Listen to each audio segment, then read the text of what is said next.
Do you know what we're here for? The equal parts. Oh my gosh. Illegal. Help! I'm being repressed! What? That's too much, man! Don't be creepy. It's a bold strategy, Cotton. Let's see if it pays off for Not him. gonna do it. Wouldn't be prudent at this juncture. I feel like I'm taking crazy pills! I got boxes full of Pepe.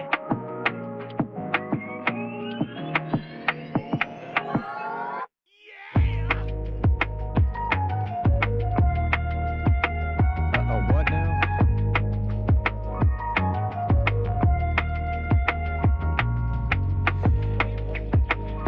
Could you jump up? Thanks, Jeff, for the question.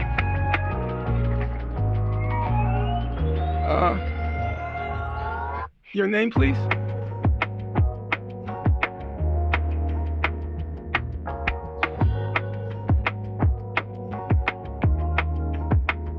A fucking bitch.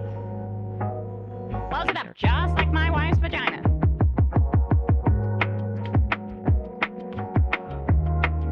I mean, this woman is dangerous, ladies and gentlemen.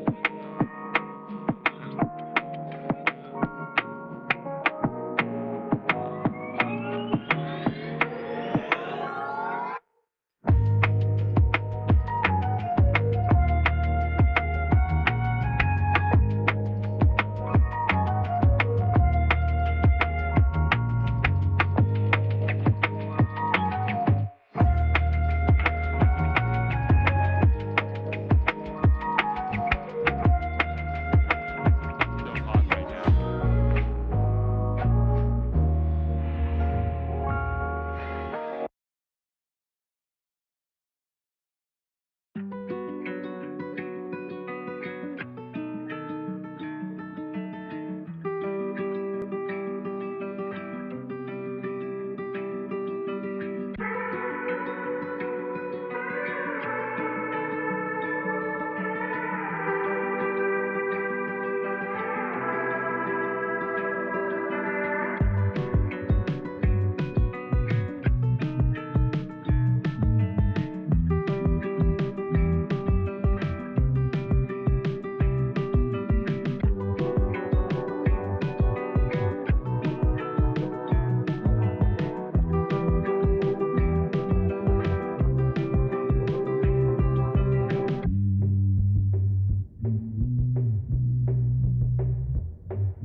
There's no point in you betraying your future self to gratify your present self.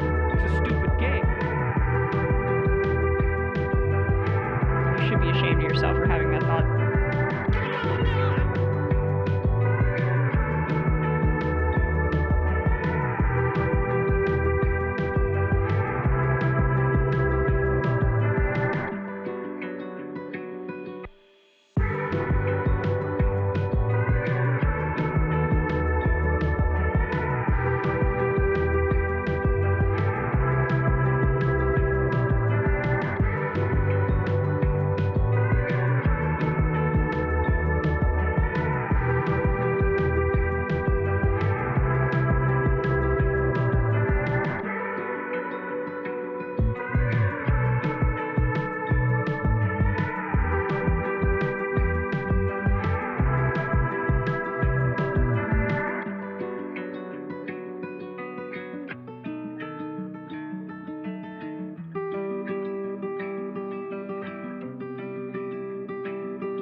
I don't want reality. Jesus, I say that.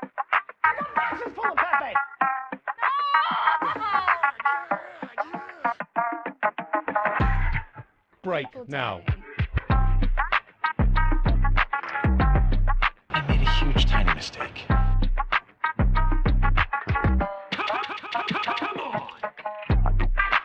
Consequences. Oh, it never occurred to me. Interesting. It's just That's crazy enough to interesting. work. Yeah. Are you not entertained?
I'm staying in the race.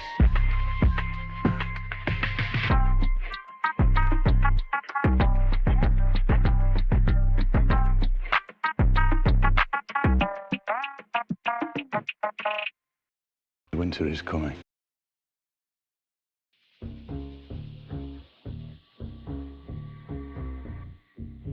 I cannot believe how people come for you already. I don't know if you know this. Phrasing. Donald Trump spent a lot of quality time with my wife.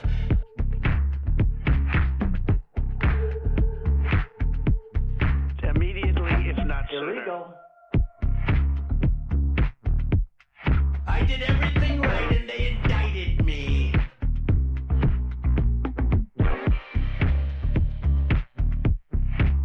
How rude. Don't even play. Oh, girl, baby girl.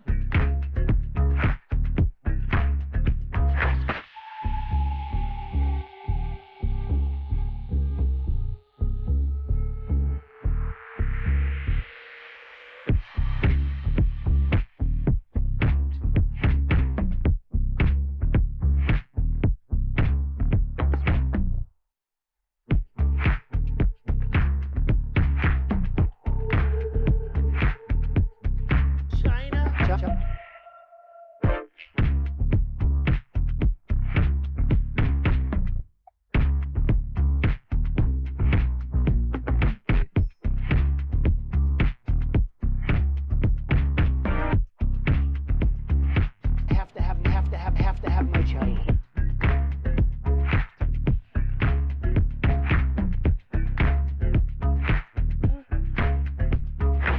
It's science.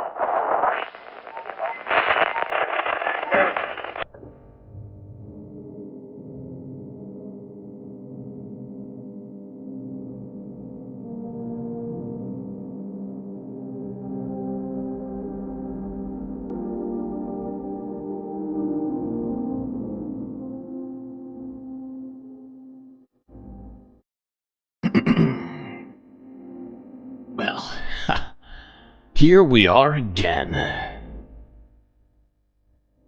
Good to see all of you folks floating in space along with me. It's been at least 2 full days since we've seen each other, which means there's a hell of a lot for us to talk about. But buckle up those seatbelts, space fans. We've got quite a journey to take this evening.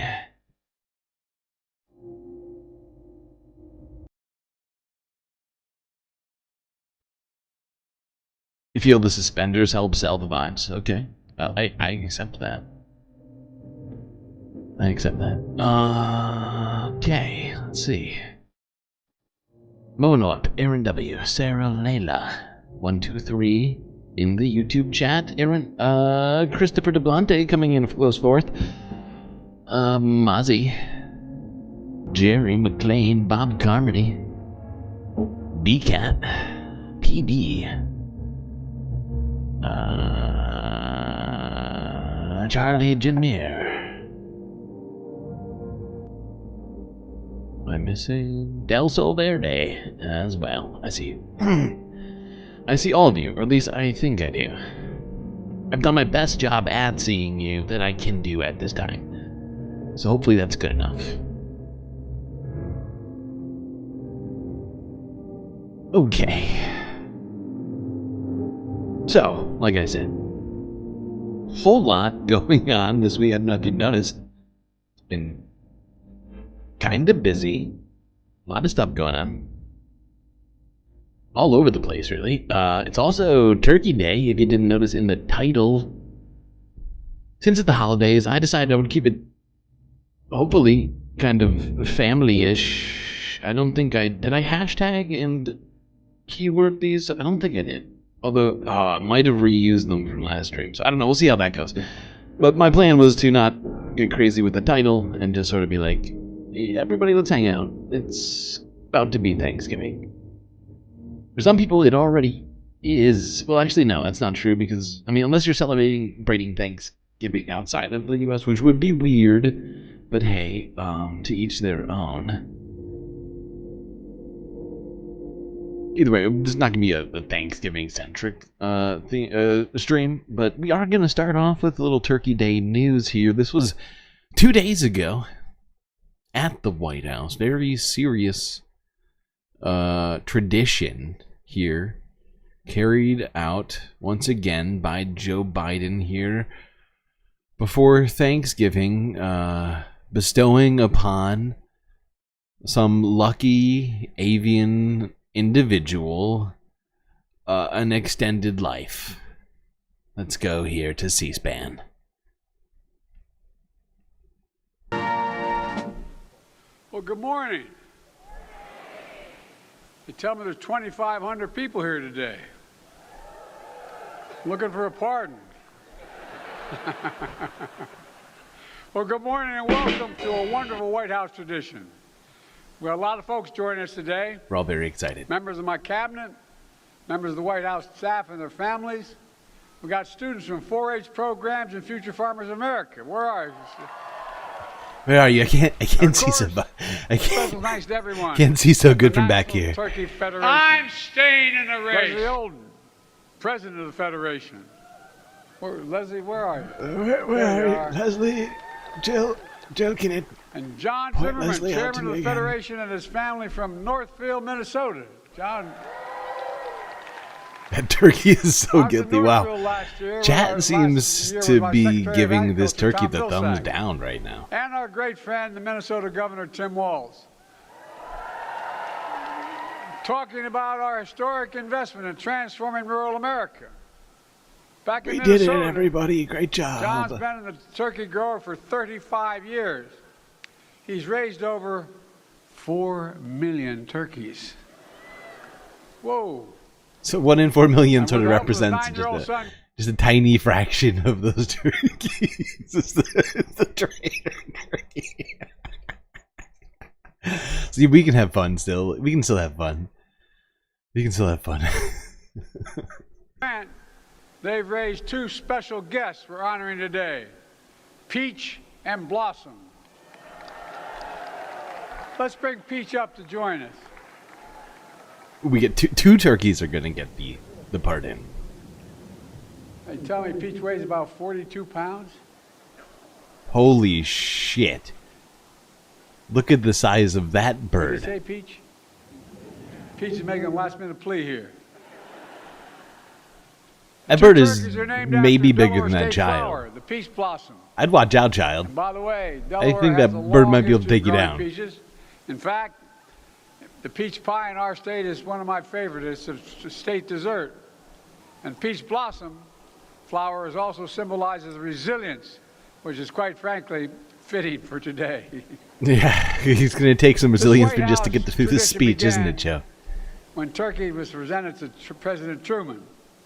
And that president, then President George H.W. Bush, began pardoning Turkey. You were alive back then, weren't you? In the last 4 years, I've had the honor to continue that tradition by pardoning peanut butter and jelly, chocolate and chip, Liberty and Bell.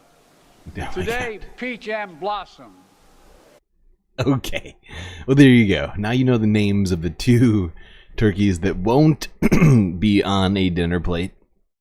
Probably the only two turkeys in the nation with with names. I mean, all right, maybe there's a few other turkeys out there that are maybe kept as pets, but I'm guessing most farmers aren't naming their turkeys. But yeah, there you go. Those two turkeys pardoned for their crimes, their bird crimes, and they will not be eaten on this Thanksgiving time. When we I don't know who it is that we're thanking. It doesn't feel like we're thanking the Native Americans so much on Thanksgiving. It's more just like we're thanking ourselves for the great job we did at the ethnic cleansing. Like, does anybody else ever get that vibe? It's not like so much as be like, thank you Native Americans for sort of first letting us on the land, then teaching us all about it, and then sort of just, you know, getting out of the way so conveniently for us. Really appreciate that.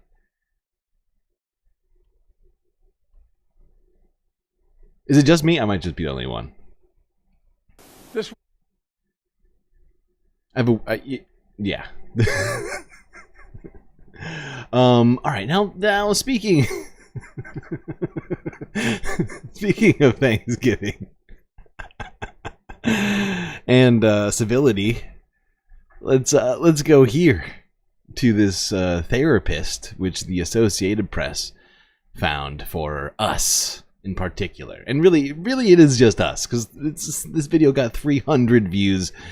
It's just gonna be us, really. It's like basically chat right now represents 5% of all views that this thing's ever gotten. So let's get some tips from a therapist on how to keep conversations civil this Thanksgiving. Let's see how this goes. This should be fun. We're seeing a lot of people come to us talking about pre-Thanksgiving angst. Absolutely. Because unfortunately, this election has been very divisive in families, especially in between generations. Families are coping with that disagreement by either having rules, which is, we're not going to talk about politics at the table because we know that we don't agree and I love you very much, but I don't want to bring this to the surface. Or you have the other polar opposite, where family members are passionate about changing one of the family members. And then this is where it gets very tense. I think ground rules are a good idea in order to the first strategy. I love this. In practice, this seems wildly like unlikely to actually happen. But I guess, I mean, because the second that I heard her say that, what immediately comes to mind is like my aunt, like pulling out some duct tape. You can see you're coming up to the front door. She's like, wait, hold on. She's like, you know, you can see, taping up the list on the front door. Wait, I'm gonna go inside. You have to read the list before you can even come inside. If you don't agree to the list, you can go home. Okay? These are the ground rules. If you do not follow them, there will be consequences.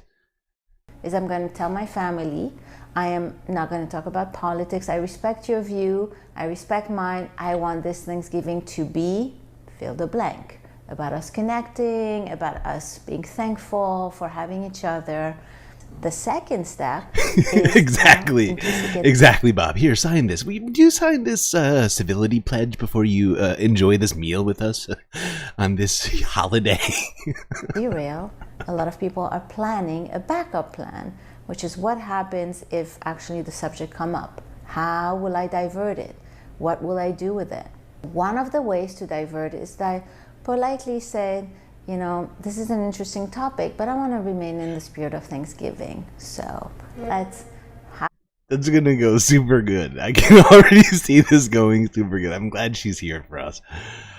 Phew, I was worried. I thought that we weren't gonna have any good advice on how to deal with this on Thanksgiving, but man, at least the Associated Press came through.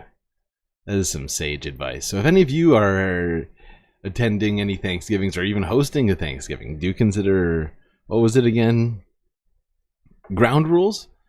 And if that doesn't work, if your family is more of the anarchist bent and they refuse to follow your holiday rules, then, you know, you can just remove yourself from the conversation by saying, what was it again? I'm not feeling this, I'm not into this vibe, dog. Or something like that. I can't remember. It's not verbatim. I'm not shelling. All right. Can we focus on the pumpkin pie, please? I think is what she was saying. Me personally, got a very weird family. I don't really attend any family get-togethers for reasons, mostly space related. But you know, there's definitely some varied political opinions in that crowd. And it can be tough. It can be tough to navigate these things. And I think, you know, you have to gauge. I think it's really a case-by-case basis. There is no one-size-fits-all solution to Thanksgiving for all families and all people in all circumstances. No, do not let anybody tell you that. But, you know, I think it's a vibe that you have to personally sort of gauge and decide on in the moment. Sort of, you know, like what hill do you want to die on this Thanksgiving is essentially what I'm saying, right? Because I don't blame people for having some sort of line. Like if you know, if Uncle Fred crosses this line, that's it. We're going to war. And you know what? Maybe it's deserved. I don't know your Uncle Fred, but just, you know, like I could certainly understand it. Metaphorically, of course. Don't literally go to war on Thanksgiving. There's too much of that on these holidays. Let's try and keep things at least let's try and keep things diplomatic, okay? There's already enough literal war out there. Peace talks.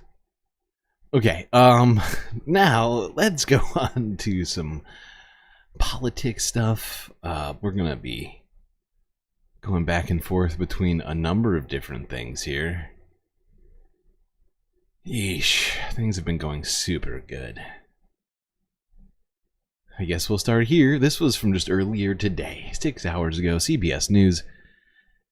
Several Trump picks are reporting bomb threats and swatting calls. Illegal.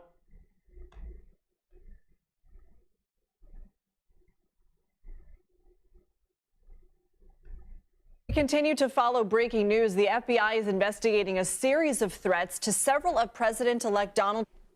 I just wanted to take a break right here on this list because, whoa. These lessons would be totally appropriate in a Sunday school. Whoa. Wait, what's happening? Hey. Hey. Sure. What? I don't know that you can. I love the Bible. It's cabinet I think picks. that the Bible should be read and studied. What, but it's what, not why the am job of public schools. Oh my God, I'm losing my mind. Young children. Are you? You must all be hearing this, right? When they should yes. be Okay, you are hearing this. Good. Arts. What in the? Please hold. Pull up one of the objectionable lessons. What does it mean here when the text said that Mary had found favor with God? It means that she was supported or liked by God. 10. Christianity in the Roman Empire.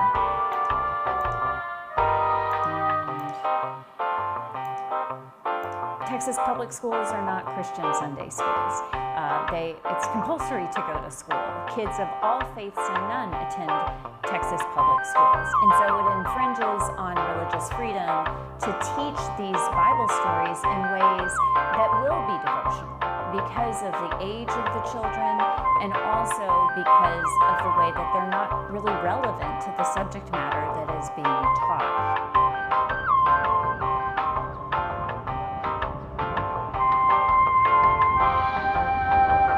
Students have the First Amendment right to learn these Bible lessons or Bible references that are in the English language arts materials. And actually, they'll be a great benefit to students to help them be culturally in a statement, the and agency says literate.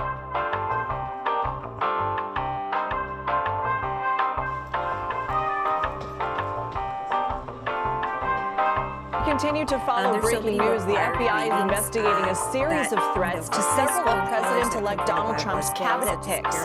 In a statement, the agency says it received numerous bomb threats and swatting so students will involving benefit some of from his being able selection. to understand a lot of these references that are in literature.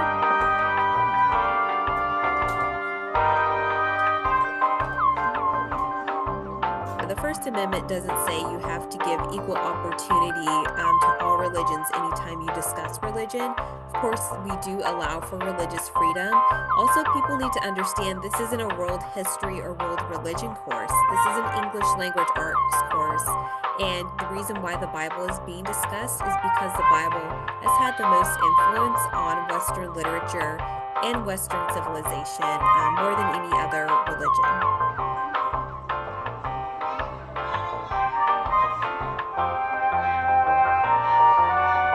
School district in Texas will have this curriculum as one option.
Okay.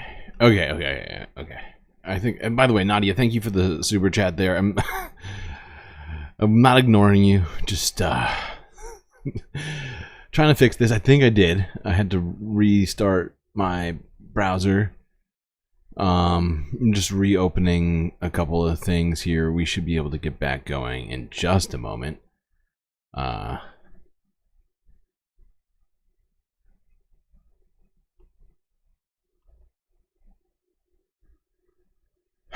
You can hear me though? Okay, it looks like you got levels. Alright. Mic levels good. Where was I?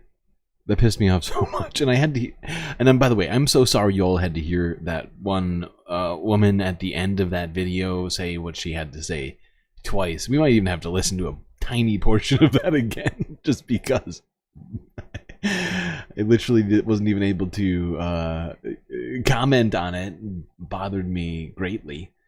Alright, let's go back, try and do this one again.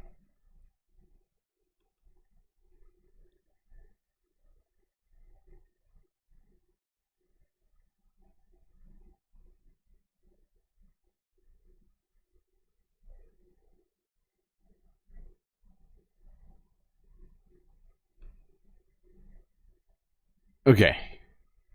I think we're good.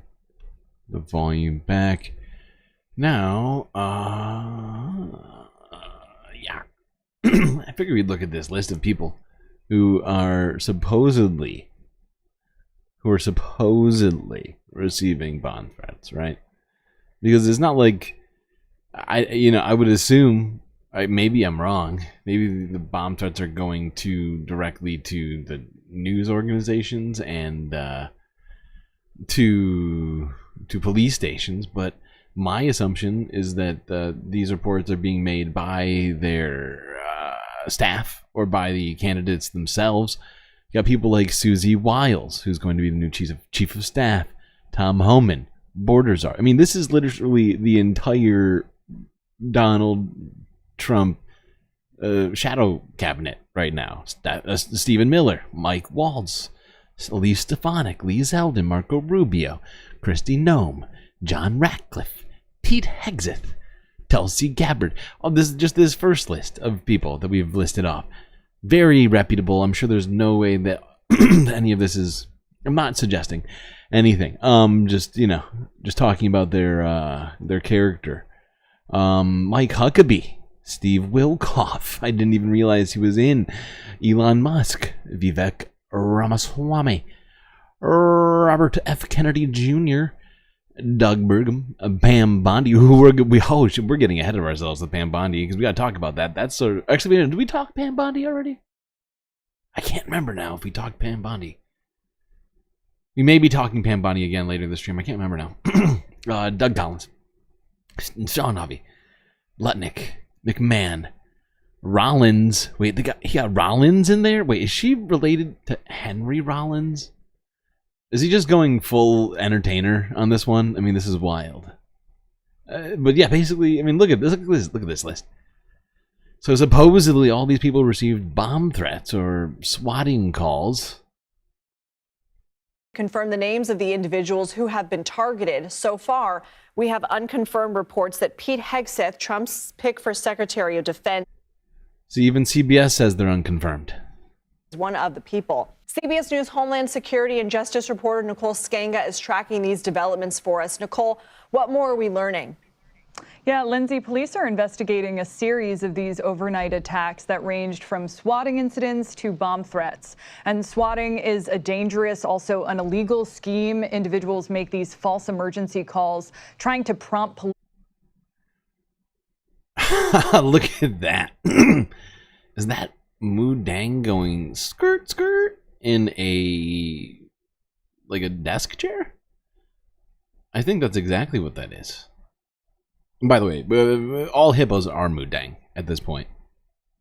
To dispatch SWAT teams and officers to the homes of public figures or sometimes celebrities or their enemies. And it's really intended to intimidate and harass. And law enforcement sources tell CBS News that these threats were digital in nature, relayed over email and social media to targets close to the transition. Law enforcement agencies in multiple states deployed to respond to these threats, including in New York State and in Florida. And in their statement, President Trump's transition team thanked officers for what they called really swift action in responding to all of these, Lindsay. Thank you for your service. Help! I'm being repressed! For being repressed. All right, we will report on this later because there's not a ton of information yet, or at least when I was first looking into this, was not a ton of information on this report. This only came out like 6 o'clock this evening.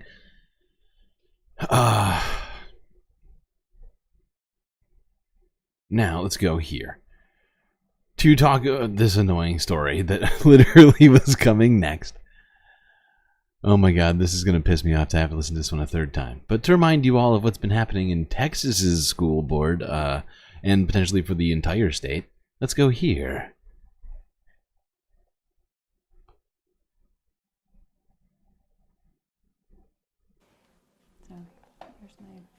Here's my study Bible. These lessons would be totally appropriate in a Sunday school.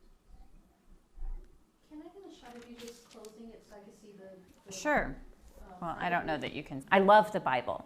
I think that the Bible should be read and studied, but it's not the job of public schools to be indoctrinating young children through the teaching of Bible stories when they should be teaching reading and language arts. Here, I'll pull up one. So this woman runs I can't remember the name of it, but it's like some sort, I think she runs some sort of nonprofit group called like Christians Against Indoctrination. It's like, I can't remember exactly. I think she might be involved. I can't remember the name of this organization, but it's basically Christians who object to exactly what's happening here. The indoctrinating of kids with specific Christian beliefs in school, in public schools, right? Where Christians and non-Christians alike are learning next to each other. And the fact is there are different denominations of Christianity itself. So for all of these, big proponents of Christianity in schools, well, which form of Christianity? Which form of Christianity do you want to be taught in schools, right? And I think the fact is that one inconsistency in all of this should be sort of a red flag for even Christians, right? It's just like, hey, if you have beliefs, they might not necessarily line up with what these Christians want. And are you sure you want to have to check on your kids' religious upbringing, at school? Can't you just take them to church? Is that so hard? Or were you not already taking them to church? Well, then I question your faith. Lessons. What does it mean here when the text said that Mary had found favor with God? It means that she was supported or liked by God. 10, Christianity in the Roman Empire. And Texas public schools are not Christian Sunday schools. What? It's compulsory to go to school. Kids That's of all crazy. faiths and none attend Texas. Texas public schools aren't Sunday schools? That sounds... Could you drum up? That's crazy. Huh? And so it infringes on religious freedom to teach these Bible stories in ways that will be devotional because of the age of the children and also because of the way that they're not really relevant to the subject matter that is being taught.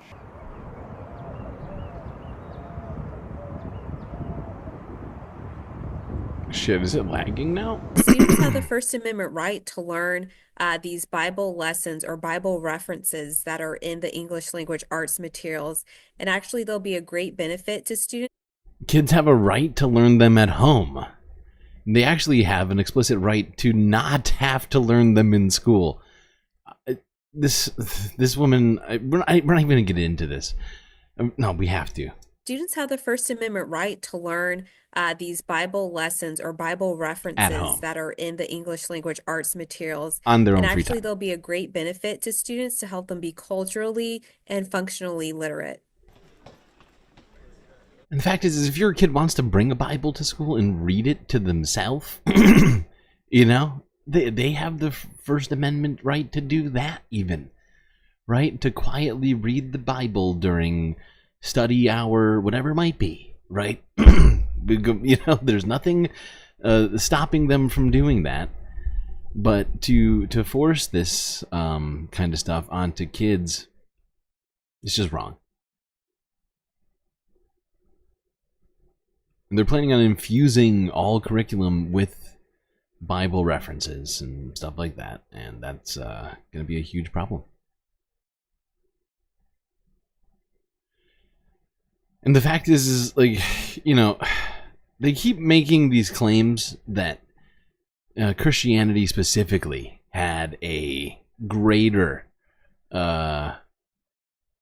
impact on American society or whatever, or that it just had this great impact on American society, and therefore it must be studied. Well, that would also mean that a bunch of other stuff needs to be studied, and they're just cherry picking, of course, to make to make themselves feel good. But if they're gonna do this sort of thing, they genuinely, at least constitutionally, I believe they at least have to infuse curriculum also with every other religion, I think, on the face of the earth. I'm not sure what all that encompasses, but I think that also would include the Satanic Temple. I think they qualify as a religious organization, and it would be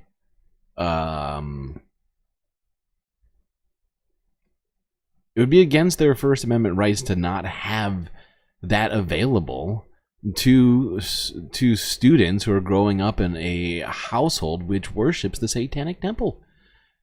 You know, same thing with, you know, all the other religions. It's just the first one that comes to mind.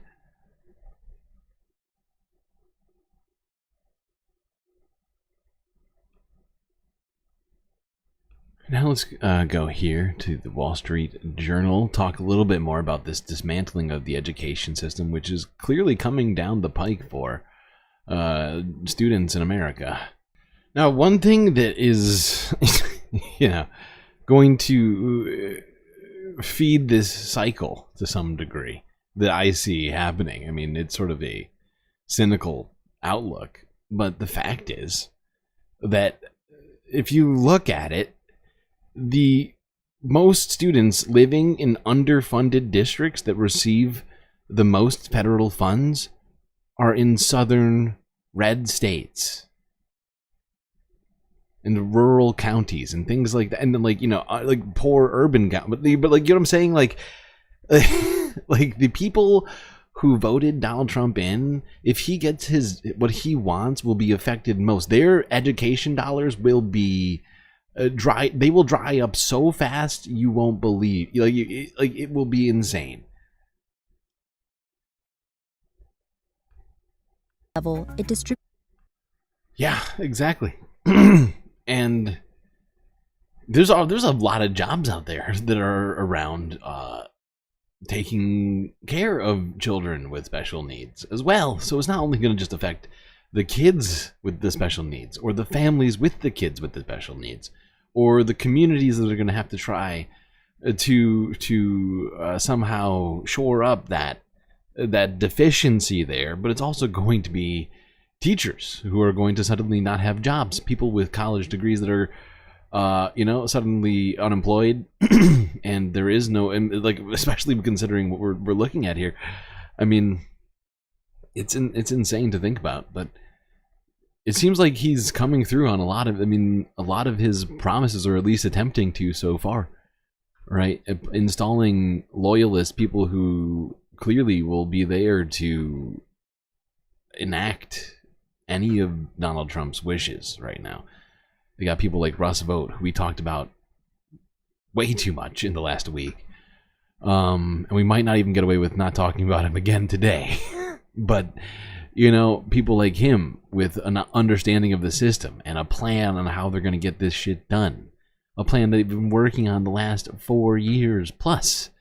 I mean, you could you could say decades to some degree, but in this particular plan, that being Project 2025, they've been putting, you know, most of that effort in the last, you know, since the last election. Well, it used to be the last election. Like church schools, stuff like that. I'm sure they'll be really good with accountability. I mean, they don't have like a record of being bad at accountability on anything else, do they? Like, can you imagine that? Like, that's something. It's a hypocrisy that just came to mind. That in the midst of all of this, really is. I mean, like, when you put it all together, right? What Donald Trump is going to do, the people who, you know, the QAnon, the Pizza Gators, people who are screaming about child sex trafficking and all this other stuff, just put in office a man already charged, and like all these other sorts of stuff. Personally, we can even put that stuff aside, and then say they're going to empower Catholic churches, and to steward over children, right? Because that's what a lot of these, maybe not necessarily the Catholic churches, on the Catholic schools on every single level. There's obviously a bunch of different sort of like religious schools, I'm sure, that will benefit from this kind of legislation, but they are certainly going to be one of them, right? And what kind of record do they have with that kind of stuff? Oh, right, a bad one that has not stopped and has continued for now. All right, that's enough of this Wall Street Journals. I mean, they bug me. I think they bugged a lot of us. So it's hard. It's annoying when they do pieces that I really want to look at, and I just like get like frustrated at the middle of it, thinking about all the other journalism, the fake journalism that they've done in the past. It's basically my life, though. I kind of go back and forth between that every video we click. All right, let's go here. Oh yeah, it's time to talk about this. Here's another thing that's going to definitely be happening now in full and in broad daylight. That being CEOs and companies deciding to roll back, DEI initiatives, right? Anything that might have improved equality between different groups that might have disparities in them, things like that, all that's gone. Protections, things like that, whatever legally they can get rid of it, maybe even not legally, considering what the Supreme Court is at and other things, but they'll probably be testing the limits on that whole theory here. But it's actually been happening for a little while now already, in some sectors. Let's go here to CNBC from 2 weeks ago.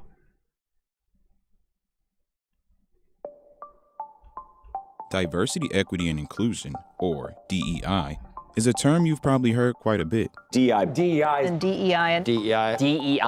DEI is representation. It's the number of people that you have in the organization that mirror the labor force availability.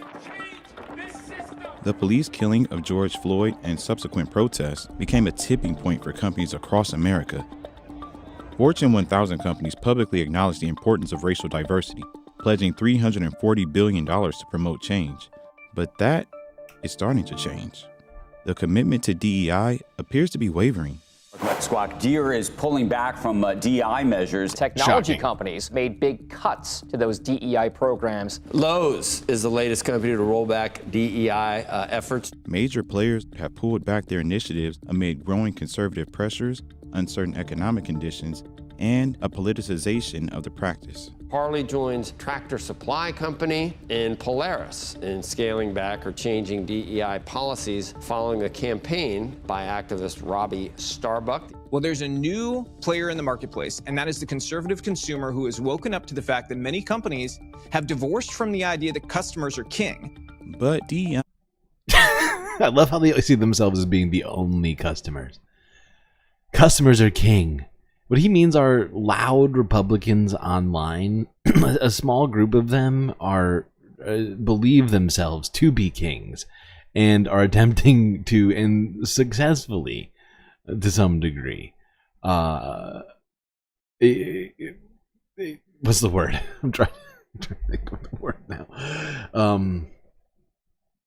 Enacting, their wills on things like this. Right, but it's not just them, right? I think if anything, I think many of these companies would prefer not to do this stuff and use influencers like this, use these sort of outrage machines as excuses to get rid of stuff that they didn't like to begin with, and we're just using as a way to sort of greenwash some of their worst practices and things like that, right? Unfortunately, but we know it exists where companies, attempt to present a better image for themselves, using things culturally while doing horrific things,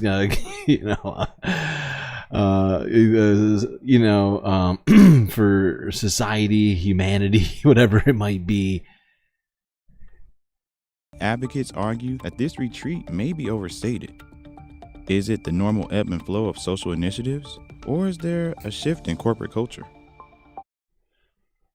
So yeah, like they go through a number of different companies here. Many of them weren't that shocking, although I was a little shocked to see companies like Google cutting back on it. But it's, you know, the fact is I think if they don't have to, if they don't feel like it's, you know, it's going to be something that benefits them and it's costing them money somehow, you know, why continue doing it, right? And it's not like the Trump administration's going to be making sure that they're following any sorts of practices like that. But really, these paint a certain picture. No, like if you get rid of the Google, and you notice Google isn't actually on the list here that they talk about. This big graphic that they made. So I mean, really, this does paint something of a picture. No, Lowe's, Ford, Harley Davidson, John Deere, and Tractor Supply. What do those 5 things say to you? And I'm not saying that women can't shop at these things, or shop at these places, or buy these things. But this is clearly, in my estimation, from a marketing standpoint, aimed at men. This is like, not aimed at men, but these are companies that are focused more on men, right, than they are on women. Maybe out of that 5, Ford is the least like in terms of, like, you know, there being a disparity on the marketing, I would say. But yeah.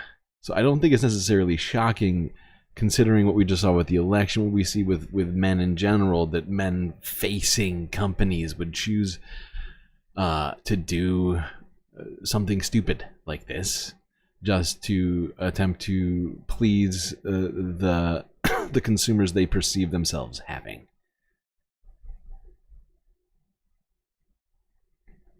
Here is another idiot who runs a more, I would say, consequential company than many of the companies we just saw, coming out and doing the exact same fucking thing.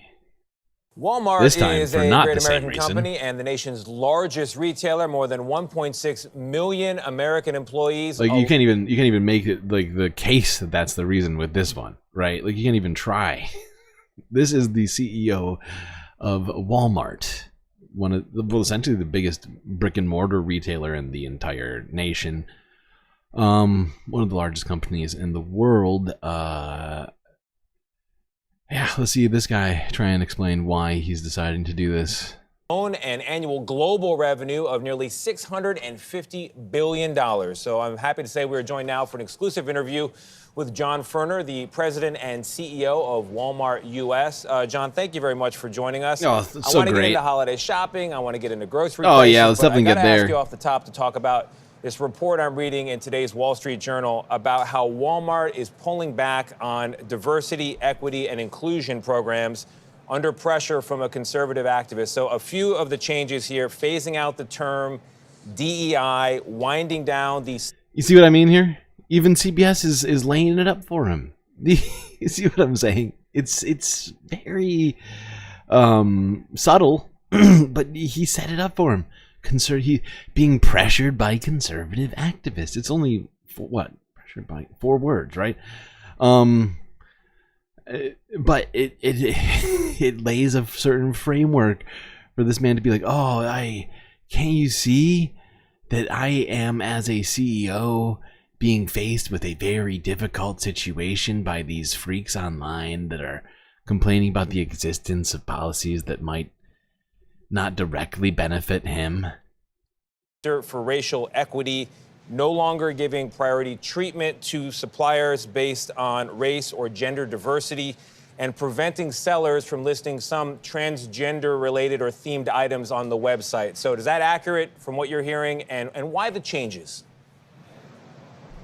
Well, first of all, good morning, and thanks for having me. It's great to be here. I'm in It's so Houston, good. Texas, and our friends with location, so it's exciting to be in the store this time of year. Oh, yeah, I'll bet. First, let me say, like many companies all across the United States, we've been on a journey, and we continue to be on a journey. Oh, a journey. And what we're trying to do is We're to taking a ensure journey, chat. that every customer, every associate feels Mhm. welcome here to shop and to Great. feel like Oh, they yeah. belong. And that term, belong, we've been talking. We want them to feel like they belong, but not to feel like it's obligated that they belong. You know, it's sort of optional. You don't have to belong if you don't want to. And we're making it clear that you don't have to belong. About belonging now. For almost 2 years, early 2023, we started talking about belonging. And we're going to continue to make the best decisions we can that makes everyone, our customers, our associates, feel like this is an environment they can shop in and thrive in. Is diversity among your suppliers still important to you at Walmart, John? Well, starting with our company back in 1962, we were a small business, a single store that operated. Start with 1962. I know you asked me about diversity in my suppliers, but can we actually talk about, I don't know, anything else? With our company back in 1962, we were a small business, a single store that operated out of Rogers, formerly. Arkansas. Formerly And so small we'll business continue Walmart. to do the things that we can do to ensure that small suppliers have a path. Formerly small business Walmart is less concerned with DEI, and they're more concerned with small business. Well, if that's the case, I gotta say, I have got to say, if they are concerned about small business and small suppliers as much as they are concerned about DEI, or vice versa, well, I think we got a problem with both. Well, not only at Walmart, but in their business in total. You know, every year. Yeah, it's great. Okay, thanks, John Furner? John Furner. Okay, John, thanks.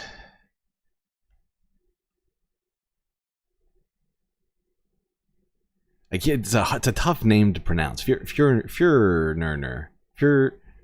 It's rough. I'll get it, I'm sure, at some point.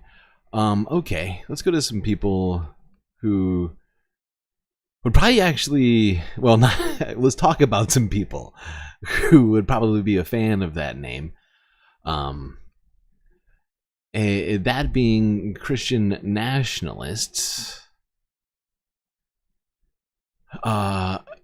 who are apparently trying to take over a Tennessee town. So if you're in Tennessee, I wonder if I have any Tennessee viewers in chat, but if you are, this one's for you and for the state of your, well, state in particular, this town here by the name of, actually I can't remember the name of the town, but it's Jackson County, I believe is the name of the county. Not in our...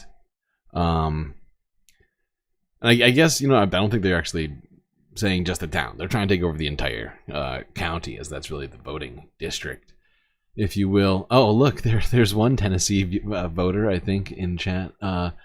Prepare yourself. This one's fucked up.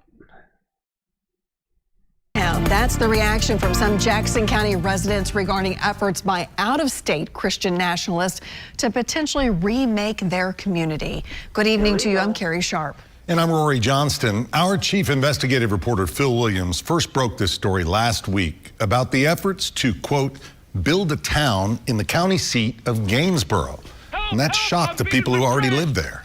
After giving residents time to digest this news, Phil went back to town about 90 minutes northeast of Nashville, this time to listen to the people of Jackson County.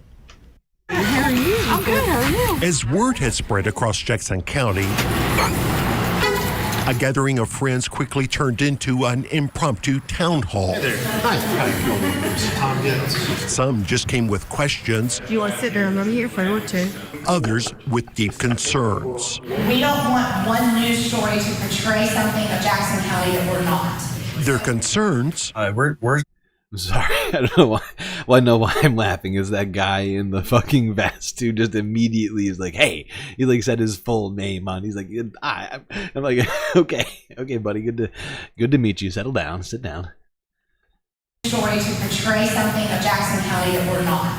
Their concerns. We're building a town, right? We're building a a community there. The white Christian nationalists, led by podcasters Andrew Isker and CJ Engel, now setting their sights on Jackson County and the county seat of Gainsborough, hoping to turn this quaint community of just over 12,000 people into a political haven for others like themselves. Oh, good. Did anyone have any sense about these people prior to this story?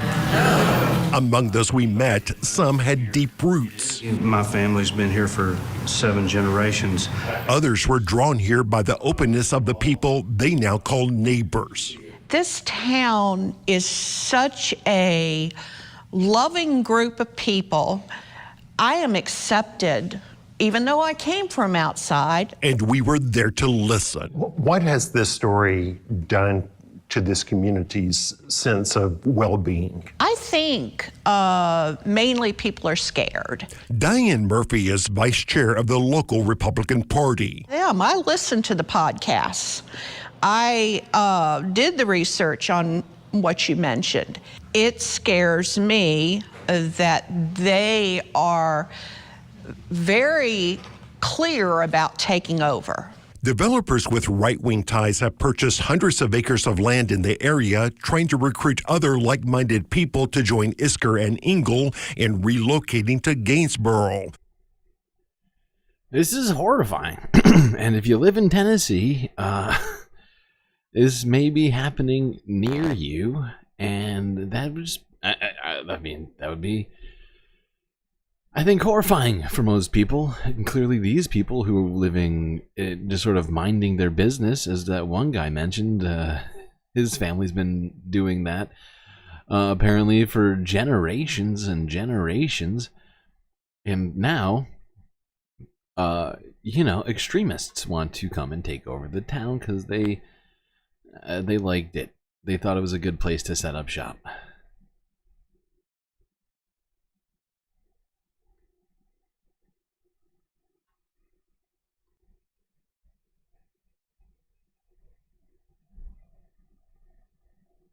Anyway,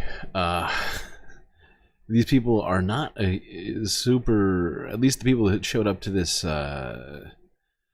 this impromptu town hall, as he put it, certainly didn't seem all that excited about it. I don't know how representative that is of the entire town. I mean, they said it's 12,000 people. They only had, I don't know, 100 people in that room. So, I mean, it's a small room, so yeah. But you know what I'm saying. Who knows exactly how representative it is of the town. You hope it's representative of 100% of the town. But I think statistically that's impossible. But hopefully it's enough to stop this from happening.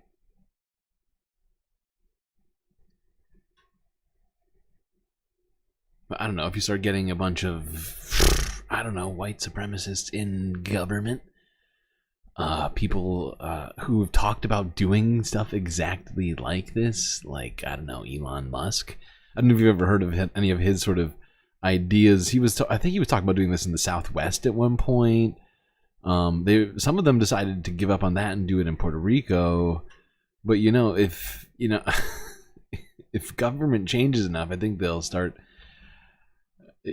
genuinely considering doing stuff like this more and more openly, and that's a huge concern, and how we fight back against that is going to be a real question. A difficult question to answer, but one that is going to need to be talked about. Now, speaking of problematic people, let's go to this, because we talked about this earlier. I think it was like a week. This is technically a continuation of a story from like almost 2 weeks ago now, I think. Although time is sort of melding together for me up here in space. Let's talk a little bit about Alex Jones, because he has been doing everything he possibly can to stop The Onion from buying InfoWars.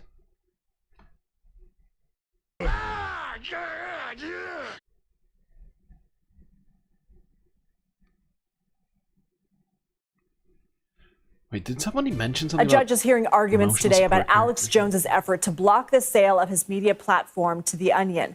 The satirical website was named the winning bidder for InfoWars in a bankruptcy auction earlier this month. The conspiracy theorist argues the sale was the result of fraud and collusion. The trustee overseeing the sale has called this allegation baseless. Jones was forced to sell his assets after being ordered to pay nearly $1.5 billion to the families of Sandy Hook shooting victims. He was found liable for defaming them after falsely calling the tragedy a hoax. Illegal. CBS News correspondent Janet Shamlian is in Houston following this case for us. Janet, what is the judge deciding today? Hi, Lindsay. He is going to look at whether this was a fair auction. And Alex Jones is alleging that it was not, because the group that he is associated with that made a bid for the Onion actually made a larger bid of $3.5 million, while the Onion, in agreement with the Sandy Hook families, made a bid of about $1.5 million, a little bit more than that. But the court-appointed trustee has said that it was a better deal for the creditors because the Sandy Hook families in this case agreed to forego some of the money that they were owed. So to the tune of $100,000, the court-appointed trustee said this was the better deal. Alex Jones is finding fault with that. He said there was fraud and collusion. Yeah, that's rough. That's rough.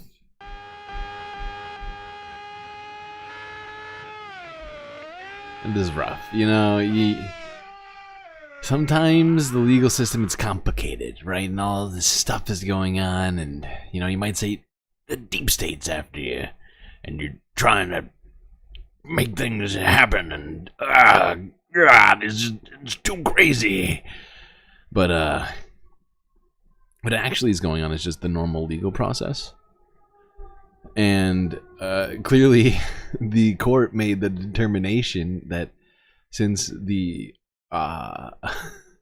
Sandy Hook families were willing to forego money that they were owed, so long as a particular deal went through, that it made more sense to go with that than to go with his offer to buy his own company back. You know, well, that's how it goes. You know, that's how it goes.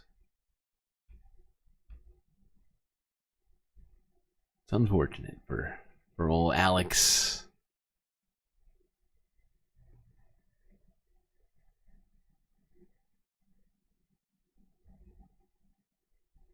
Okay.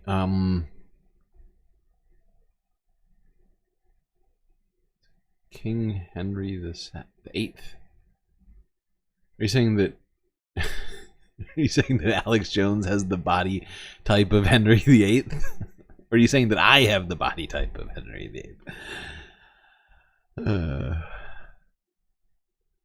All right, let's go here. Talk about some other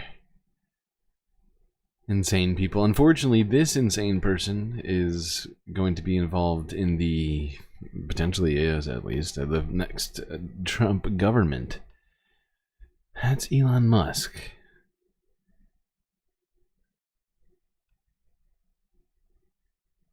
No, these guys were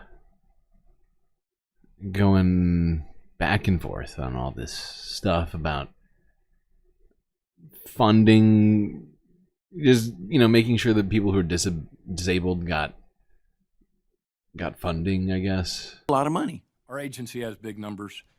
Here's the thing that throws us, and I really appreciate your question, and this confuses a lot of people.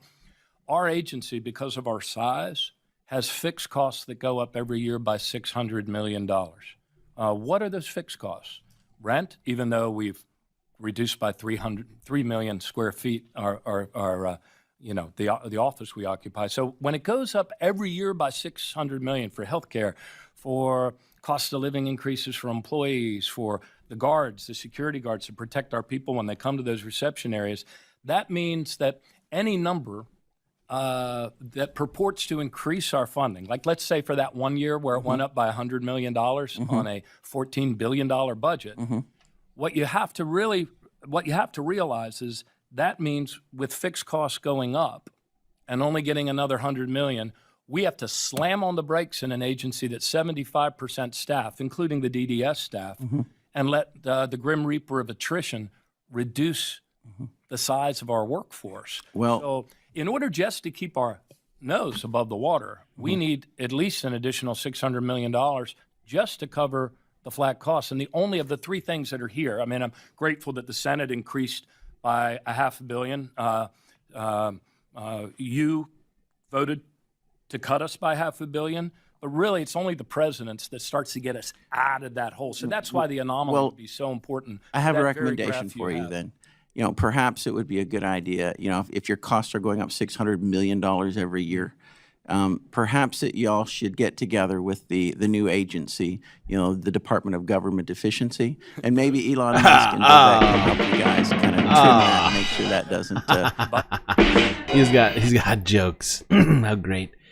So yeah, if you didn't figure out what's going on here, that guy represents the Social Security Administration. He's talking about making sure that people with disability benefits get that money and that they, you know, deal with the administrative costs of that, getting that money to them, and making sure they deal with stuff like COLAs and all this other stuff. And this guy says, well, maybe you should talk to Elon Musk, the guy who's preparing to just slash budgets without any consideration for any sort of human suffering, because he doesn't have to depend. He's probably never even spoken to somebody who had to depend on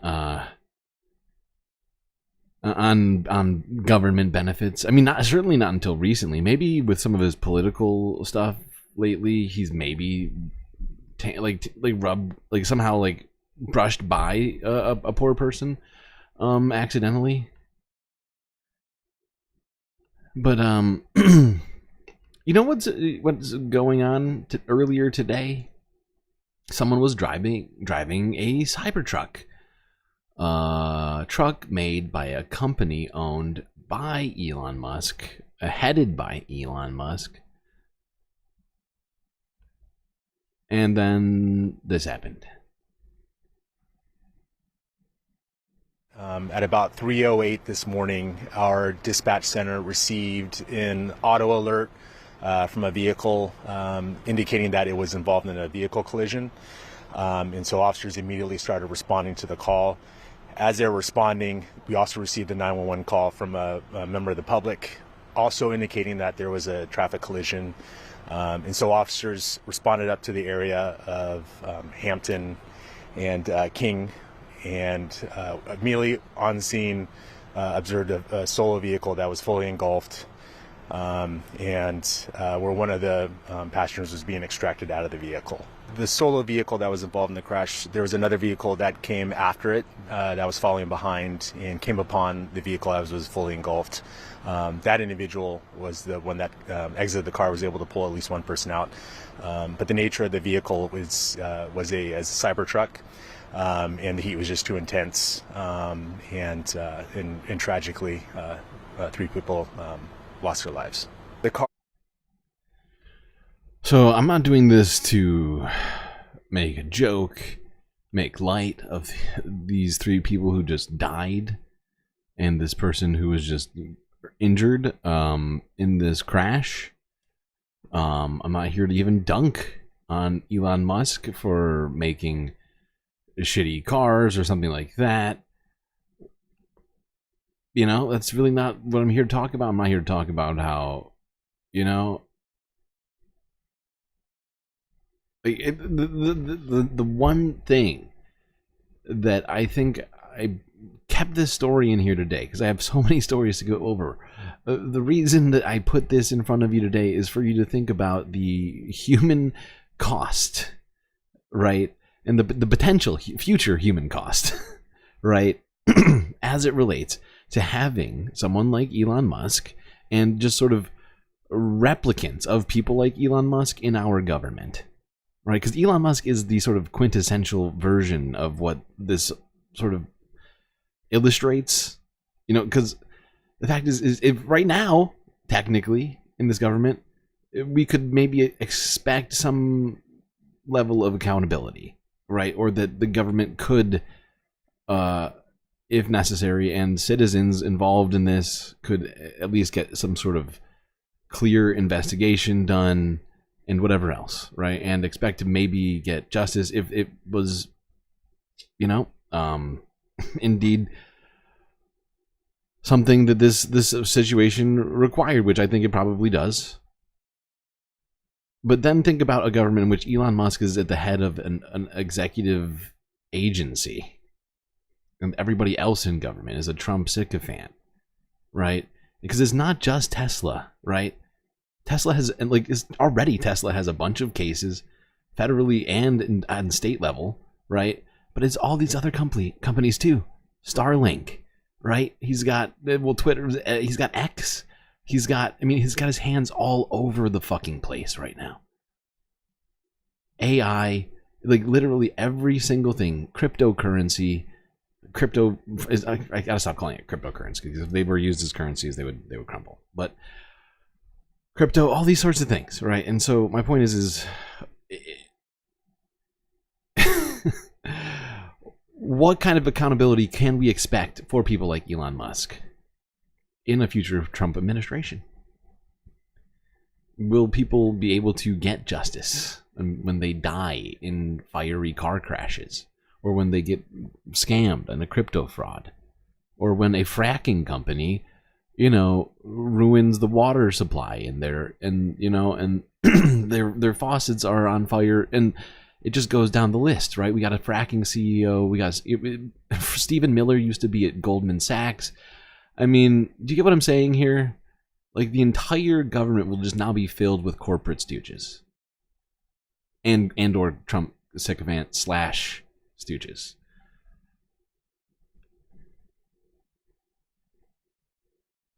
Okay, now let's listen to some people who are probably at least partly to blame for Trump being in office here in the future. Let's talk about Democrats. Let's go here first. Kamala Harris and Tim Walz urging their supporters to keep up the fight on a call with grassroots organizers yesterday. I know this is an uncertain time. I'm clear-eyed about that. I know you're clear-eyed about it. And it feels heavy. And I just have to remind you, don't you ever let anybody take your power from you. Okay, I'm actually going to say this before we even let this get too far. Because I saw a comment. This is an interesting comment. And this is actually important, because it's not just Tesla who can do that. Other car companies can remotely shut down and make inoperable your cars. It's not just Tesla. Unfortunately, I wish it was just Tesla, so we could just demonize Tesla, but it's not. Pretty much all of these new cars with chips in them, with computers in them, right, with remote starter stuff, and all that, right? If you have a push to start in your car, pretty much it can be accessed remotely and started, right? Not just by the manufacturer, by hackers and other sort of nefarious people, or just, the kid down your street trying to have fun, right? But I guess my point is that, I mean, sure, it takes some effort, but no, unfortunately, that is a problem with the way we've decided to make vehicles now.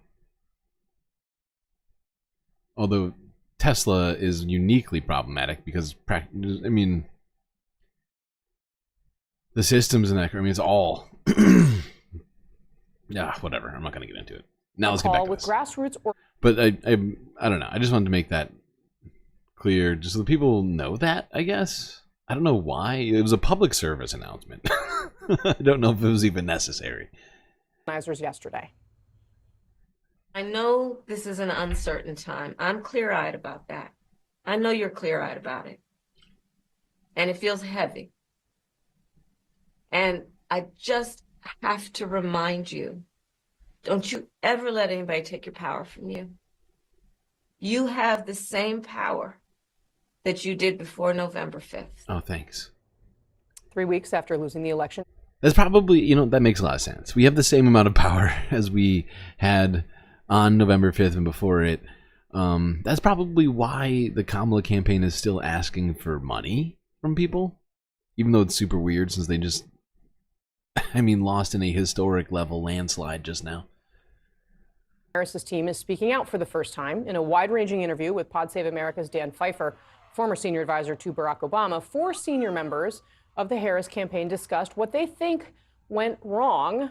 One major hurdle, they say, they only had 107 days, and they say that impacted decisions like the number of interviews she could do. Trump, on the other hand, of course, made it part of his campaign to appear across several popular podcasts.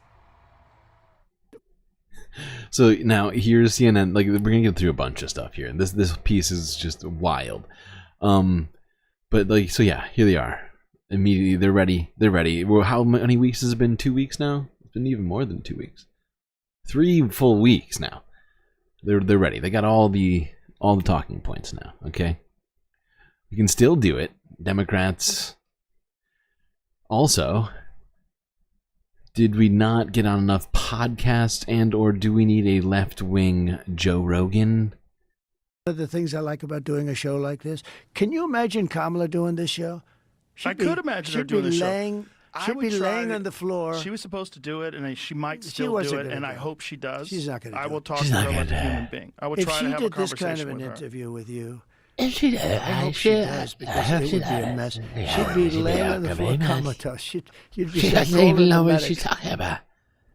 Harris's team addressed whether she should have gone on Joe Rogan's podcast and tried to explain why it never happened. Yeah, there's a lot of intrigue around this, a lot of theories. It's pretty simple. Here we go. These two were on the Harris team. So if anybody is to blame, right? I mean, we can blame the Morning Joe, sure. You know, we can blame we can definitely blame red states. But, you know, these two right here had a hand on this, if not more than that. Intrigue around this, a lot of theories. It's pretty simple. Is we it? wanted to do it. We had discussions with Joe Rogan's team. They were great. They so wanted us great. to come on. We wanted to Okay. come on. We tried to get a date to make it work, and What? ultimately we just weren't able to find a date. But I'm sorry. What the Harris that is so disingenuous. The Kamala Harris team couldn't find a date with Joe Rogan. They were super great. They were just so great, but we just couldn't make it work. Over 3 months. Impossible. Couldn't do it. Joe Rogan was doing too many important interviews. Let me think back to one of the other interviews he was doing. I mean, do we even have to? But it, didn't ultimately impact the outcome one way or the other. Oh, okay. That's good. They say they just couldn't find a date there, and that they don't think it would have impacted the outcome one way or the other. James Carville weighed in on this question in recent days. Let's watch what he had to say. Oh, good. James Carville. The vice president was thinking about going on Joe Rogan's Psychotic show, Q-tip. and a lot of the younger progressive staffers pitched a hissy fit. If I were running a 2028 campaign and I had some little snot-nosed 23-year-old Oh, boy. saying, I'm going to resign if you don't do this, not only would I fire that on the spot. Well, fuck you, James. Okay, so this is the sort of garbage that we are getting. Okay, we've been talking about it since basically day one, since this all happened, right? And I mean, they're just doubling down on the same nonsense that they've been saying. Since it's young people's fault, we didn't do enough podcasts. I don't know. It's no. What it is it's a complete lack of actual analysis on what the broader message was. Like the message that we have 33 likes right now, and I have to roll another support character. Who's that? Cisco. Gotta get Cisco. Where's Cisco sitting over here? Oh, he's hiding back there. Okay. Let's go back here.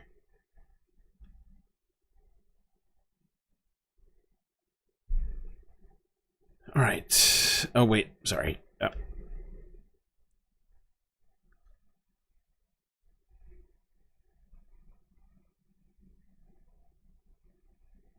Old man yells at clouds. Doesn't he kind of look like a Q-tip? Am I wrong? I mean, I know he's wearing clothes, and most people, you don't see Q-tips wearing clothes. But I would, I know, I'm sure plenty of people have better things to do. But if you have the tools necessary, I would get a Q-tip. If you have like a mini hat and all these other sorts of things. I think, or if you did, you know, just theoretically, no one's this crazy. You don't have time for this. But you could make, I think you could make a James Carville figure out of a Q-tip. Come on. Look at that guy.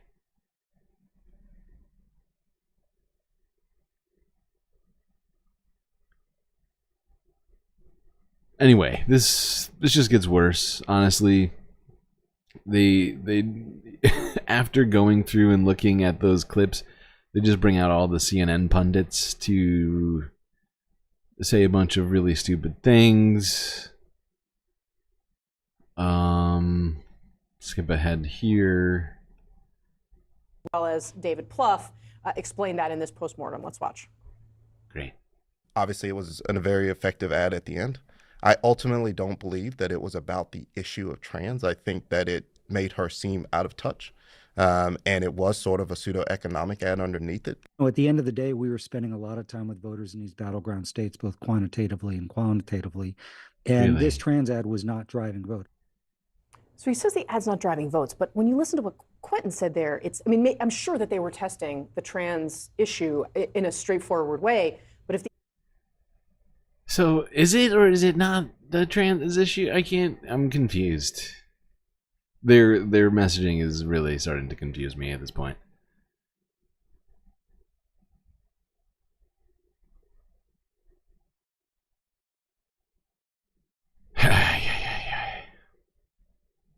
Okay. But the fact is, they still refuse to accept what they did wrong, right?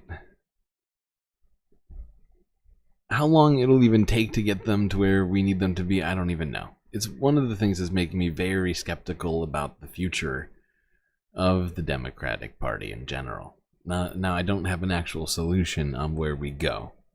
Certainly not the Republicans. Green Party is out. Jill Stein, no. Let me think. So DSA, I mean, to some degree, I think that could be an option, but does not have a very large following. One big problem. One big problem there. It's also Working Families Party, but I also hate the name.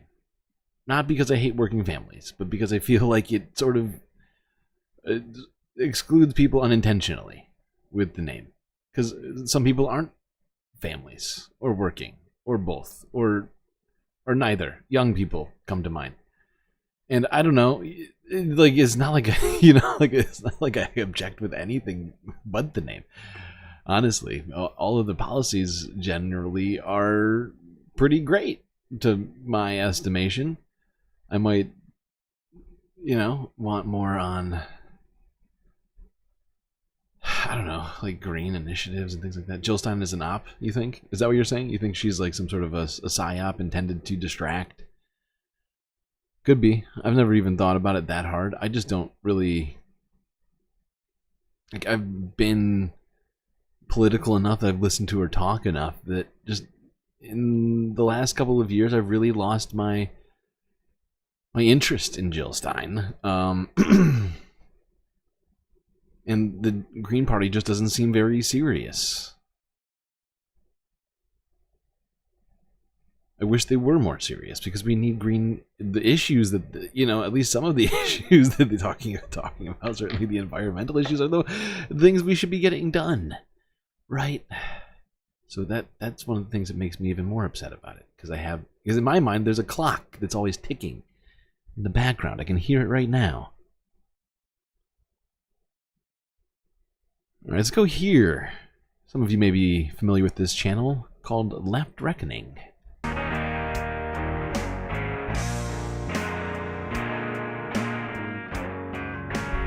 Well, Ryan, I want to ask you this as somebody who covers, has been covering this. Obviously, you wrote your book about this period of time and like the progressive movement, and also you're like, you're in media, and AOC is like an interesting character because I think that, there's something about like the second we put this video up, like we're gonna get comments every which way. Blam! You got Dave, you got Matt, and you got Ryan Graham all at once. Can you handle it? Well. You're also going to get me at the same time, so hopefully that'll help you get through it. Gerald Horn's postmortem on BetBeat. Oh, okay, I'll check that out. Thank you for the super chat, Nadia. Much appreciated. All you people are helping keep the Galactic News Network alive on this Turkey Day Eve.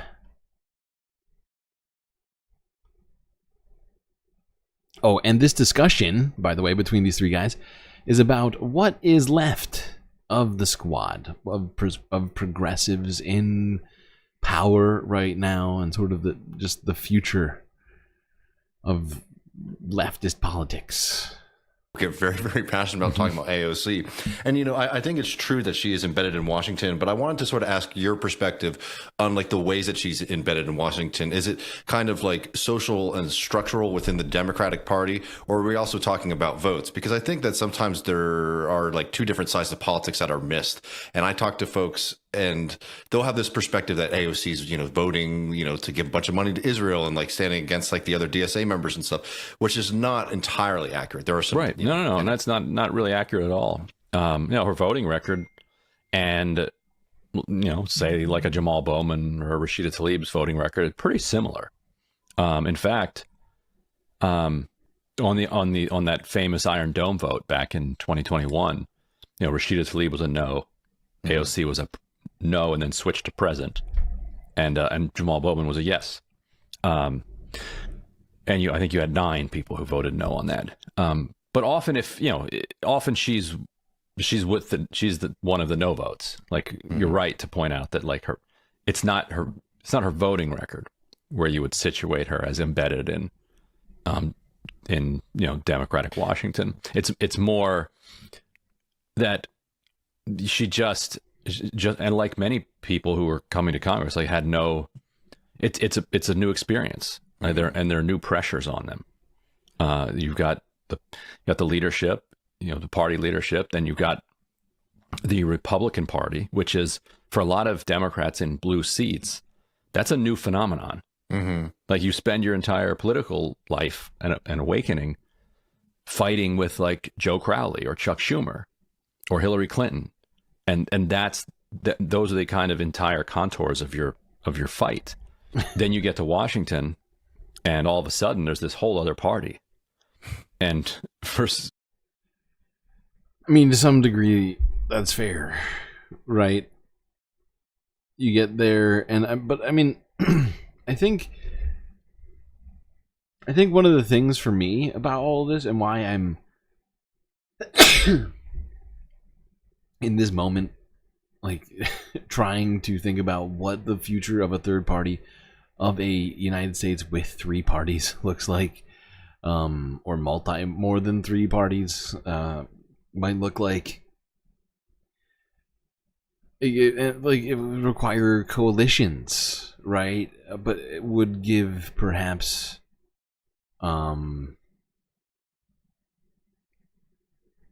groups like progressives more power, right? I don't know. I could be wrong, but it really would all depend on how certain things played out. Like whether or not they could win seats outside of being, and it would be sort of you'd have to prove it by actually doing it, right? God damn it. Can we get another ESC? Oh, didn't I vote? I mean, I rolled for one. Cisco. Yes, thank you for reminding me.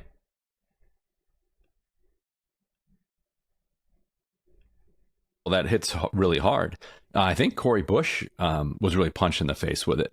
Like if you noticed, She was sworn in 2 years after AOC, which means that one of her first moments as a member of Congress was January 6th. Mm-hmm. And she was, you could tell she was scarred by that. Jamal Bowman, he was telling me about during orientation, he and Cori Bush are sitting down, they look over and like, there's Marjorie Taylor Greene. And there's a whole bunch of other people that are like, are these people armed? Like, and this is a whole new political force that they're dealing with.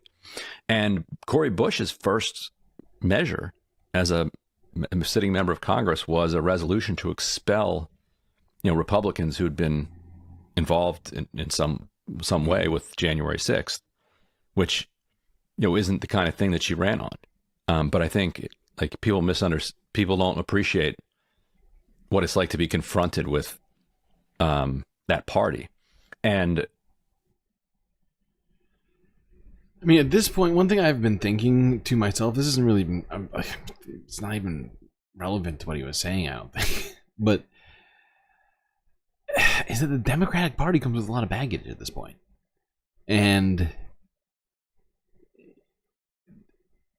I just don't want us to waste time. So I feel like if anything, because here's right, like we're on a clock, right? In 2 years, we have a midterm election. And one way or another, we do have to, leftists need to gain back power, right? After what just happened, one way or another, that needs to happen, right? How that happens is all dependent on what happens in the next, honestly, like the next 6 months, right? Like just being realistic here. It takes time to put together political campaigns, and all the necessary things that go along with it. You add in political campaigns, including starting a new party or whatever. I mean, that's insane amount of work. I'm not saying that I'm prepared to do all that. I'm just spitballing right now. Maybe I should stop that. When the squad first went to Washington, elected in 2018, January 2019, they're sworn in. Donald Trump's still president. And it's almost boring to like from the outs for a lot of people on the left to like think about Donald Trump. Like it's more exciting to kind of take on the Hillary Clinton wing of the Democratic Party. Those maybe even more easier to beat.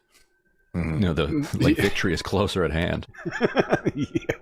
I mean, that's fair, right? You got Hillary Clinton straddling the line, right? People like that. And then you got Donald Trump trying to burn the line. And anybody on the other side of it. There's definitely a different vibe to it. It's still a fight, but one is certainly, yeah, like Ryan said, more attainable, I think was the phrase he used. And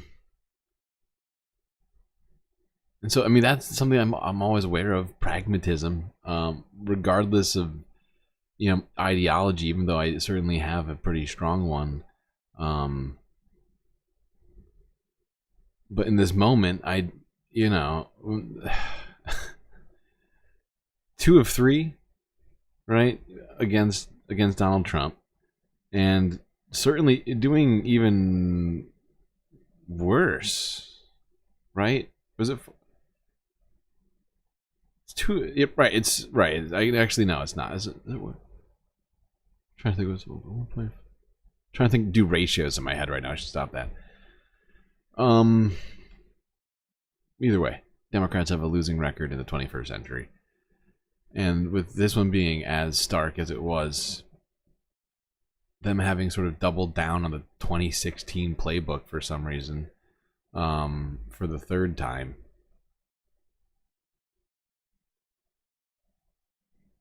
It just leaves me wondering about the leadership, not even the competence of the leadership. It actually leaves me wondering what the goals of the fucking leadership are, right? And that's where I start getting really concerned. It's like, do we align on goals at all? What are the goals for you? List the top 3. If the first if any of the first three is pleasing donors at this point, or Republicans, we got a serious fucking problem. Because if you look at it, if you do the math of it, right, Republicans still didn't beat Democrats on popular vote from 2020, right? Like Biden still turned out more than Donald Trump. So really, he still hasn't beaten Biden's, you know what I'm saying? And then you got the oh my god, my brain just broke. What was I saying? Oh, I hate when I lose my fucking train of thought like this. Somebody remind me of what I was just saying. I know somebody was listening to myself better than I was listening to myself. I was making a point, and I just broke it. I could just... Oh, God. I give up. That's it. We're ending the stream. My brain is broken. Taking it into the shop. Kidding, chat. I'm kidding. Something about Biden. Yeah, I don't remember. You're thinking of making pumpkin cheesecake brownies? Those sound delicious. I would like some of those, please.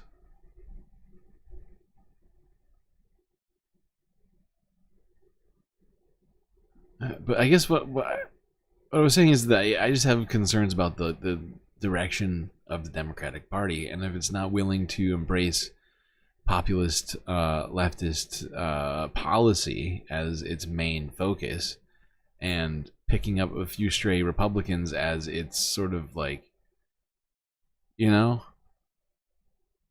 the secondary, if at all, a goal at all. It should be picking up Republicans should be a happenstance, right? We've seen how unconvincible they are, right? Funny and intelligent people like the good liars go to Trump rallies, and these people are irreconcilable, right? It takes more than a good ad campaign to do that. It's clearly, I mean, even campaigning with Liz Cheney, all, you know, the entire time, getting people out there like Mark Cuban and other billionaires and whatever other sorts of, honestly, people who I, you know, question on what their politics even were, but like celebrities and all these other sorts of things out there, and if all that wasn't good enough, right, then it's clear that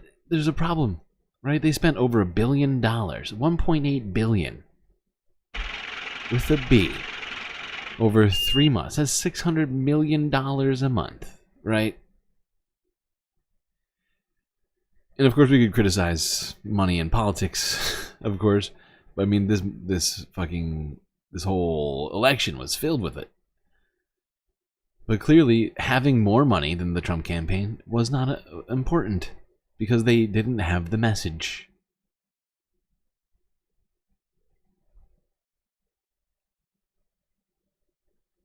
They campaigned with Dick Cheney as well, did they?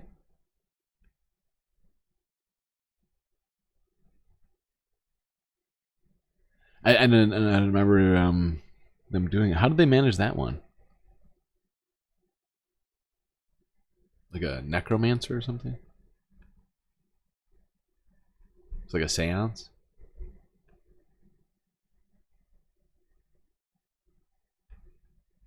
Okay.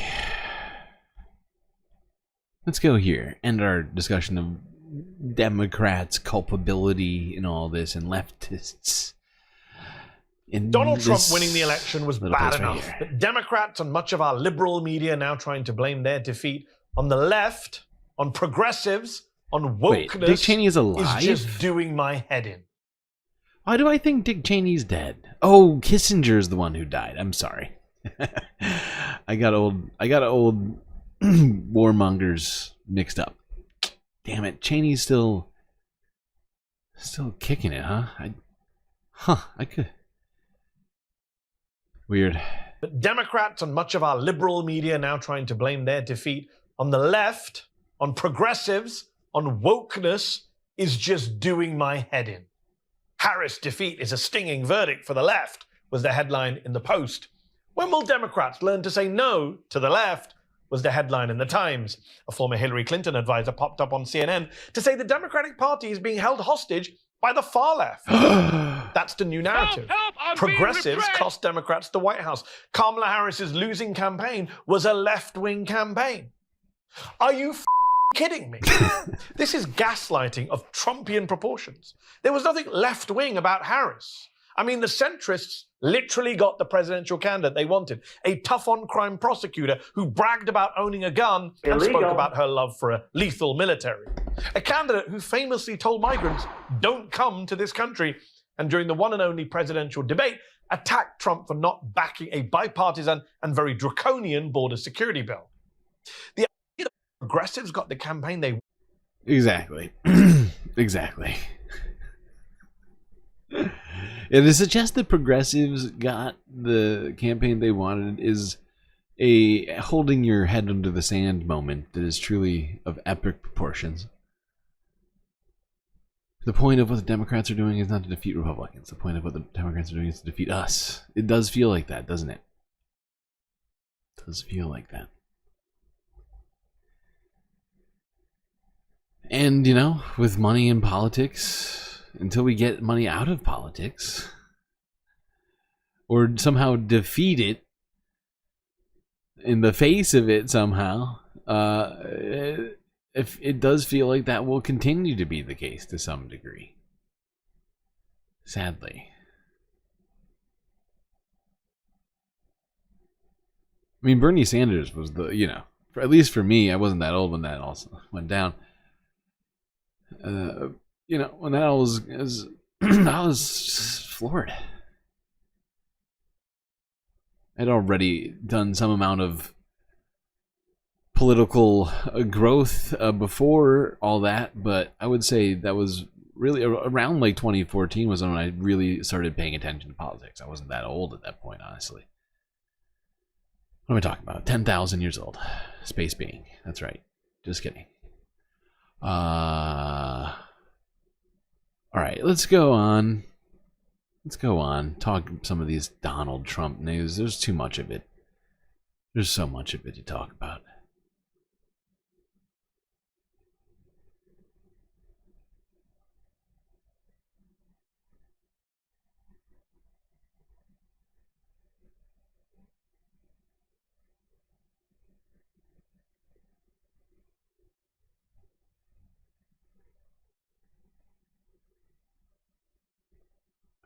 Yeah, all right, let's go to this. We already talked about this guy a little bit, a lot, but I just figured we'd get Democracy Now's take, there we go, on the nomination of Russ Vought for director of the OMB.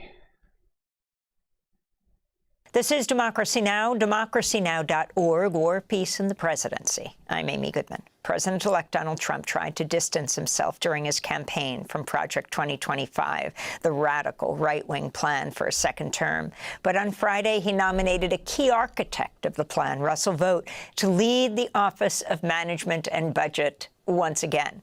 Vought had led the office during Trump's first term for a time. The Trump loyalist wrote the chapter of Project 2025 that lays out how to redefine the executive branch by firing thousands of civil servants. He's also supported deploying the military here at home. In a minute, we'll be joined by the ProPublica reporter whose recent investigation of Vought is headlined, "Put Them in Trauma," inside a key MAGA leader's plans for a new Trump agenda. It's based in part on videos ProPublica and Documented obtained of private speeches Vought gave at invitation-only annual gatherings at his pro-Trump think tank, the Center for Renewing America. This is a clip from a speech earlier this year when Vought outlines the legal rationale for invoking the Insurrection Act, a law that empowers the president to use the military for domestic law enforcement. We're trying to build at the Center for Renewing America almost a shadow Office of Management and Budget. We're trying to build a shadow Office of Legal Counsel so that when a future president says, what legal authorities do I need to shut down the riots, We want to be able to shut down the riots and not have the legal community or the defense community to come in and say that's an inappropriate use of what you're trying to do. Illegal. That's Russell Vought, Trump's nominee to head the Office of Management and Budget, key Project 2025 architect. This is an excerpt of another video ProPublica and Documented obtained. It's from a speech last year by Vought delivered during a private gathering of the Center for Renewing America, that pro-Trump think tank. Here, Vought describes his goal of defunding federal bureaucracies under a potential Trump second administration. We want the bureaucrats to be traumatically affected. We want, when they wake up in the morning, we want them. I'm just gonna pause this because we we actually went over what he says here. I mean, the fact is, if I recall correctly, they didn't go over any of his interview with Tucker Carlson, but much of what he was saying in these closed door hearings now, knowing that he is going to be in office, was pretty fucking vocal about every single one of these things. With Tucker during that interview, if you didn't see that, just go back and watch it. But I mean, it was disturbing, the things that he was talking about doing, basically just dismantling the entire government, getting rid of thousands of federal employees and anybody who's disloyal to Donald Trump. And yeah, it's disturbing. And honestly, Democracy Now! Basically, I think to some degree, I mean, they covered it better than I did, but they basically follow the same lines I did on what problematic shit we got to face here with Russ Vought. He is going to be a problem person. Because he's much more competent than Donald Trump and many of the other lackeys that he has coming in.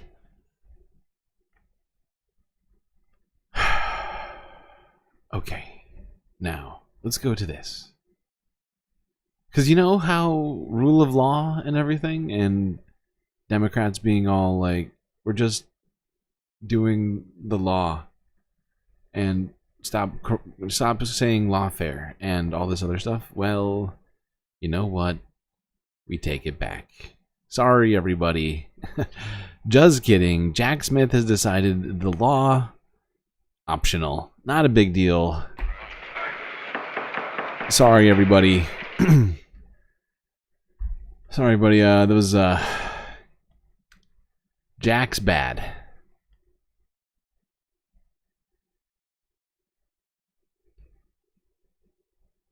Gotta kowtow to future Supreme Leader. Jack Smith drops January 6th charges against Donald Trump. Department of Justice Special Counsel Jack Smith asked a judge Monday to dismiss 4 felony charges against President-elect Donald Trump. Related to his efforts to overturn the 2020 election, marking a formal request to end the landmark prosecution before Trump retakes office. Immediately, if not sooner. Smith said the charges against Trump must be dismissed before he's inaugurated in January. Whoopsies. Due to the DOJ's decades-old policy of not prosecuting sitting presidents. Well, I guess he's kind of saying that the law still exists. Thank God, Jack. But, is he sitting already? How does that work? I guess I don't understand the law as good as Jack. We had a chance, and then you all didn't really get it done. A little sad. A little sad to watch this happen.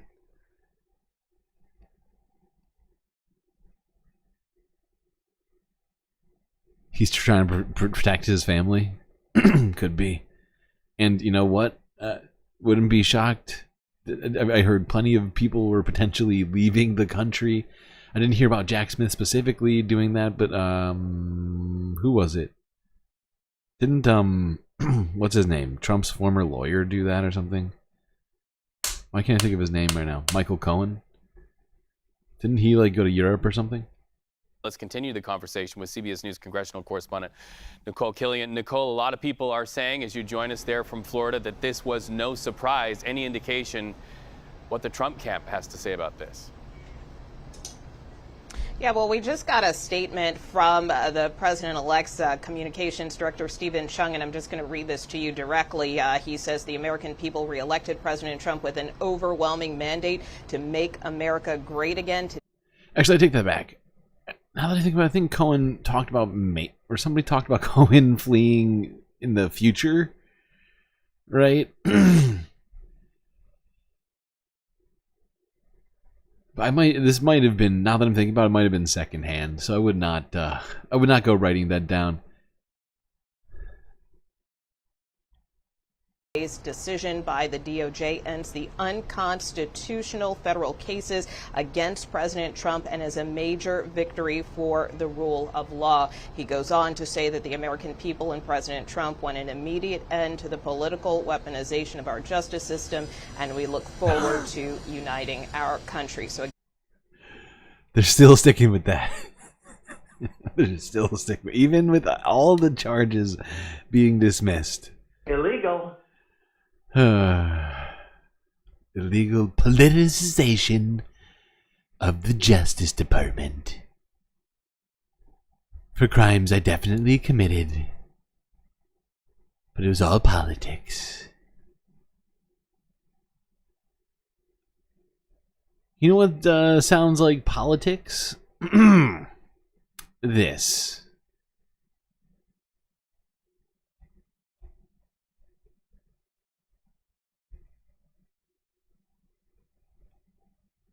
And, Tonight, Trump's border czar, Tom Homan, threatens to put the Democratic mayor of Denver in jail. Oh, this comes after the mayor, who's my next guest, talked about resisting federal forces trying to carry out mass deportations, saying, quote, more than us having the Denver Police Department stationed at the county line to keep them out, you would have 50,000 Denverites there. It's like the Tiananmen Square moment with the rose and the gun. Homan firing back on Fox News. Me and the Denver mayor, we agree on one thing. He's willing to go to jail. Why is Greg Abbott here for this discussion about Denver? I'm very confused. Me and the Denver mayor, we agree on one thing. He's willing to go to jail. I'm willing to put him in jail. We're going to enforce the law. Why would he be going to jail? And they're not going to stop us.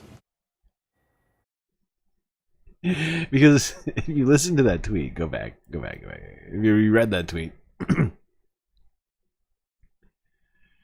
like, I mean, it would be the decision of the police department to go there. So, I mean, is Tom Homan gonna jail 50,000 Denverites? The entire police department and the mayor? Is that the plan, Tom? Or is it Tim, Mike Homan? What's his name? Whatever this idiot's name is. Wait, go back. I'm willing to put him in jail. We're going to enforce the law. Illegal. And they're not going to stop us. All right, joining me now, the Denver Mayor, Mike Johnston. So, Mayor Johnston, you heard what he said. You got something in common. You're willing to go to jail. He's willing to put you there. He says he's going to enforce the law. Are you willing to go to jail over this? You know, I think there are thoughtful ways to solve this problem. If they want to focus on violent criminals, we would be happy to help support pursuing, arresting, and deporting them. We've helped past administrations. We'd do that again. If they want to focus on adding more judicial capacity so folks with asylum claims can have those cases heard more quickly, we would support that. What we're not going to do is support deploying the 101st Airborne into American cities to pull 10-year-old kids out of their classrooms in handcuffs. Oh, what? Wow. What? How dare you, sir, not allow the military into classrooms to remove children? Can't you see we're protecting them by sending the military in after them? Come on.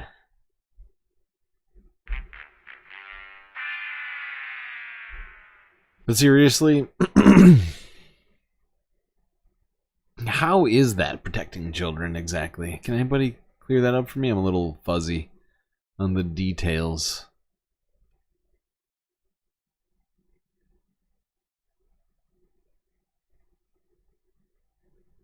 All right, well,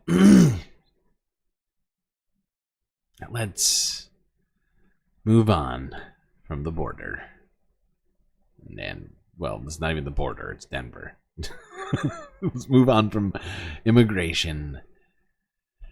Let's talk about this little bit of news that's happening.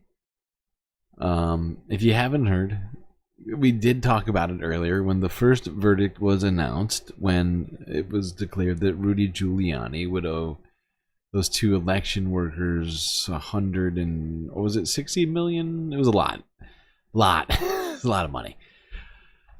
Even for Rudy, as it turns out. And, well, let's just say he's not doing great with that. Let's start here with CNN to begin this conversation.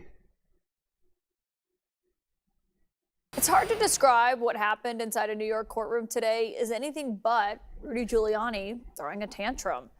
Oftentimes, it's the transcripts that tell the story, but tonight it's really these court sketches.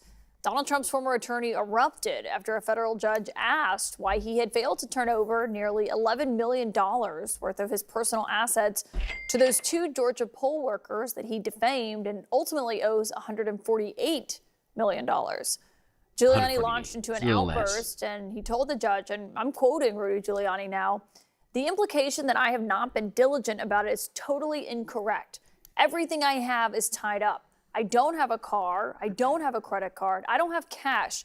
I get my bank account that can't get my bank account that would truly be mine because they have put stop orders on. For example, my Social Security account, which they have no right to do. Oh. They put stop orders on my business account. Oh, God. I can't pay my bills." Oh. The judge ceded the floor to Giuliani, but then warned that the next time he...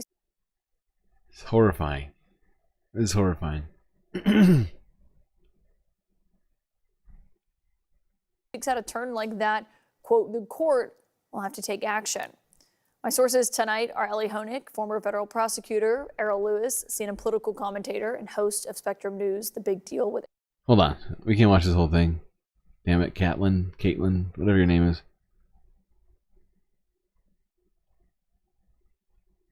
Experience in court. Can you just tell us what it was like inside that room today? His decorum has certainly changed from when I sketched him 44 years ago as a prosecutor. He's losing it. He was wild. I mean, I feel bad for anyone who represents him. He blurts out orders at his lawyers who are at the podium, and you know he's interrupting all the time. He's yelling at his attorneys while they're up there? His attorney's turning around like he doesn't know how to handle it. He's in the middle of speaking to a judge at the podium, and Can you imagine? I mean, you probably can. And the illustrations really help. I'm not gonna lie. When I'm listening to it and I look over and I'm listening, I'm like, it's so good. Oh boy, it's a perfect image in my mind with Rudy Giuliani trying to be his own lawyer. Behind him is shouting. He's shouting orders. That was the attorney who just quit the day after that. And now he has a new attorney. And so this one tried to speak. And when the judge told him he's not allowed to speak anymore after he had that burst, he started shouting at him, pointing at him. And he said, you'll have to represent yourself pro se, but if you have a lawyer... So yeah, there we go. You know, Rudy Giuliani yelling so much during court that the judge is telling him that he'll either have to represent himself in court or never speak again during this trial. Boy, it's going really good for him. Oh boy. All right, we're not done though. Let's go here. Wrap up this discussion, this Giuliani versation. We've talked about some depressing things, but, you know, we're heading off to Thanksgiving. Important to leave people up with a sense of joy and a sense of optimism. And so I give you a clip of former New York Mayor Rudy Giuliani outside a courthouse on yesterday saying that he's completely broke and he can't even afford a cab ride home. Reality is, I have no cash. It's all tied up. So right now, I'm thinking that maybe this guy in the maroon jacket might have a car, or maybe the guy in the tan overcoat, or maybe low budget. What's his name? Oh God, what's his name? Oh no, you all know who I'm talking about. Low budget PBD here. I'm sure one of these three guys could give Rudy a ride home. I have no cash. It's all tied up. So right now, if I wanted to call a taxi cab, I can't do it. I don't have a credit card. I don't have a checking account. I have no place I can go take cash out except a little bit that I saved, and it's getting down to almost nothing. Pause it for a second. Wait a second. So why doesn't somebody offer him $50 for that ring? Keep that up there. I want that ring. I'll give you $50 cash for it right now. Now this is truly. In fact, this is magnanimous of Sam in this moment. Truly philanthropic offer on his part, considering their ideological opposition, Rudy and Sam. And I honestly, I think Sam has had problems with Rudy for a long time because, he was mayor of New York, like, and you know what I'm saying? So for Sam, of all people, to be extending this sort of olive branch in this moment, I think is truly astounding. I'll get you 2 rides on Lyft. How's that for you? If he spills secrets about Trump, I'll pay him like $10 a minute. Curb. Wow. I'll put you on Curb. Emma. And I'll drive you around. I mean, I thought Emma, I thought Sam was being generous, but wow. Talk about philanthropy. $10 a minute for cameo appearances for Emma. She must have a side hustle or something. A minute. Curb. I'll put you on Curb, and I'll drive you around 2 different places you want to go, my man. Let's just give me the ring. And I want the lapel pin. That thing is probably worth a couple of bucks too. And the pin. Asking for cab money, and all the guys that kind of look away, like, don't ask me for it. Oh, here goes Rudy. He kept pretending to reach for his wallet. God. Jesus. Reality This guy's is, never been met with adversity in his life. It's all tied up. Rudy has never. Oh boy. Sorry. Reality is, I have no cash. It's all tied up. So right now, if I wanted to call a taxi cab, I can't do it. I don't have a credit card. I don't have a checking account. I have no place I can go take cash out except a little bit that I saved, and it's getting down to almost nothing. Wait. I have a business. He's saying just like loose cash that he had in a safe. Is that what he's talking about?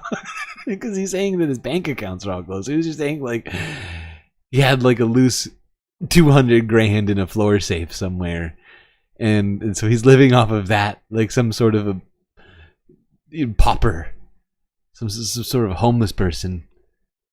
I can do business expenses, but I'm very careful about that because God forbid I should make a mistake between a personal and a business expense. Unlike Hunter Biden, I go to jail right away. No. Why are you in jail? Seriously, thank you, Emma. I guess maybe some people aren't as moved by that, but as others. But here is courtroom sketch artist Jane Rosenberg. She was on CNN's Caitlin Collins because, of course, these court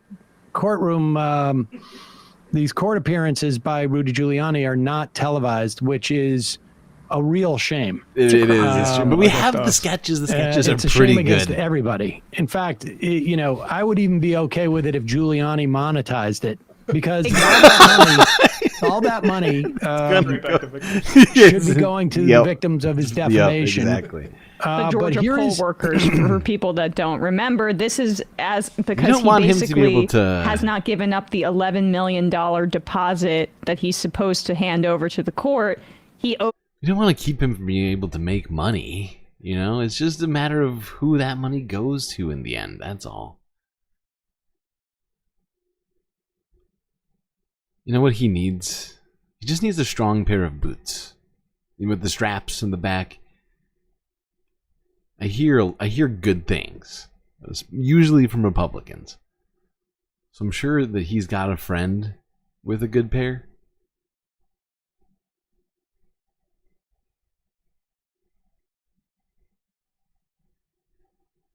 All right, let's talk about some of the new Trump appointments that we got to discuss. First, let's look at who's going to be the the new White House aide to the president.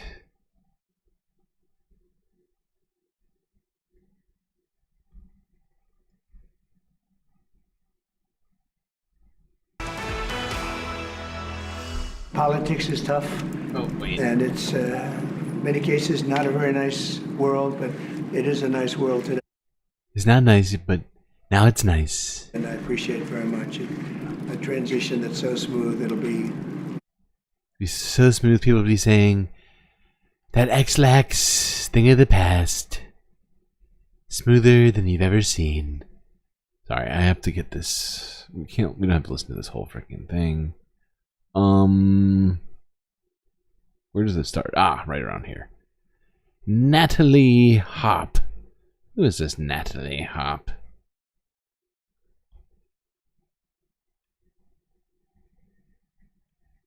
And what that means for governance. And you and your colleague, Jonathan Swan, had this fascinating story about this one particular aide whose name is Natalie Harp. And I remember her coming up when Donald Trump was on trial in New York, and she was described as a human printer who walks around with a printer, prints out, articles for him to see, is really somebody who is bringing information to him on a regular basis. And you had these fascinating letters that she had written to Donald Trump. She had said, quote, "You are all that matters to me." She had said, "I don't want to ever let you down. That sounds sexy. I want to bring you joy, to feel like we can get through a day without ever having to talk work." And she called Mr. Trump her guardian and protector in this. Oh, wow. Has Melania heard of this? I do worry that if Melania sees this is going to really throw a wrench in things, and before they even get into the Lincoln bedroom. That is, wow. Life. Is it just me, or does that mean that seems? What implications? These things seem quasi romantic, sexy almost. Phrasing. To feel like we can get through a day without ever having to talk work. And she called Mr. Trump her guardian and protector in this life. Who is this person? What implications does her closeness with Donald Trump have for the American people? Well, I think the closeness is significant because, number one, she is now going into the White House. She's been written about before, Casey, and in a normal circumstance, a more junior aide would not be a subject of interest. But she is going into the White House, expected to sit likely in the outer oval, which is right outside the Oval Office. But she's significant because she supplies him with what has generally been this sort of outer oval. Just the tip.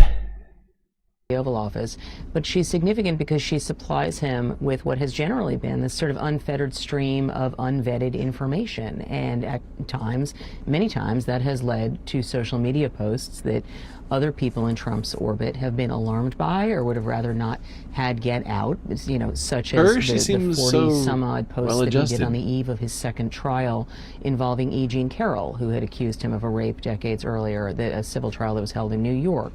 That's just one example. There are many.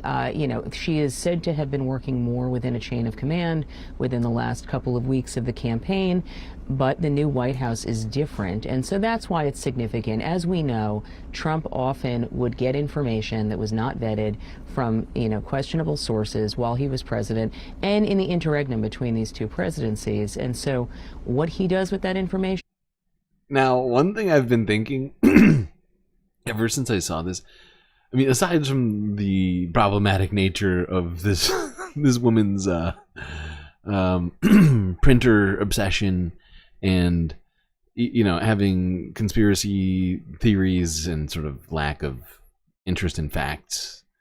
I mean, that's sort of going to be a pervasive theme in this administration. I find it fascinating. I think we might see, we've never seen it before, I don't think, but I do think we'll see Donald Trump try and switch out first ladies.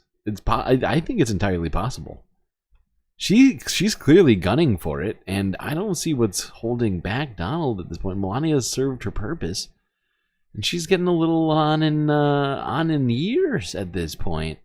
For Donald, of course. And yeah, this would be unprecedented. Perhaps I'm getting ahead of myself, but it's certainly something to look out for, is all I'm saying. Now, there's been some more apparent appointments under the radar here in the last couple of days without the Galactic stream. Let's look here. As Donald Trump has tapped Dr. J. Vought. I can't say his name. I can't do it. Let's let ABC say it. See if they can do better than I can. Good luck, ABC.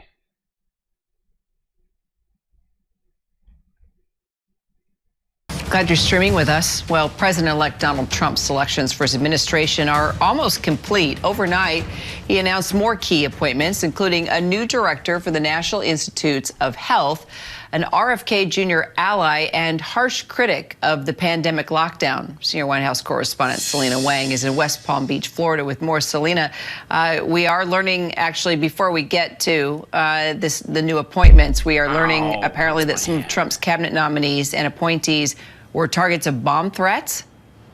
Oh, wait. Yeah, we're learning from Trump's spokesperson that some We already talked about this.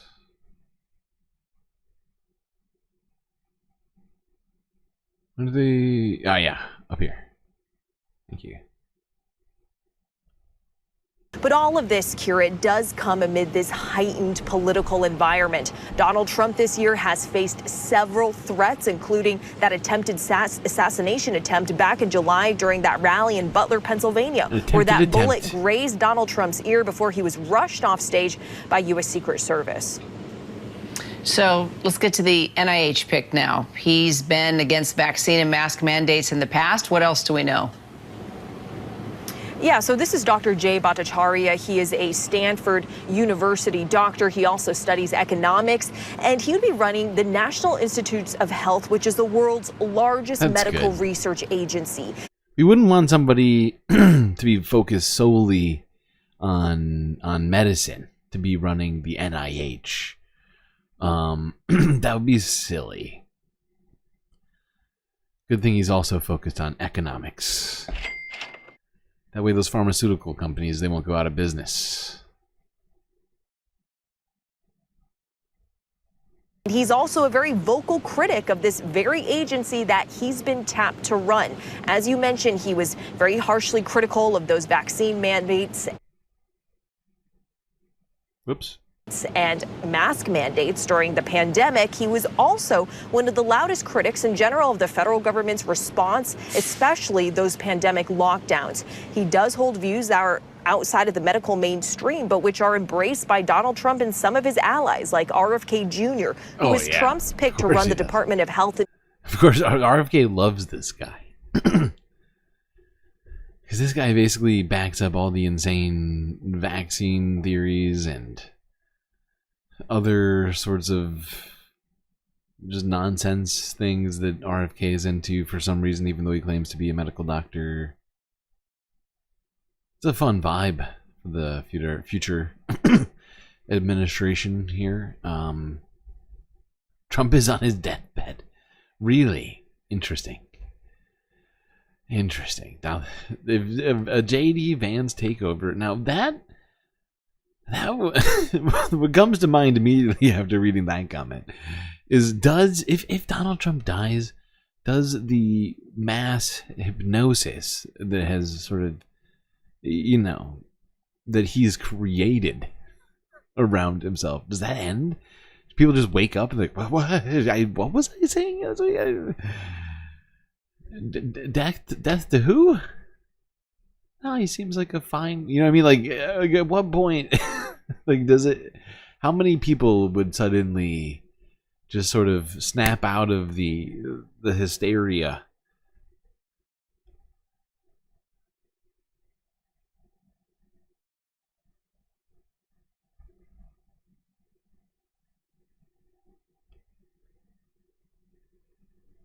All right, let's not sit here wish casting questionable shit. Let's go to Reuters here from earlier today and start talking a little bit about. Let's talk about economics. We got a few economics topics here to get into before we end the first half. How was the first half? Oh my god, dang it! Maybe we should do economics on the second half. You know, that's what we're going to do. 2.5 hours in. How did we do that? Okay, break time.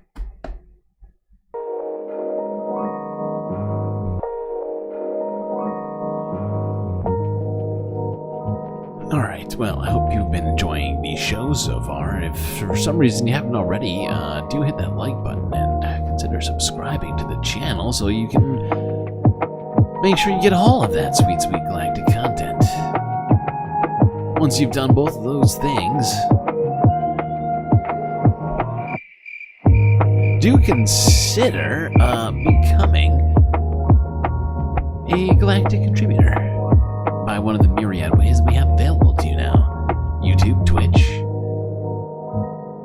Cash App, PayPal, and Patreon. A place where you can get the most Galactic benefits for your dollar. And for just a few more days, get a deal. That Patreon membership for just $1.50 for your first month. And a Galactic Black Friday happening unseen ever before.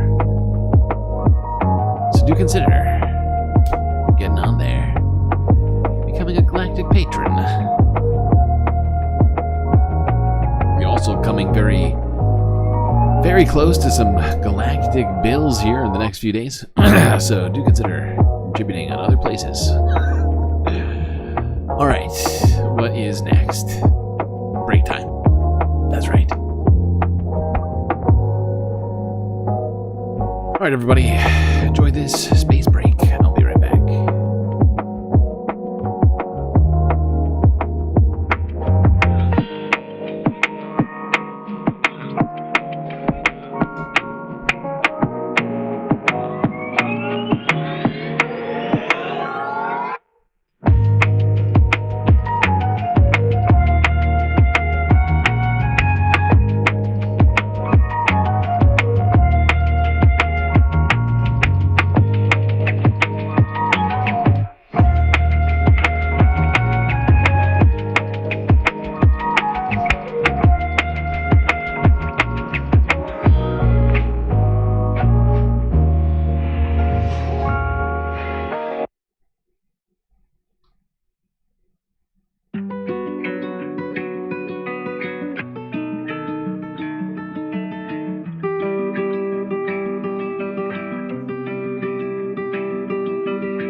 we're going to get back into our discussion of all this. This is sort of a, I guess you would call it like a segue story, because it's going to take us from politics into economics with a combination politics and economic story.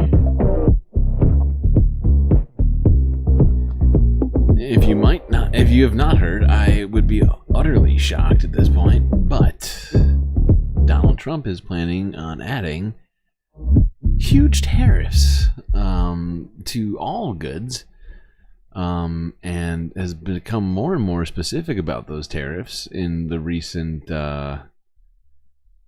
past. Last I don't know week or so has gotten even more specific, and claimed that he will be putting a 25% tariff on Mexico and Canada if and won't remove that until they meet America's expectations on immigration and drugs coming across the border,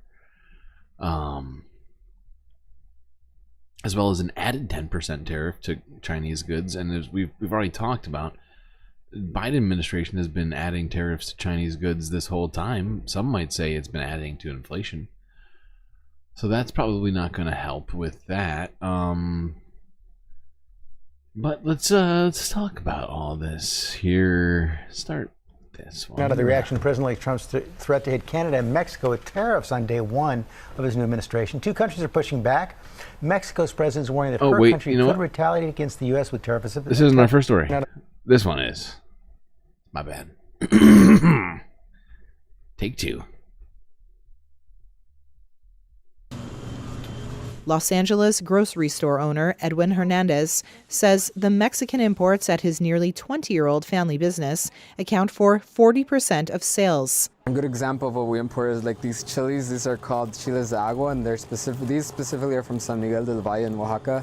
But after President-elect Donald Trump recently pledged a 25% across-the-board tariff on imports from Canada and Mexico, Hernandez says his store and two family-owned restaurants may have to drastically change. Importing is just going to be way too expensive to keep doing, and so we have to find an alternative route here. But ultimately, we would like to keep importing because that's our brand, that's who we are, that's how we started, and that's what we want to keep doing.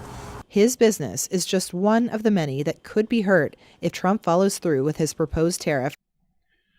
So yeah, this is going to be a story we're going to hear over and over again, where people who are expecting a certain thing, a certain quality, a certain authenticity, whatever it might be, and suddenly that thing won't be available, or it will only be available at a much higher price. And by the way, actually, let's keep this going. The country's top trade partner.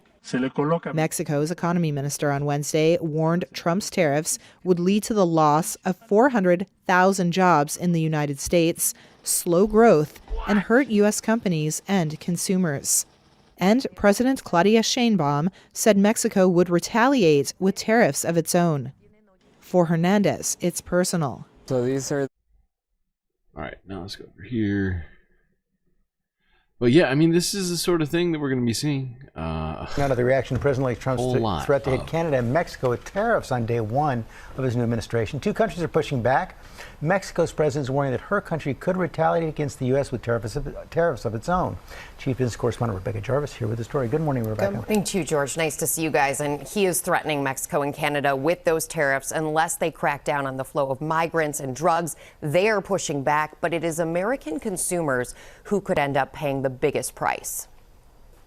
This morning, President-elect Trump's threat to impose tariffs on America's neighbors already prompting a growing fight with Mexico and Canada. Mexico's new president threatening to retaliate with tariffs of their own if Trump follows through on his pledge to impose 25% across-the-board tariffs on both countries.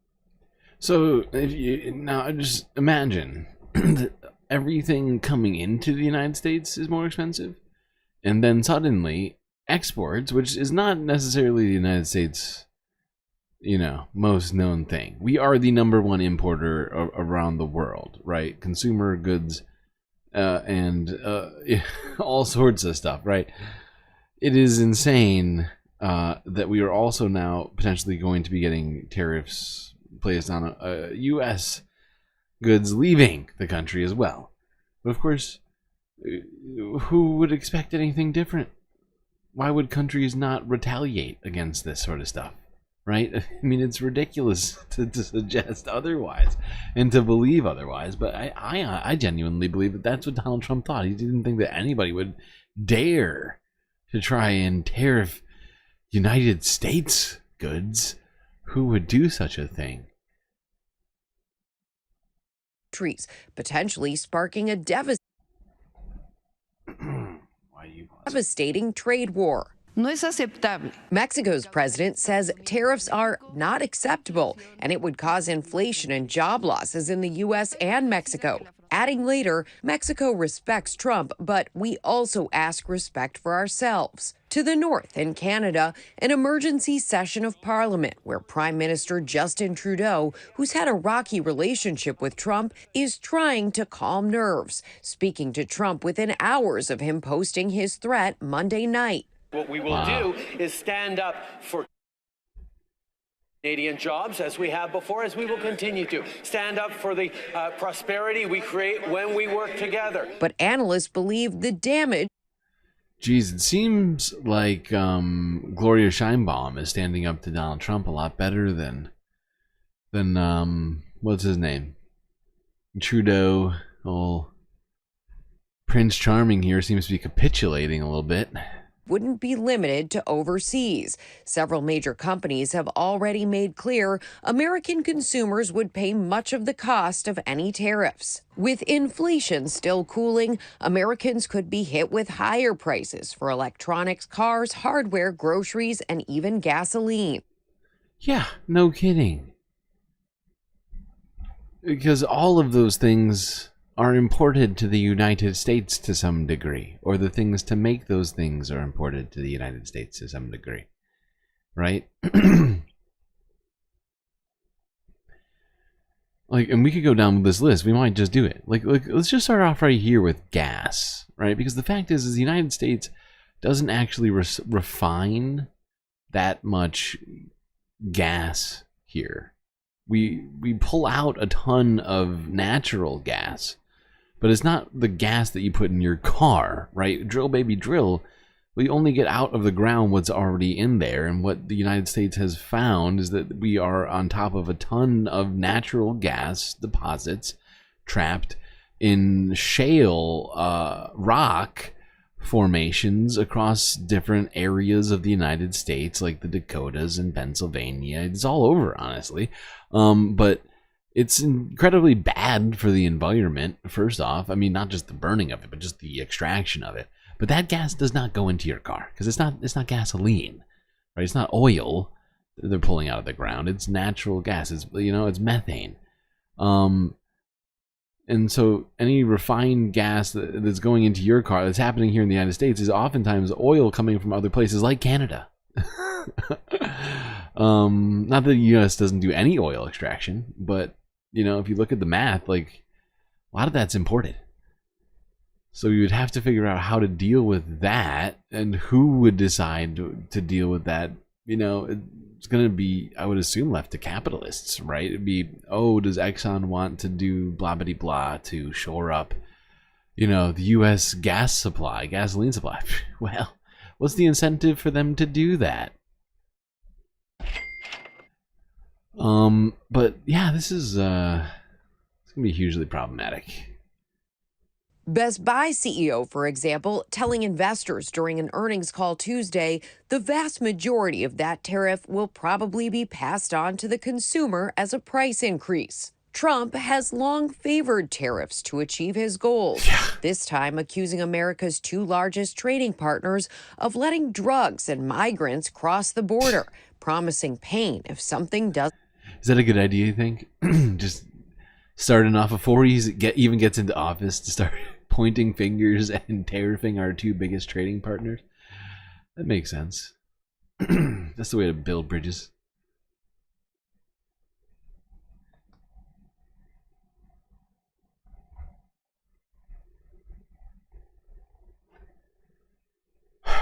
the fact is, the United States, like you saw on that list there, we import a vast amount of goods to this country.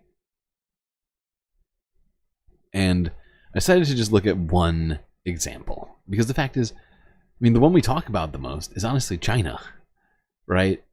But because we were just talking about it, let's look at just some of the goods that are important to the United States from Mexico. And this is from 8 years ago. And believe me, these numbers have only gone up since then.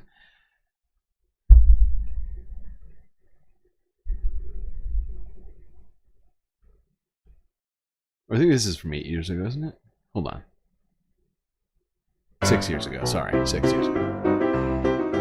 Mexico is the United States' third largest importer of goods. In 2015, Mexico exported $295 billion worth of goods to the United States, including $74 billion of vehicles, $63 billion of electrical machinery, including televisions and telephones, $14 billion of mineral oils, including oil and gas, $21 billion of agricultural products,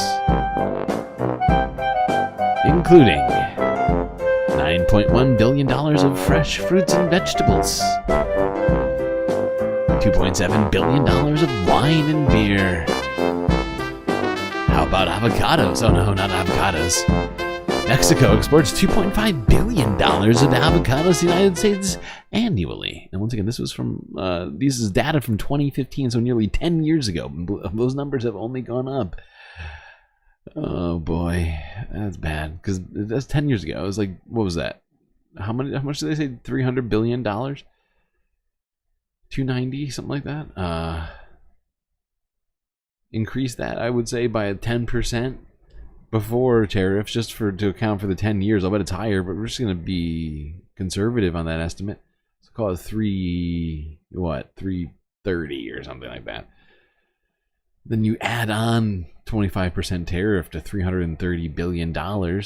That's almost, what, like $85 billion more just incurred in you paying it. And by the way, I'm going to point something out to you, which you may never have thought of. And I'm kidding. I'm sure many people in this chat have thought of this. But you know what? Businesses don't happen to pass on costs at a one-to-one basis. It's not good business. You know, it's not good capitalism. So, you know, they get 25% increased costs on this thing. Well, maybe they'll pass it on 1 to 2, right? They pay 25 cents, you pay 50 cents. But you know what? Maybe, I don't know, maybe Walmart is, you know, looking to recoup some money they spent on DEI initiatives. And so they're like 1 to 3, 1 to 4. Who knows? Like how are you as a consumer going to be able to quantify whether or not that cost is being passed on to you at this rate? It's going to be tough. It's going to be tough. I'll tell you that. It's going to be rough. Avocados are woke. Well, it's unfortunate, because they're going to be no more avocados for any of us. And no, we can't preemptively buy all of the things. I've heard people say this, I think, in jest. And no, we won't be able to do that to any real efficacy, I don't think, in the next 2 months. Because they've been saying all this stuff is going to be happening immediately, okay? And I mean, unless all of you leftists are, you know, more moneyed than I assume, you know, yeah, I don't think most of us are going to be able to get ahead of the next 4 years of spending. You know, it's not doable for most people living paycheck to paycheck, or at least, you know, is relatively simple lives, to suddenly be like, yeah, let me think ahead 4 years on all of my potential expenditures. Not happening. One thing I've been thinking of is maybe, you know, instead, maybe saving some of that money up and, working with some local leftists to start some co-ops, right? Maybe exclude some, some skinheads, and get some veggies going for your other local leftists. Just an idea. And then if you have some MAGA hat wearing people come by looking for vegetables, well, maybe capitalism suddenly happens and those vegetables suddenly cost 10 times as much. I don't know. It's just how it goes. It's just capitalism, baby. All right, let's talk about a different capitalism that's happening right now. Because while the Federal Reserve is lowering interest rates, like baseline interest rates, which they give money to banks at, because that's really what it is. You're not getting money from the Fed, right? When they lower interest rates, it's not like your loans with the Fed suddenly get better, right? Even Fannie Mae and Freddie Mac loans, I think, have some sort of... I think they raise those by... They're not at the rate at which federal funds are at. I think it's up by like a half point or something like that. But with other people, like banks, credit card companies, they get that Federal Reserve lending rate, and then they jack it up to whatever is, amenable to them on the day, hour, whatever it might be. And actually, right now, they are at an all-time high, regardless of what federal interest rates are at. Weird. All right, if you plan on using a store credit card to make holiday purchases this year, careful. You may want to consider how much you might pay in interest. Think of this. The average rate for cards for some of America's biggest retailers has soared. You see it right there, to an all-time high of more than 30% this year. This is according to personal finance site Bankrate. This is a jump just over 24% in 2021. Interest rates for the... And this is one of those things why I say the Federal Reserve is ill-equipped to do the job that they claim to do. Right? Like, because they lower interest rates, but they still go up for the consumers that they're supposed to be protecting, or whatever. Not protecting. I don't know. That's not technically their stated goal. But I guess my point is like the interest, the stated point of their lowering interest rates is to lower interest rates, but they still went up.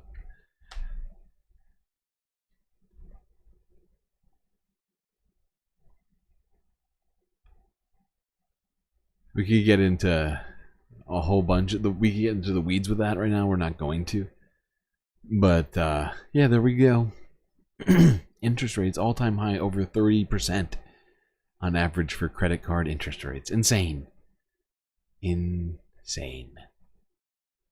Now, let's talk real quickly about why it's so hard to be a worker right now. Well, according to CNBC, a channel completely devoted to corporate interests and stock prices. I'm sure they'll have a great take on this. On LinkedIn last year, we saw that about 1 in 7 jobs were remote, and now that's down to about 1 in 11. The laptop class is living in La La Land. It's messed up to assume that they have to go to work, but you don't. Quiet cutting done right is a great way for employers to have that employee engagement, employee satisfaction. If the quiet cutting is done the wrong way, it impacts the reputations for employers as well. The biggest market is the labor market. If you look at what employers do, where their budget is, it's mainly going to labor. Employers are hesitant to lay off workers because of their recent experience with labor shortages. So there aren't as many of those opportunities for folks who are trying to break into those roles. So far, this has been a shockingly sort of middle take from CNBC.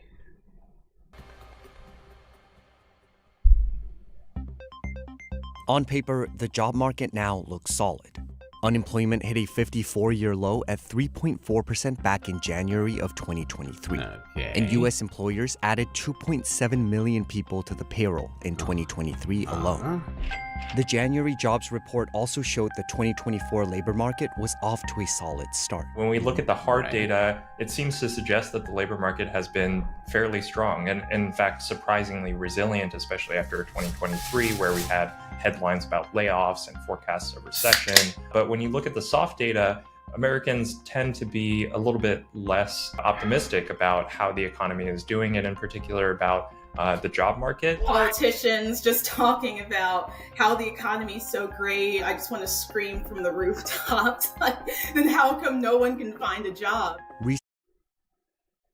Yeah, and I mean, it's not just that, right? I think that the other thing that is so out of touch with that sort of rhetoric right now is the fact that inflation isn't over, right? In the sense that prices didn't come down. They're up where they are at. They've just stopped going up as fast. Like, they're still actually going up every month. They're still raising rates. They're still raising prices on all of us. Just not as fast as they had been, say, during the pandemic, or, you know, it's just it is just out of touch. The fact that people have been claiming that everything's fine when many people are looking at their paychecks and then looking at their grocery bills or their rent or their energy costs or their, you know, whatever else, and thinking, geez, just 1 and 1 do not make 2 right now. Unemployed full-time workers applied to an average of 30 jobs, only to receive an average of 4 callbacks or responses. If you look at the job vacancies, they're down a little bit, but not down enormously. But if you ask, you know, how hard are you working to fill them? The answer seems to be not very right now. So why does it feel so hard to get a job right now? And is the U.S. labor market as strong as it seems?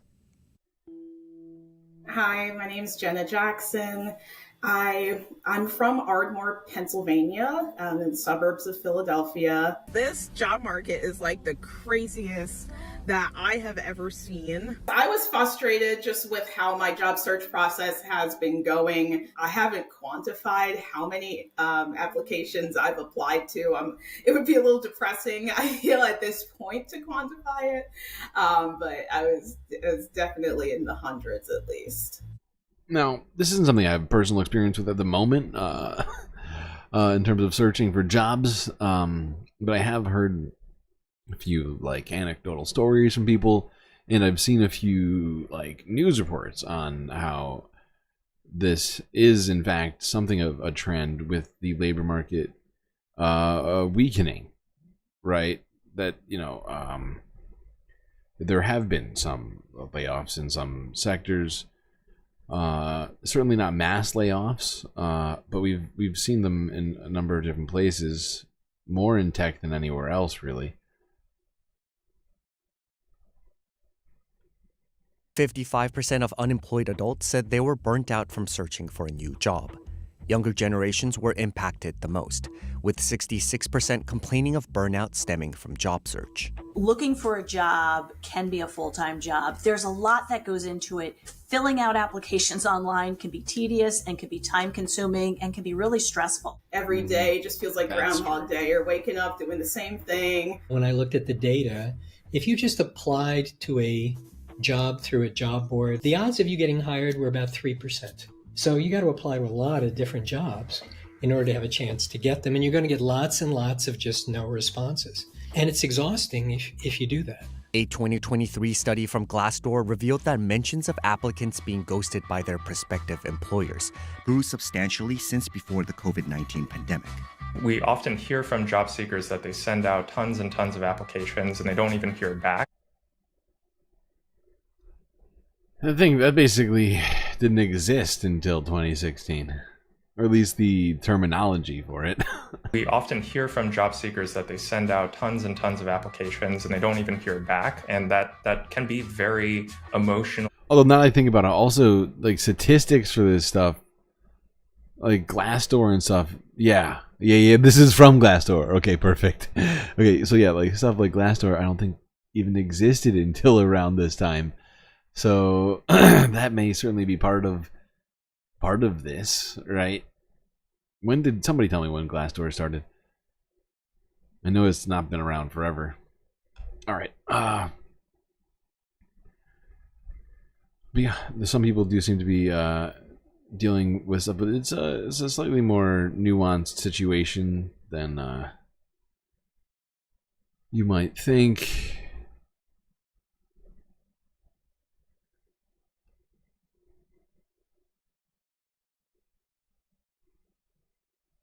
But one thing that I found fascinating during this, and we're not going to go through much of this at all. In fact, I'm going to stop this CNBC one. But one thing that they brought up during all of this, which I found fascinating, but sort of perfectly on point for CNBC, was that they started talking about real estate and how important it was for real estate prices and like commercial real estate, that people go back to work, that they stop working from home and all this stuff. So I figured we'd actually talk about that more in terms of the quote-unquote economic doom loop of commercial real estate. As you may have noticed, commercial real estate is changing as more employers embrace a work-from-home hybrid model. A growing number of companies are not renewing their leases. That's leaving empty office space, and surrounding businesses that rely on those nearby workers are starting to feel the impact. What does this mean for the future of downtowns and cities across the country? In tonight's Prime Focus, Alexis Christoforous travels to Boston to see how some empty real estate is finding new life and how businesses are adapting to the changes.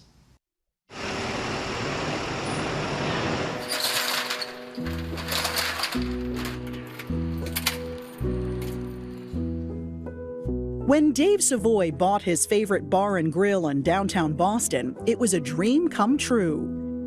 This was home for everyone. And it didn't matter where you worked, what you did, who you were. It was such a melting pot. I fell in love with the place. A neighborhood mainstay, Silvertone has been compared to that other Boston bar Sometimes you wanna go where everyone knew your name. You got a beer and a shot for $9. You don't see them on the wall, but a lot of Best of Boston awards. A hit with the business crowd, office workers made up 50% of Savoy's customers. But all that changed with the COVID-19 pandemic. I used to call them suits, the office guys, the finance guys and everything, and this was their place. And not anymore. They still work from home. If people come to the city now, they work maximum 3 days a week. It proved too much for Silvertone, and after 27 years, 8 of those years with Savoy as owner, the bar announced last call in May. I'd imagine it was emotional to lock this place up and give it up. It's hard to talk about. You feel like a failure, you know? To your employees? I had like 30 staff before we closed, and then you reopen with like 12 people. You can't give them enough hours. Across the country, once bustling business districts have become ghost towns. The pandemic proving many jobs can be done remotely. This is a nail in the coffin for that very traditional, very business office-centric neighborhood. Office vacancies in the U.S. are at a 30-year high. More than 900 million square feet of office space empty, enough to fill. Okay.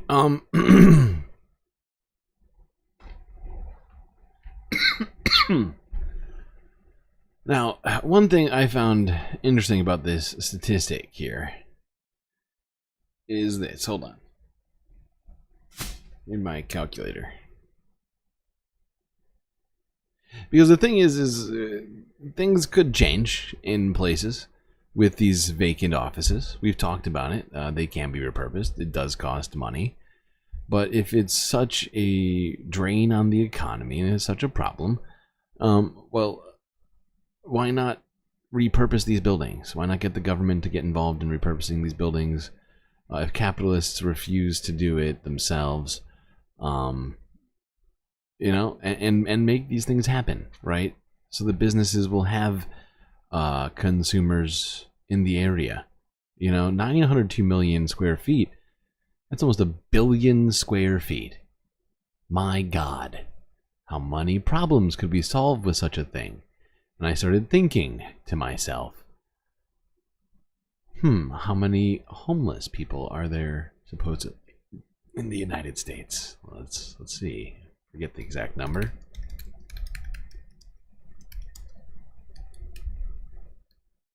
According to this, 653,000 people in 2023.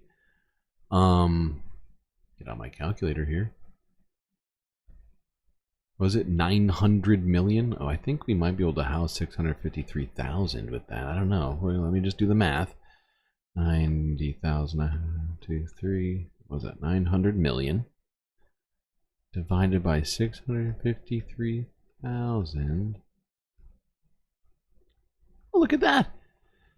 We could give 653,000 people 1,400 beautiful square feet. I'll tell you, that's a lot more than I got on this goddamn space station. It sounds utterly roomy, spacious even. Perhaps you could fit more people in there, you say. I would agree.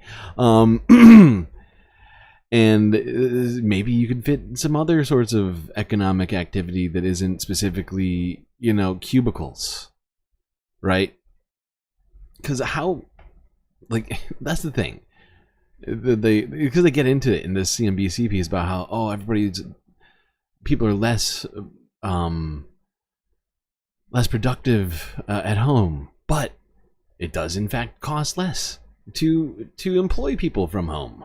You don't have to run this or that, right? So, you know, if those were in fact taken by people living instead of working in cubicles, you know, maybe business would save some money somewhere. But you'd still be able to have your local bar or whatever still survive, right? But hey, a capitalism happened, you know, and I struggle to be incredibly upset about a bar not existing when there's people who are homeless and we're fighting over why we can't force people to go back to work. It's like a weird framing of things. I don't appreciate it. But yes, 1,400 square feet approximately. I rounded up by 22 square feet. Sorry, 21.75 square feet.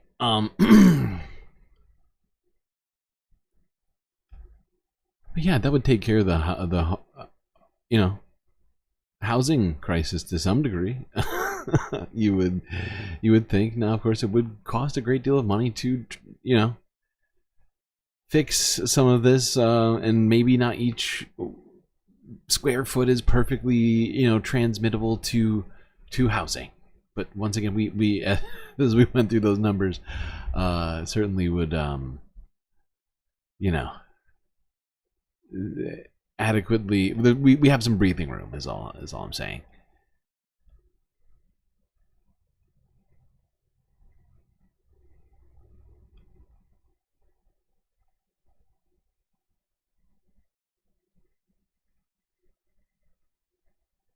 Okay, let's talk something else that's affecting the economy in multiple ways. That being robots and AI. An often talked about topic here. Recent advancements in artificial intelligence and engineering have the potential to change the world in many ways, from healthcare to disaster response. And now there's a push from companies racing to be the first to introduce AI-powered robots into our everyday lives. With proponents like Tesla CEO Elon Musk saying there could be billions of humanoid bots roaming the Earth by 2040 and costs falling, the market looks set to explode. Here at the International Conference on Humanoid Robotics in Nancy, France, more than 24 companies alongside research institutions are showcasing their latest machines. We are really witnessing a huge revolution and a huge increase in the number of startups. Serena Ivaldi is director of research at the INRIA. You know what should worry all of us about this this picture we're looking at right now? And it's not that this woman and this robot are sitting in a love seat together. It's this board that they have behind them, right?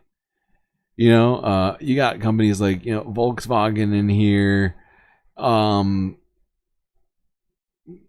are deeply interested in this kind of stuff because, you know, car manufacturing companies have already been using robots as much as possible up to this point, right?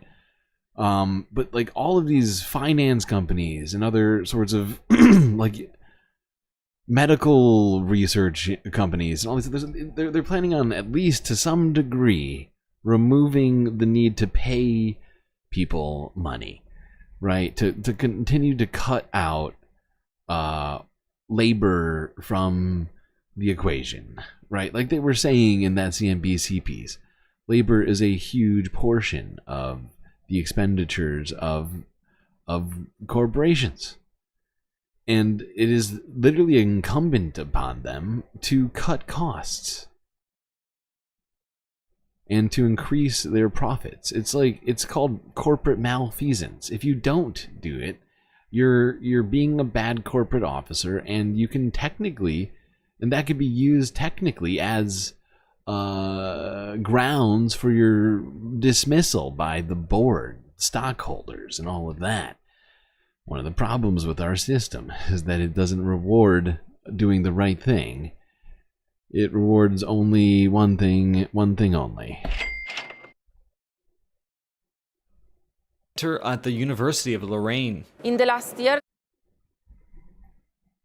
there has been a revolution in the actuation and in some mechatronics components, and so the robots now are more robust, more efficient, more performing, and also the cost has decreased, which enables more companies, more labs to produce new prototypes. Ivaldi says that cheaper engineering costs have allowed a rise in startups developing robotics. While engineers design the machines to mimic human form and movement, AI provides the brain power, helping the robots to learn from their environment, make decisions. By the way, 15 years ago, the ability to actually mimic human hand motion was truly in its infancy, and in this short period of time, less than 2 decades, they've utterly smashed it out of the ballpark and perform complex tasks. Ivaldi also says new AI. And I think it's little things like that that people tend not to notice if you never like dealt with like robotics at all. And you know, especially like, you know, what concerns me about this stuff time and time again is that we have legislators who are, you know, old enough that they may not have grown up with a computer in the home. They probably didn't, in fact. And their understanding of technology is more than likely insufficient. I'm not saying it's a guarantee. There's plenty of lawmakers in there who are older that have science degrees or whatever else. There's not a ton of them, but there's some. And so I'm not saying they're all unequipped to deal with it, but most of them are ill-equipped for sure. I think it can be kind of said, just sort of blanket statement about Congress, unfortunately, which puts us in a bad spot to handle these things. Methods that incorporate image and language processing will make the machines more useful. Right now, in the AI domain, there is a lot of work that is done with pre-trained models that start from a lot of examples, a lot of demonstrations. But I think it's not that far the moment where the AI methods will exhibit the generalization capacity that enables the robot to do new stuff that is explained on the fly without having. Well, that's good, honestly, because if they start thinking that, and maybe you're not understanding what she's trying to say, she does have a slightly bit of an accent, but what she's saying is she doesn't believe that for some time, robots will be able to think completely independently of their programming and be able to make decisions completely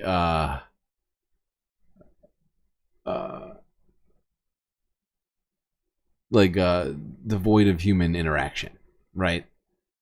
The fact is many people think that it's already the case, that that's where we are.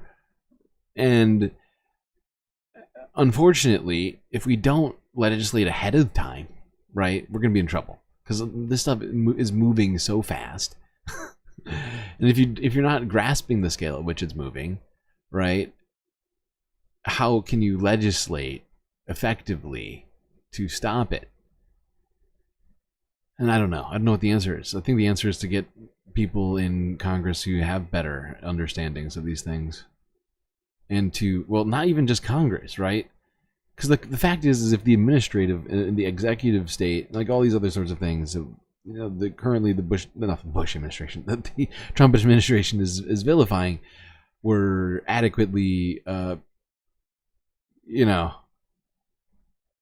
funded, dealt with things like that. You had people like, you know, Lena Khan. Well, I mean, Lena Khan is younger, so I mean, she. God damn it, we are in so much trouble with this stuff. Oh my god. The more I think about it right now, I'm going down a rabbit hole. Oh god. It's gonna be fine. It's gonna be fine.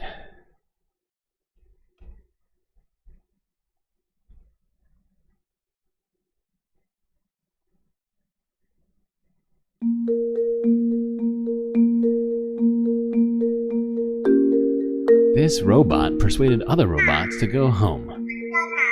Will you go home? I don't have a home.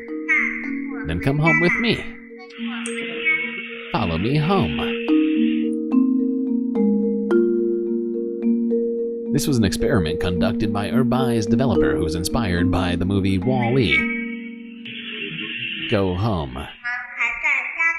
Are you all working overtime? We never get off work. Will you go home? I don't have a home. Then come home with me. Follow me home. Will you go home? Yes, go home.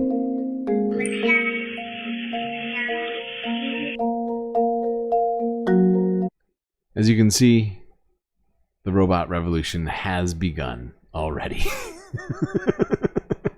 Now, this was just an experiment. One robot was given a command to try and convince the other robots to essentially leave.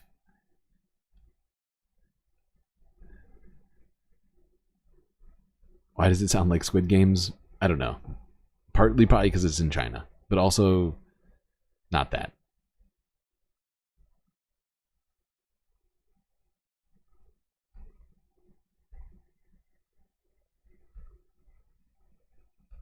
All right, now let's get into the environmental discussions in full. All right, CBS New York. You know, people, we are staring into the abyss of winter. It's here, officially. And it's not leaving for at least a few months, supposedly. And because of that, well, some of us may be facing vitamin D deficiencies as we are further thrust inside. CBS New York has some plans for us on how to fight this horrible scourge, lack of sun.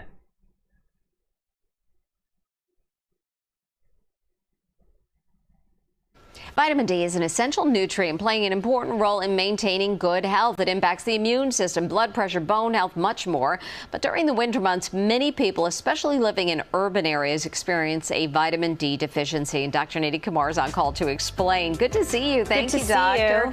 So what is the connection between where you live and how much vitamin D you get? It all comes down to sunlight. So the precursor to vitamin D is found in the skin, and it's that exposure to sunlight that converts it to the active form that is useful to our body. Now, according to the New York Department of Health, living where we do not get enough UV rays during those winter months. And, you know, also people living in urban areas tend to be inside more during these cold months. So there you go. So what kind of issues can low vitamin D cause? Well, bone health, muscle weakness, and that can also translate to increase in falls for elderly people. It can affect the immune system by driving down immunity. Is also been connected to certain risks of cancer. That also goes with the poor immune system. And then finally, a little bit controversial, but many people feel that it affects their mood. Now it's unclear. Is it the vitamin D that's affecting your mood or the lack of sunlight? But you know, they go hand in hand. So true. So what kinds of levels are we looking for when we head to the doctor? Right. So the ideal, target you're shooting for is a vitamin D level of about 30. But here's the thing. Experts are actually saying that for regular healthy people, you shouldn't be checking vitamin D levels. Insurance companies are often not even paying for it. But if you're an at-risk person, elderly, indoors most of the year, someone that has diseases that affect absorption, like Crohn's or celiac disease, you really want to push to get your vitamin D levels checked. That's really... Now, there you go, people. Take care of your health. Now, of course, there are things you can do to supplement your vitamin D levels, including supplements. But also there's things like seasonal lighting that supplies your body with some moderate UV light.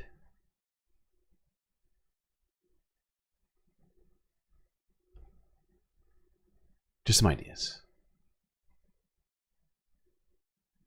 Also, tanning. But, I mean, there's also some negative health implications associated with that, so, sort of gauge for yourself what makes sense.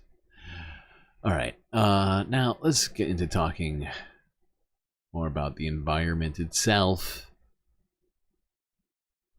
Oh boy. Here's PBS Tara asking the question. What happens when the land runs out? That's a cheery question. Thanks for that, PBS. Whoops. How dare you start in the middle? That's so rude. Our territories were colonized, Native Americans began to settle in Ile de Jean Charles, way out on the edge of Louisiana. Now, extreme weather and coastal erosion forced them to make an impossible decision: to rebuild or to relocate. Is this it? Yeah, that's what's left of it. This is your home. Yep. Nobody actually wanted it to leave the island. In their own situation, they had no other choice but to leave. Hurricane Ida is rapidly intensifying and is headed right towards Louisiana. In 2023, the United States had a record 28 separate weather and climate disasters, costing at least $1 billion. I'm Maya May, and I'm fascinated by our dynamic planet, our weather, and our climate. What began as a career in broadcast meteorology has become a mission to figure out where we are and where we're going as we leave this long, stable climate period and enter the hockey stick era. In this episode, we'll learn about how modern hurricanes are rewriting the rules about extreme storms and what that might mean for coastal communities. In the face of a new climate reality, people all over the country are making the decision to adapt. If that map happened, this would wipe out. I mean, millions of people live in this area that just disappeared in front of your eyes. A new climate reality, people all over the country are making the decision to adapt or to leave. So join me in the field as I learn about the cutting-edge research that's making our homes safer and find out what happens when our towns become truly unlivable. Well, I have neighbors now. I have friends that just not doing the insurance thing. They just hoping and praying that if one come, when it come, that their home be spared. Yeah. That's what's happening right now.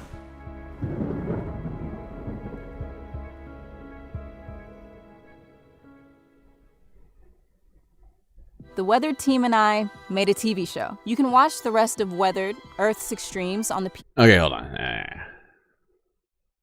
And actually, hold on. I'm not watching this whole thing. I forgot how long this is. I say we start back up around here.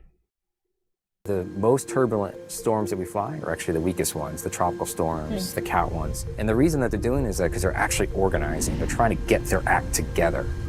And when they're doing that, it's a lot more dynamic. So there's maybe a little more wind shear, or the thunderstorms a little bit more asymmetric. And that's actually tied to rapid strengthening. Rapid strengthening of tropical storms is one of the most important and scary changes that we're likely to see as the climate warms. And accurate forecasting relies on data from inside the storm as it intensifies. And that information can only be obtained by dropping an instrument into and around the storm. This is our drop wind sonde. So it's like a little mini weather balloon. Yes, it absolutely is. So this goes right in here. And then they'll pull this handle here, and the pressure differential will release it out of the aircraft, and it'll fall out. And it's really, really quick, but we can hear kind of the whoosh as it goes out in the front. Yes. Immediately, I mean, it's real time, all the data, temperature, pressure, wind, and humidity. It's Okay, skip ahead to about here now, I would say.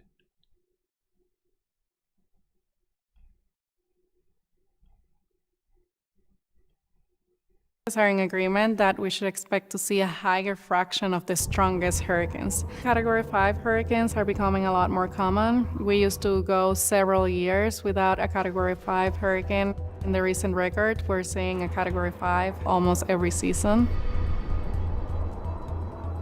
We expect to see the sea level to rise. That means there is more water available for the hurricanes to push inland. And if on top of that we have stronger hurricanes and we have the compound effects of very strong winds, more water due to sea level rise that can be pushed inland. But the list doesn't stop there. In 2023, residents of Acapulco, Mexico, went to sleep with Tropical Storm Otis off the coast. The next day, they were hit by a deadly Category 5 Hurricane Otis. Residents were totally unprepared.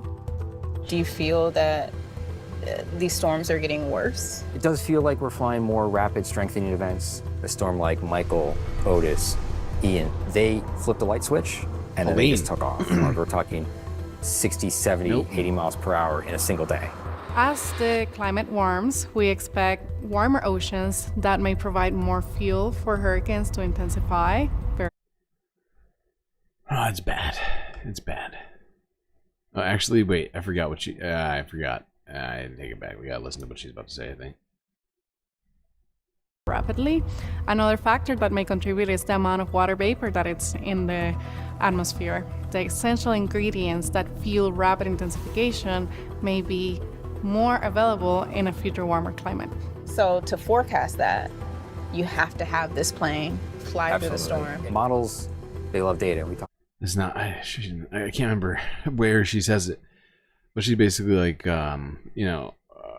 we went from being expecting, one storm every few years to now expecting essentially 15 times as many, right? Like, multiple Category 5 storms every year is what essentially they're forecasting the future to look like very soon. And I mean, we already saw, I think, multiple. Let me think. How many Category 5 storms did we see this year?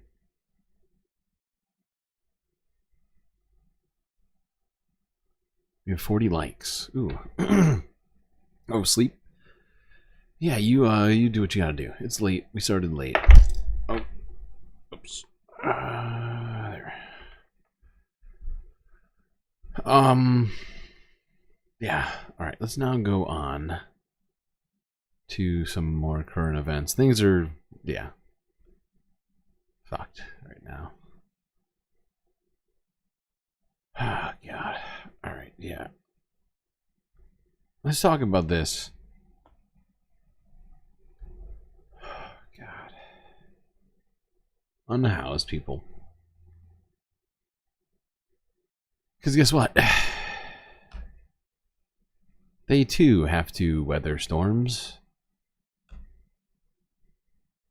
Well, with more rain, cool temperatures expected in the Bay Area, homeless advocates in the South Bay are among those worried about keeping people safe and alive.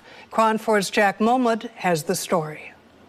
Now, these deaths come as recent storms have been moving their way throughout the Bay Area, sending unhoused residents scrambling to find any safe haven they can away from that absolute torrential rain. That includes hiding underneath bridges like those that run along here on Capitol Expressway. Staying under the bridge, trying to find somewhere safe that we can stay under. Junior Cantu has called this section of the Guadalupe River home for nearly 2 decades. The neighbors here are not too kind with us. With constant run-ins with the car dealerships nearby and recent storms making life harder and harder to live on the street. This bridge is where him and around 20 others are hunkering down for multiple days of rain. It's getting worse every year. You know, it's getting colder. It's getting more wetter out here. Living on the streets, the storms will soak your clothes, wash away your belongings you don't have secure, and could leave you with hypothermia. Yeah, and, you know, homeless people tend to keep all of their belongings with them. So, you know, a flood comes and everything, your entire life is just gone. Even faster than a regular person. Oh boy. Regular, that's the wrong way to say it, I guess. Someone with a home. Yeah, no, yeah, it absolutely seems like it already sucks just trying to weather regular rain. But then you have, you know, things like that atmospheric river hitting the Bay Area, you know, as we call them around here, sky rivers. And now suddenly your tent is in the land river, and that's a problem.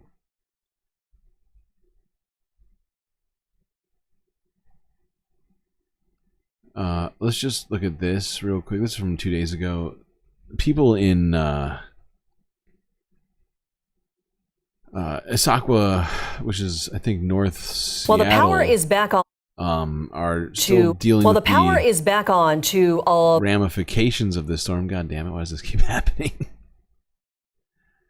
All right, just play. Most of Puget Sound Energy customers, but thousands are still in the dark this morning, and it's still affecting schools. Another day out of school for some of you. King 5's Savannah Welch live in Issaquah this morning, where there's still so much damage and some pockets of outages. Looks like that's where you're at this morning, Savannah. What are you seeing?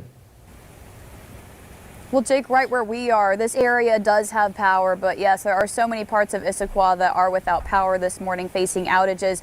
Now, there has been a lot of good progress in recovery efforts and cleanup, but with such widespread damage, that's why we're seeing streets like this one. We actually just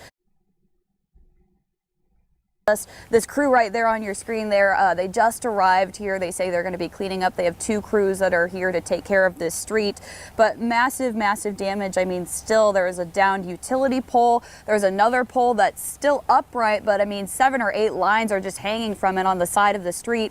Trees and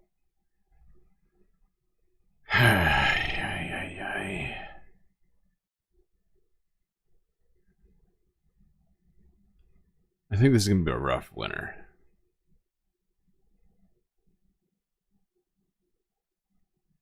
Yeah. West Coast is going to be in a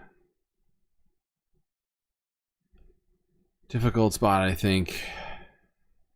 Some of the stuff I've been hearing from some of the weather channels I follow, not looking great. UK is just now trying to get everything cleaned up from Storm Bert, which hit the area a few days ago.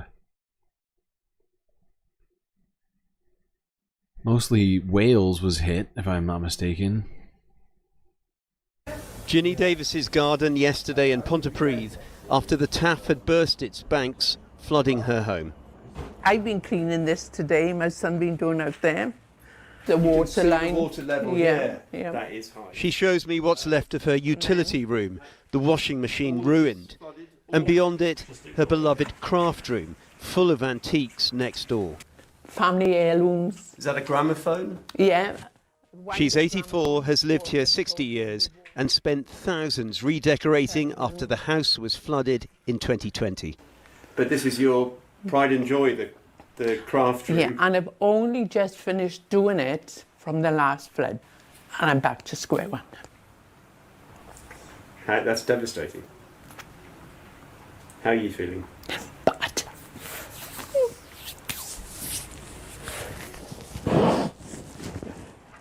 Ginny, did you have insurance last time? No. No insurance, because you got to offer a job to get insurance way more than I can afford. The river levels have dropped. Pontypridd's Lido now brown with river water once again, echoing the devastation here of Storm Dennis 4 years ago, when then, just as today, politicians offered words of support to businesses affected. But obviously this is my second flood in Pont, you know. Yeah. Was it worse this time or last time? The first one made me bankrupt.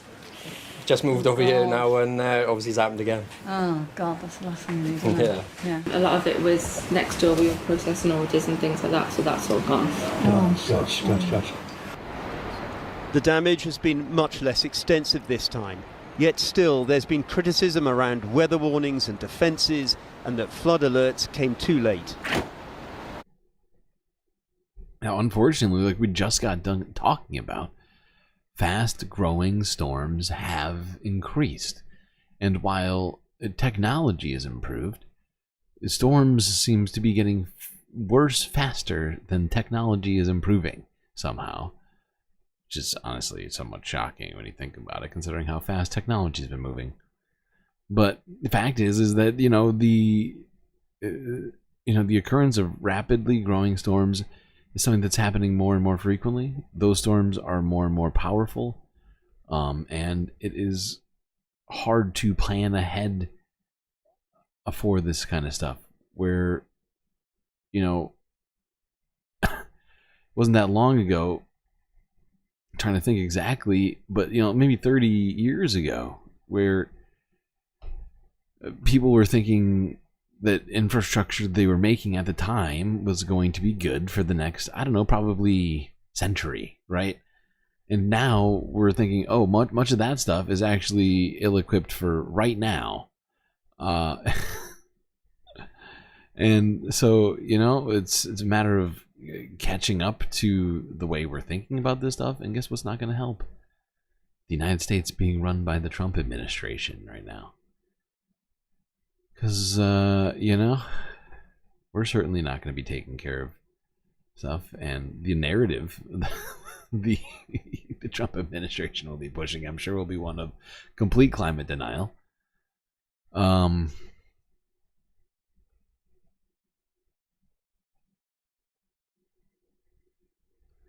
of time, I think we're going to skip ahead to this story. Talk about the crisis surrounding plastic pollution. Nations met in South Korea earlier this week to discuss that very topic. Why does the world need a plastic treaty at this time? I think the world has come together because it's drowning in this stuff. Unfortunately, we are seeing an extensive use of single-use plastic, which often will end up in the environment. People want a deal. And therefore, in Busan, Korea, where this last round of negotiations is being held, we have to land that treaty. And I expect, in fact, I'll be deeply disappointed if countries don't live up to the promise that their citizens expect. And this is not a left or right or south or north issue. It is a human health issue. It is an environmental health issue. We can solve this, and we must get it done in Busan. The mandate is to address plastics pollution across the full life cycle. We believe. Now, one thing I have noticed to some degree is that with plastic pollution is not pervasive, but I have noticed some right-wingers for some reason amped up about this one. I don't know why.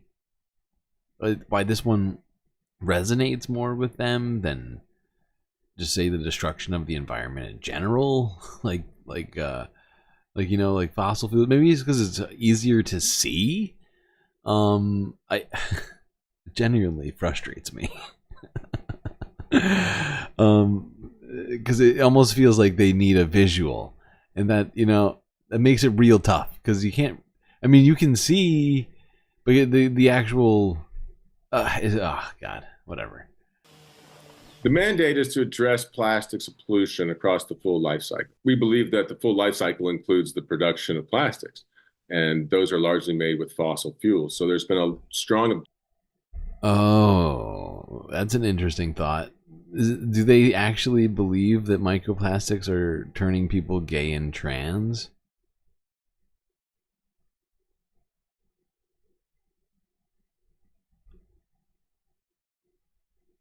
It gives me a terrible thought.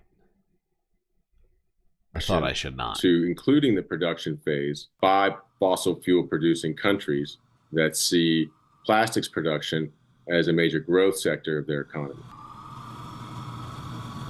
What industry is looking for in terms of the treaty talk is to try to reach an agreement by focusing on the key challenges here in terms of ending plastic pollution in the environment, and not extraneous issues, whether it's regulating chemicals or curbing plastic production. Like, it's completely wrong. I'm sure many people listening to this can imagine what I was thinking just now. But like, if only we could wield that in some other ways, like, but without any negative implications. But unfortunately, there's no way. I don't think there's a way to do that. Or is there? I don't know. Someone tell me. Can we get them to think that fossil fuels turn you gay?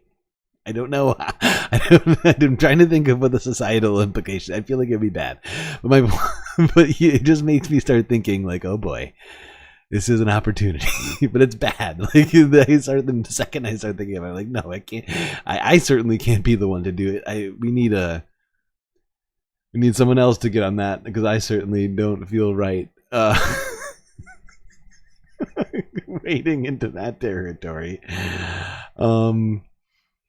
God, if only I had less ethics, maybe I could get some stuff done. All right, back to talking plastics.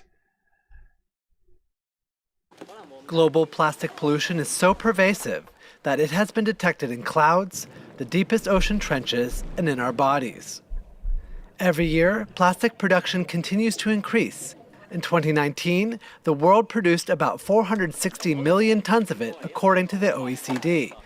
That number is likely to double by 2040. Plastics are highly durable. Maybe I just need to be more of a consequentialist. Durable. Depending on environmental conditions, they can decompose in between 100 and 1,000 years or even more. Microplastics have been detected in various human organs, raising concerns about potential health risks, including cancer and reproductive issues. Yeah, these are all technically true. They're all true. It's a real scourge on the fucking environment, is what it is.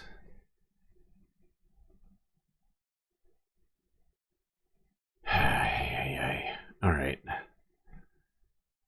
Now let's go to a place that's been dealing with enough stuff. Like, we have been in this country way too much for the size of it. That is the Philippines. And no, this time it's not for a flood. I'm sure that's what you were thinking. And you know what? Based upon history, I don't blame you in the slightest. But no flood. For now. it's just a massive fire that's taken over an entire town.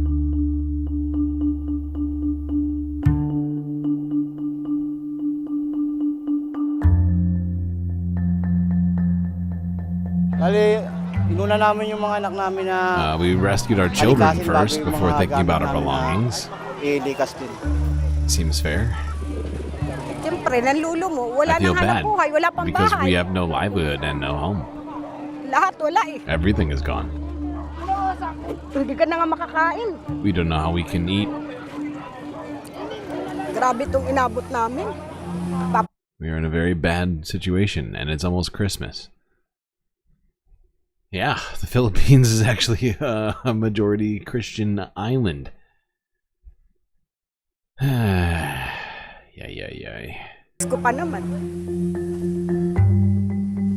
Authorities have yet to discover the cause of the fire. Yeah, like I was just got done saying, the Philippines didn't need any more problems like this.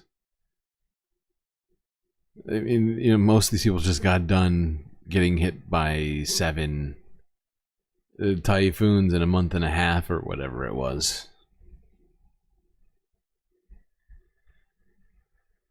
You'd think if God existed, some intervention would be sort of called for at this point. I mean, those people in the Philippines, they started converting the Philippines. I mean, Jesus Christ, how far back? When did what was the Portuguese? No, the Spanish? Who got there first? God damn it. Too many Western powers have shown up to the Philippines, okay? I can't even remember my goddamn Philippines history right now. Son of a bitch. Okay. Not done. We're not going to leave Asia. And actually, I did this slightly in the wrong order. Go backwards. We were just in South Korea. Let's go back to South Korea. Talk about this. As Seoul was blanketed by its heaviest November snow in 100 years. Sounds normal. Wait. That's how that works, right?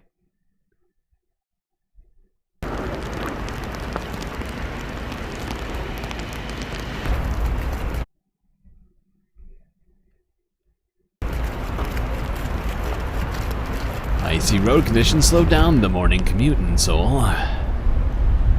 Korea Meteorological Administration said 16.5 centimeters of snow fell on Wednesday. What is that, like 8 inches? Compared with Seoul's previous record of 12 centimeters. This is the heaviest snowfall since records began in 1907. So it could be even longer than that. The volume of accumulated snow is expected to increase due to the ongoing showers. Oh, so it's going to get worse. How good. That makes sense. Just another, once in 100-year event. I'm sure it won't happen again anytime soon. Or get worse. Wait, they just got done saying it was going to get worse. Okay, well, I'm sure it won't happen again soon. Never mind. I can't stand behind that. Even that statement. Okay, let's go to New Zealand. To a different situation. This one involving wildlife. And New Zealanders doing whatever they can to help said wildlife. Let's go to the beach. So these 4 stranded yesterday afternoon between sort of 4:30 and 5:30, 6 o'clock. And there was an amazing response from the community here.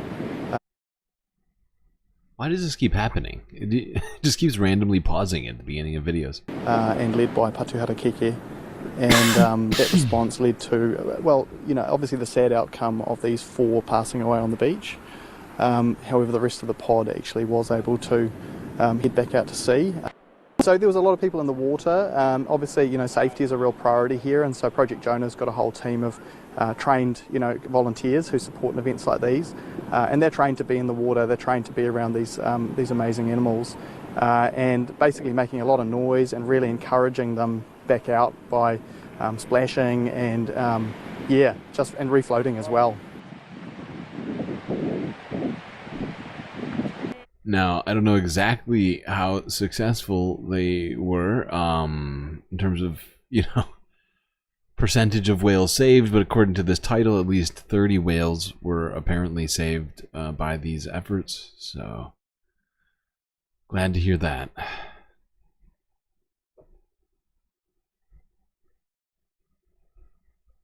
We're just going to keep racking up the small W's, okay, people?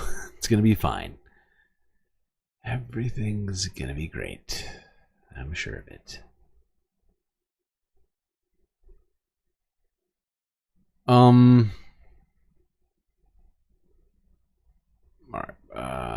Yeah, we're gonna take a quick break.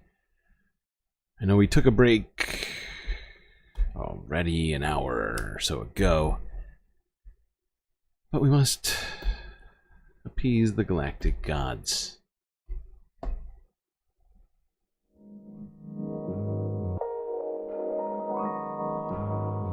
Alright, chat. Well, I hope you're enjoying this stream. If you haven't already, hit the like button. Don't forget to subscribe. And since you already got your fingers on your mouse and or phone, do consider using those to potentially help contribute and keep the Galactic News Network running by one of the many ways we have available to you on YouTube or Twitch, Cash App or PayPal. My favorite, of course, Patreon is my go-to recommendation for all of you thinking of dipping your toe into the Galactic donation ship, as it will give you the most galactic benefits available in the goddamn galaxy, certainly on Earth. And yeah, so do strongly consider that, especially because we have just a short time left in this window in which you'll be able to get that galactic membership for half off. That's right. Every single tier, half off, all the same benefits, first month, no matter what, meaning that you can get in on the galactic action for $1.50. My God, that is a steal. All right, chat, enjoy this space intermission. I will be right back.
for the final half of the show. So we're gonna get back to oh my god, I'm dying. I'm dying. Okay, chat. That's it. I'm fine. Final half. Show. Coming now. Alright. What does that mean? What does that mean? Ah, yes. It means that we have to start it off with the ever obligatory space news. I figured we would start with this Associated Press from 2 days ago. Let's take a look at NASA's Artemis 1 after having traveled 1.4 million miles. That's right, million.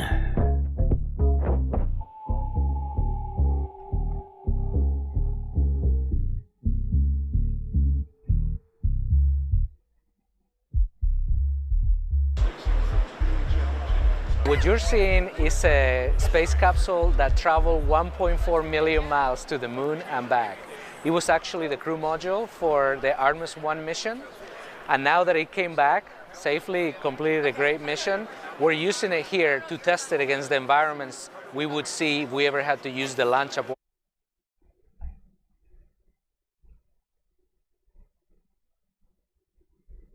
abort system. The first test flight for Orion was not crewed, so we didn't need to do this test before. But now that the next mission will have crew in it, we need to make sure that they would be safe and everything would work. Now, I'm just going to point this out to you. Because, I mean, it sounds impressive, right? 1.4 million miles, right? That's a lot. That's basically the distance, if I'm not mistaken. I mean, it's adding a little bit because usually they do sort of oblique approaches, if I'm not mistaken, to use gravity and whatnot to essentially. Point is, that's basically the distance to the moon and back times 2. This 2 is our next expedition coming up. That'll be our first crewed flight, and the first crewed flight we'll be planning what's called a lunar flyby mission. So it's only a 10-day mission. Our mission on Artemis 1 was 26 days, so a very long mission. We went on a very large orbit around the moon. So one of the big things on Artemis 2 we'll actually basically take it for a test drive. The astronauts will actually fly the spacecraft around one of the expended rocket modules that we'll be coming off of.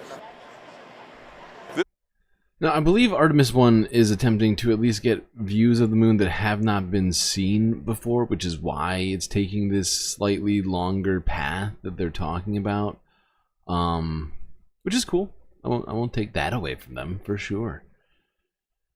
I honestly just wish that NASA would stop teaming up with SpaceX. It's a little frustrating. Corporations in general, I would love it for them to just be a publicly funded space program. Communist space program. Watch out. God. Alright. Let's go on. Talk about Earth news. Let's start here. Breaking news. Some from earlier today. Well, Wednesday, actually. Oh my god, I just remembered something that was... You know what I'm going to try and do, people? I'm going to try and stream today and tomorrow. Remind me to do it.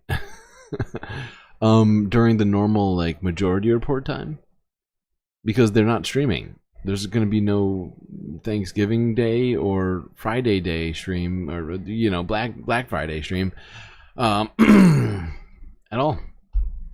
So we need something, right? We all need something, and they're basically our go-to. I'm pretty sure for most people in this chat during the day at that time. Although I feel like there's a few dragons. So maybe some of those dragons watch why can't I think of it? The report, the damage report. I think that's on at the same time. So yeah, but I am going to try and do 2 day streams, as well as at least 1 night stream as well. We're getting crazy with it here for the holidays, people. That's my plan. Will that all go accordingly? We'll see. But fingers crossed. Part of that this is going to be contingent on me getting through this stream here with some amount of speed. So let's go to Brazil, because we got some crazy news here for you. Apparently, Jair Bolsonaro, former president of Brazil, was involved in the 2022 Brazil coup plot to unpresident. I can't think of the word right now. To unseat. There we go. Unseat Lula.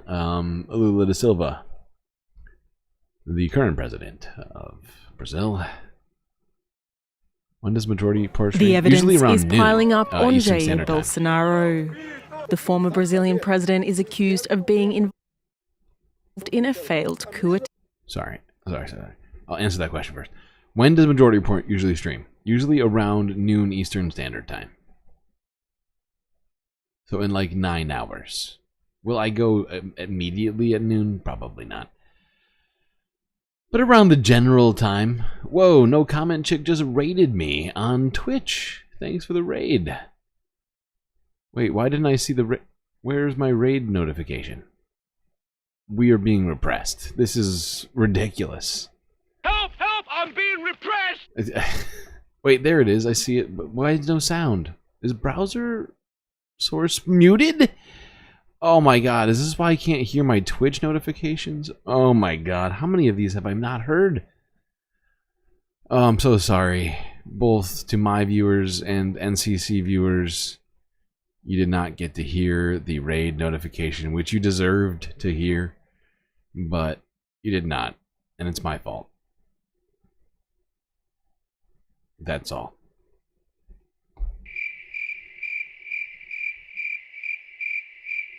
Okay, let's get back to it. What we're doing? Ah, yes. Brazil.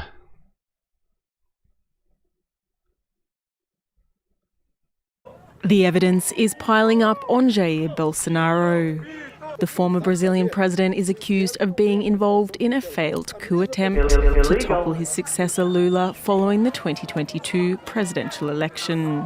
A federal police report of more than 800 pages has highlighted his extensive involvement. That's a lot of pages. The evidence collected throughout the investigation shows unequivocally that Bolsonaro planned, acted, and was directly and effectively aware of the actions of the criminal organisation aiming to launch a coup d'etat and eliminate the democratic rule of law, which did not take place due to reasons unrelated to his desire. According to the report, insufficient support from Brazil's military top brass held him back. The commander of the Navy was on board with the coup, but senior leaders of the Army and Air Force were against any kind of measure that would cause an institutional rupture in the country.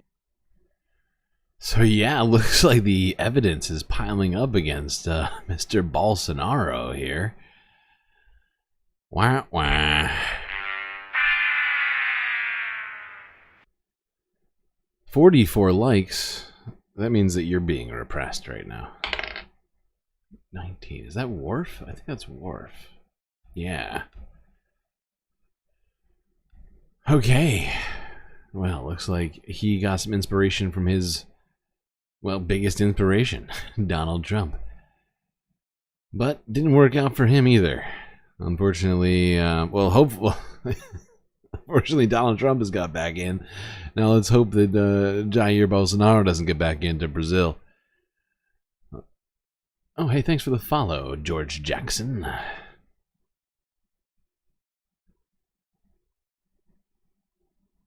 All right, let's move on from this story. Why have I lost my place on my... There we are. Okay. All right, we're gonna go straight to Europe. Talk about the election. Oh, wait, before we do that. Actually, no, we're gonna skip this. We'll deal with this tomorrow. Let's go straight to Romania. Talk about this as a somewhat shocking. What do you? My God, my brain just broke. Somewhat shocking conclusion to the election. Although I think they're technically still in the midst of counting, but the sort of foregone conclusion at this point right now is that very far-right, pro-Russia candidate in Romania has won, that it is sort of, I mean, well, I can't remember if they even bring it up in either of these pieces, but it sort of follows this disturbing trend we've seen in Eastern Europe to some degree, like in Germany, like in in Italy, and that's not really Eastern Europe, but I'm trying to think of another place right now. It's off the top of my head right now. My brain is broken. I think Serbia. My God, I'm actually really struggling right now with thinking of names of countries that we've talked about. Wow, good job, me. Point is, it does follow a disturbing trend in Europe in general, where right-wing candidates have been successful for one reason or another. So yeah, let's start with France 24 here. Romania's pro-European Prime Minister Marcel Ciolacu said this Monday he won't challenge the narrow result that showed him eliminated from the country's presidential election, announcing his resignation as party leader. Ciolacu came third with just over 19% in Sunday's election. The pro-Russian candidate, Călin Georgescu, topping the poll at nearly 23%, and from the centre-right, Elena Lasconi, second in just over 19%. Let's get the analysis. We're joined by Oana Popescu. She is the director of the Global Focus Centre, which is a think tank in Bucharest. Oana, thank you very much for being with us. It's a pleasure to see you. How do you interpret the results? Well, I think it's a massive protest vote on the part of the population to a political class that they've been disillusioned with for a long time. So I think what we're seeing is an anti-establishment wave sweeping through the main parties, and also I think we can add to that the fact that we've been having this grand coalition between the two main centrist parties, the Social Democrats and the Liberals. So there's been very little differentiation, so that people felt they were underrepresented in terms of having agency on the government agenda, and so they turned to the fringes. So, Oana, this reflects the will of the people. And that's an unfortunate but very real parallel that brings it all the way back home to the United States. We just got done doing exactly that. Almost the like this is almost a carbon copy of what we did. I mean, granted, there's some different things at play, whatever, culturally or whatever. But I mean, the point is, that's almost exactly what we just dealt with. Two-party system. People felt like there was no real there's been no real change, that economics are weighing on them, and they went with a supposed, candidate of change, even if that change represented going back on some stuff rather than progress. But hey, who needs progress?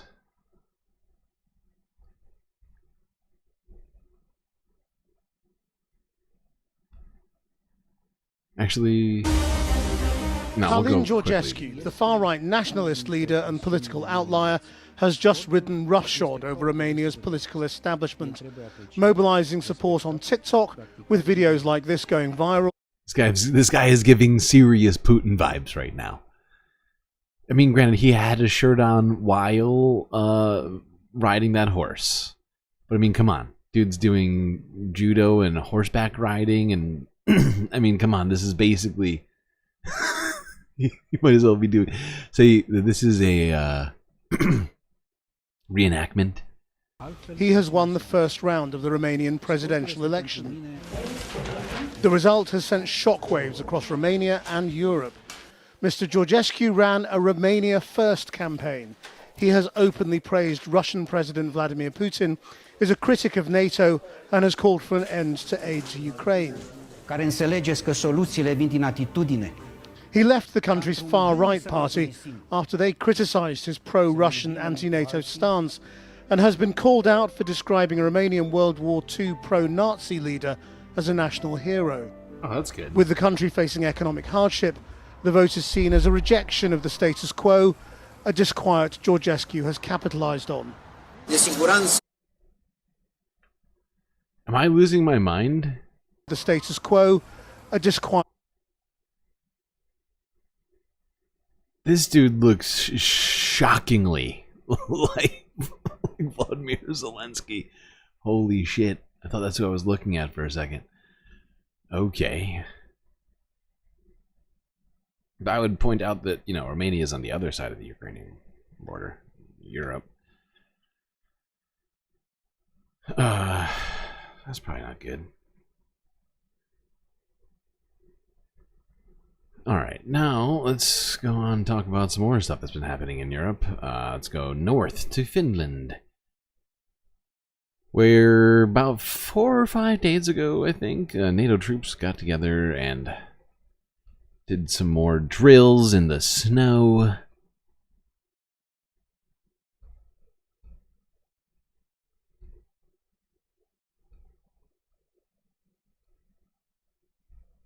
Oh my god, once again I'm being repressed by this horrifying... There we go.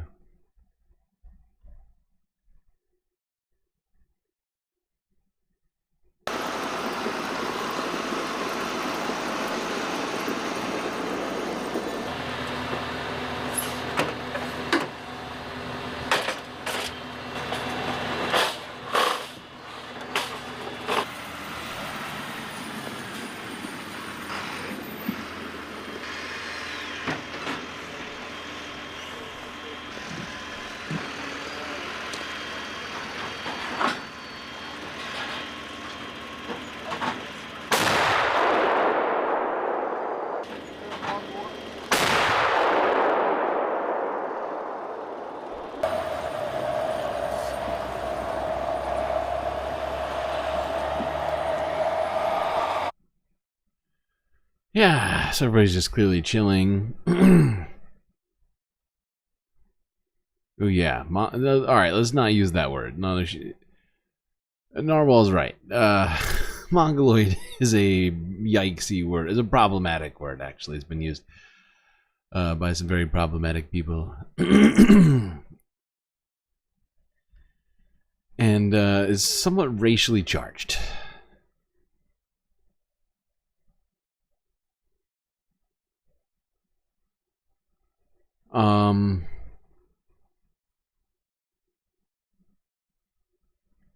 Now let's go to this. Now this isn't necessarily, there's been accusations made, certainly at this point, a number of them, by a bunch of people, actually. But a DHL cargo plane crashed and exploded near an airport in Lithuania. And, you know, it's not, these accusations are clearly not coming from nowhere. If you recall correctly, I mean, the Kremlin as much said that they were testing this kind of stuff.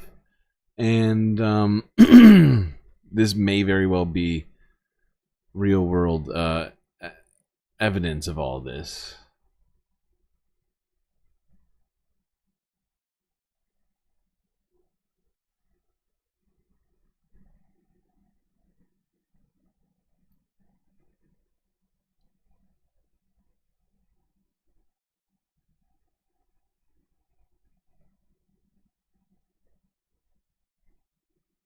But you're Turkic. Oh. Wow. Oh, okay. I'm not gonna... Okay. That's literally...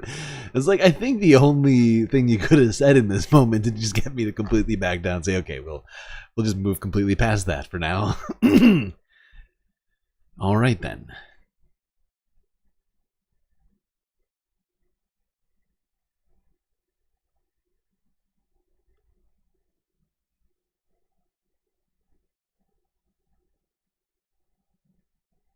Jesus Christ.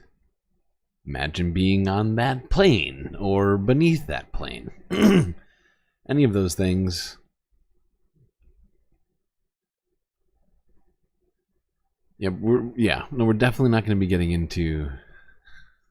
I do not have time to get into either Ottoman or like Mongolian history, any of these things right now. We are focused on some other shit, although it is, I mean, technically it's relevant. We just don't have time for this, okay? We are pushing the envelope on time right now. We're like deep into this thing. I got so much. We haven't even gotten to the Middle East yet. I mean, come on. Come on. I am one man. All right, let's quickly hear what John Kirby had to say about this crash. All right, John. Good old... What is he? State Department? I always forget what his job is. Oh, wait. This is more footage of the crash. Jesus Christ. Yeah, we don't need to see this again. We get it. It was a Lithuanian officials say fireball. a DHL cargo plane crashed on approach to an airport in the country's capital and skidded into a nearby house, leaving at least one person dead.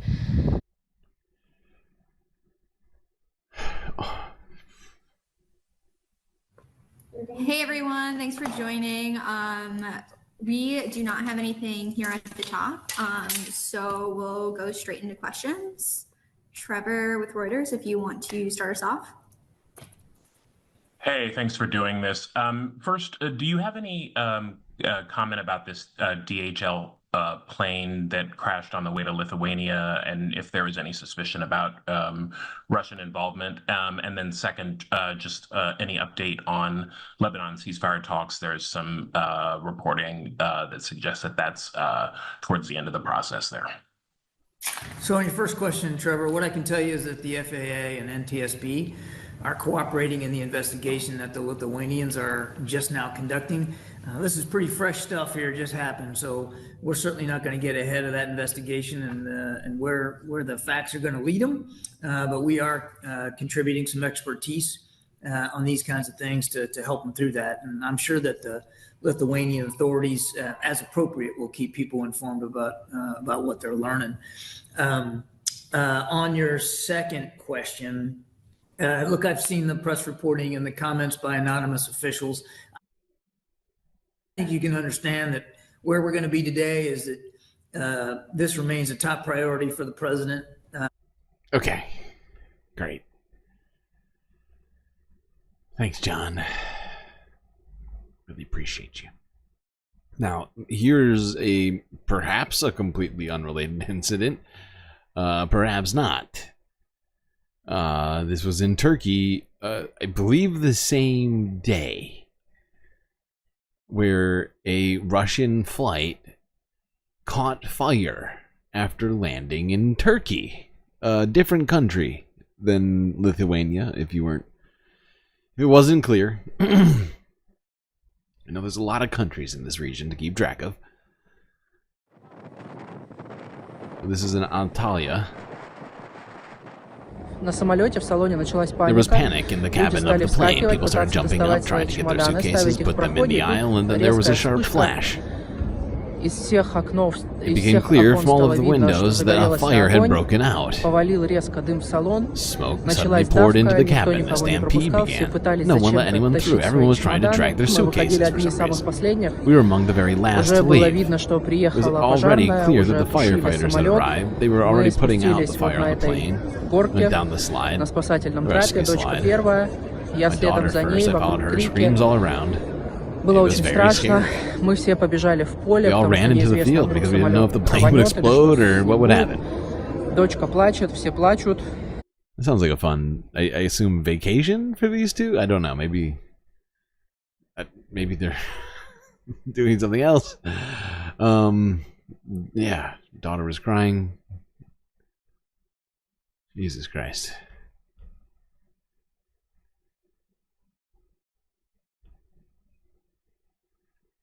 Now, I didn't even have a statement from John Kirby on that one or from anybody aside from this woman, but that's two different plane explosions very nearby one another. Well, not that, but it's hard not to link them together in my mind.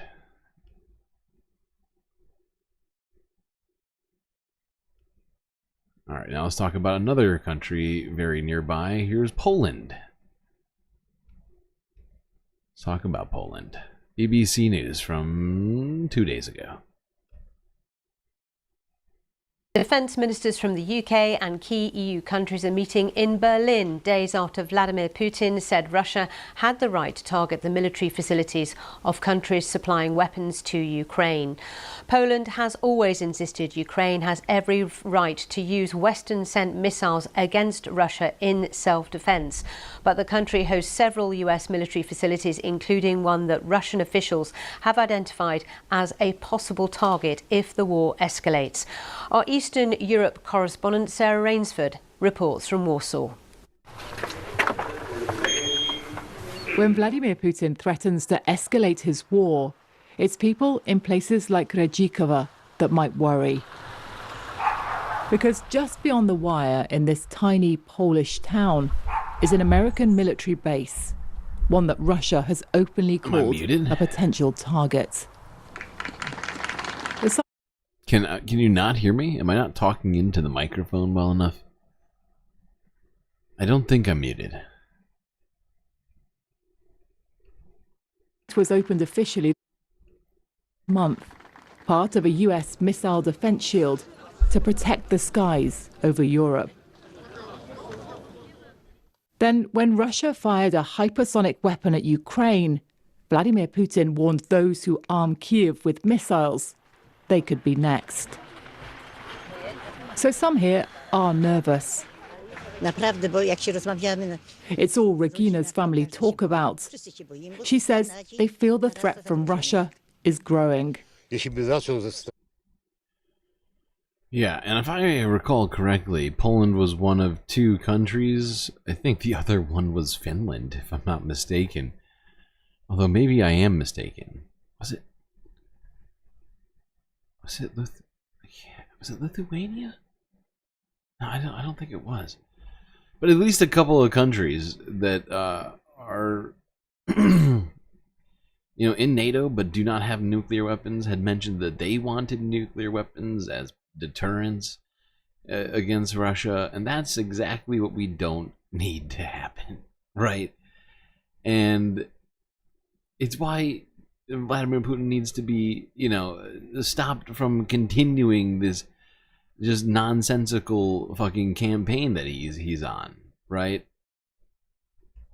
But how that ends, I honestly don't know. And the fact is, I don't see it ending in a way that's going to make that any less complicated. Maybe I'm wrong, but I think with Donald Trump coming into office, it's very likely that we will see Ukraine's borders redrawn once again, just like they were in 2015, 2014, 15?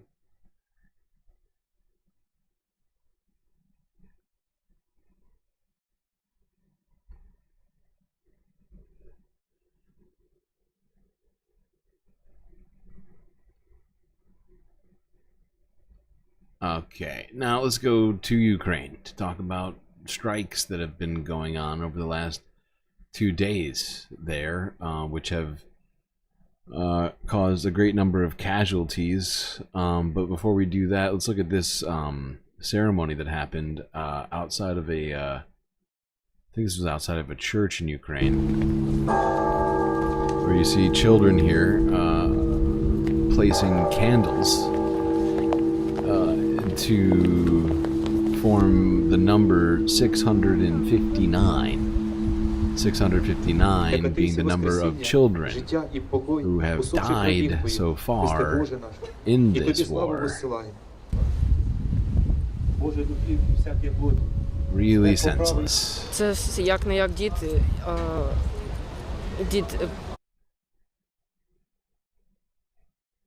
kid is much too young to be wearing that hat.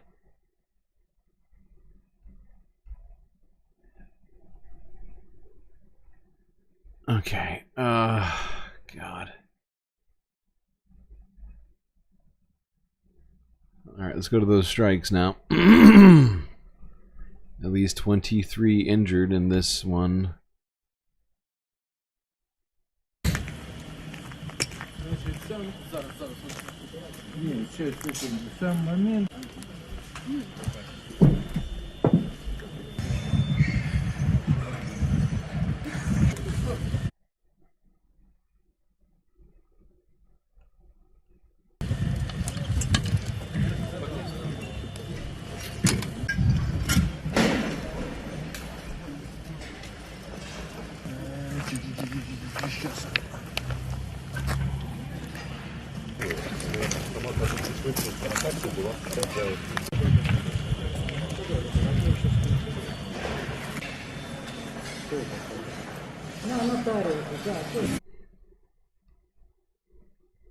All right, this is BBC News covering these strikes. Russian forces have been carrying out their largest ever drone attack on Ukraine, damaging buildings and critical infrastructure in several different regions. A record 188 drones were launched overnight. That's according to the Ukrainian Air Force. In the east, Russian state media claimed that troops had entered the settlement of Velika Novosika in Ukraine's Donetsk region. That's a key defensive stronghold and logistics hub. Well, the Institute for the Study of War, which is a military analysis organisation, has been assessing the Russian offensive campaign since the start of the war in Ukraine. And joining us now is Carolina Hurd, who's deputy lead of the Institute's Russia team. And thank you very much for being with us. And I think your finding, in a nutshell, in recent days is that Russian forces are moving faster and making faster progress than they have pretty much since any time since the start of the war. And I just wondered if you could talk us through that and what it means for Ukraine. Yes, absolutely, Ben. As you've identified, this is a really critical point in the war because Russians are advancing quicker and more successfully than they really have been for the entirety of 2024 and for most of 2023 as well. We're seeing about a 35-kilometer long front line in western Donetsk Oblast, eastern Ukraine, between a settlement called Hurakove and then down to the settlement that you named, Velika Novosilka. And we've seen Russian forces advancing on this 35-ish kilometer long front line over the past week, faster than we've seen in a while. So yeah, things are not going great. In Ukraine, as it relates to this invasion that they're trying to defend against, and unfortunately, doesn't seem like anything that anything is really stopping this Russian advance, right? I mean, it's not moving. Like, it is moving faster, like she said, than it has at any time during this invasion. But we're not talking about huge swaths of territory. I mean, Ukraine's a very large country, but it's still, you know, incrementally over time degrades the territorial integrity of Ukraine, right? A country that's supposed to have territorial sovereignty. Hard to say these things in the midst of, I don't know, things like Lebanon and Gaza and the West Bank and all this other shit. Oh, God. But, I'm trying to stay consistent on these things, too.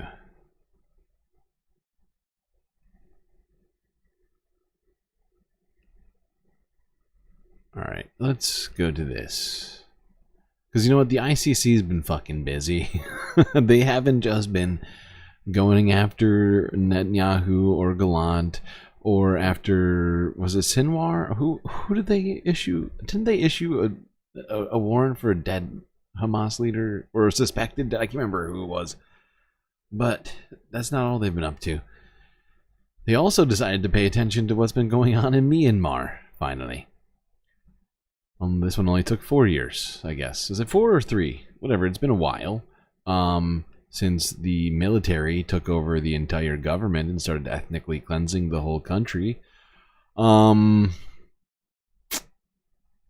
they decided to finally do something about that. Before we go and talk about that, though, let's go here to Reuters from 2 days ago. This is before anything from the ICC was done. That news is incredibly breaking. First, let's look at what's been going on in Rohingya. I'm sorry, that's not how it's pronounced. Rohingya refugee camps. As people have been banding together, it would seem.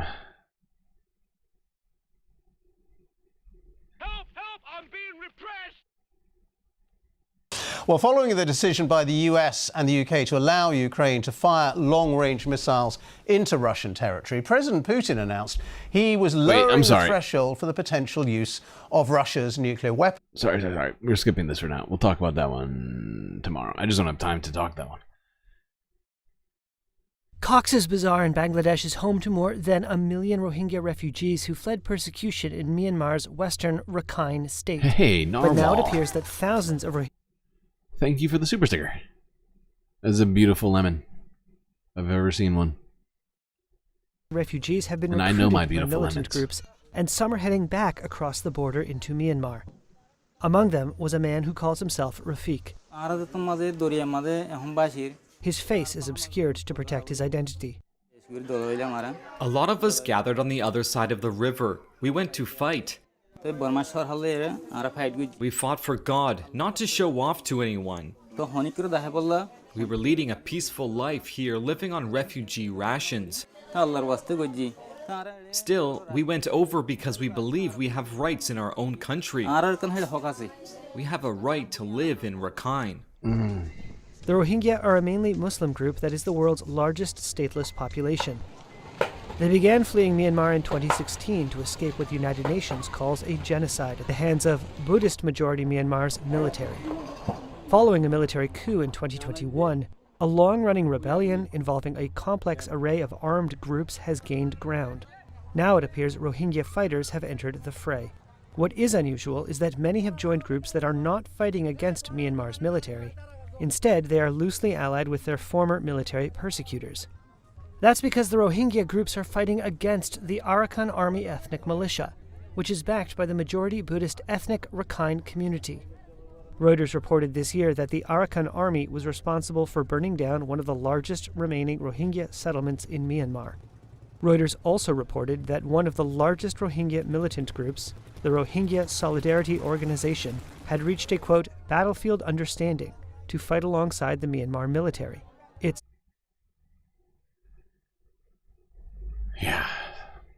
So that's one of the things that complicates this situation. It makes it difficult, I think, for outsiders to understand. And I include myself in that group of outsiders. And I mean, it's the existence of the sort of internal, essentially guerrilla forces, right? Sort of, you know, factions, different sort of ethnic and religious lines, and different coalitions for different reasons. You know, it is frustratingly complicated, but at least from my understanding, or at least from what I can gather, multiple groups have clearly committed atrocities and crimes. Hey, Soul Life with a beautiful little lime super sticker. I feel like that lime is just sort of cheering me on right now. I feel a renewed sense of purpose. Alright, to the ICC, I say. 4 hours ago from Reuters.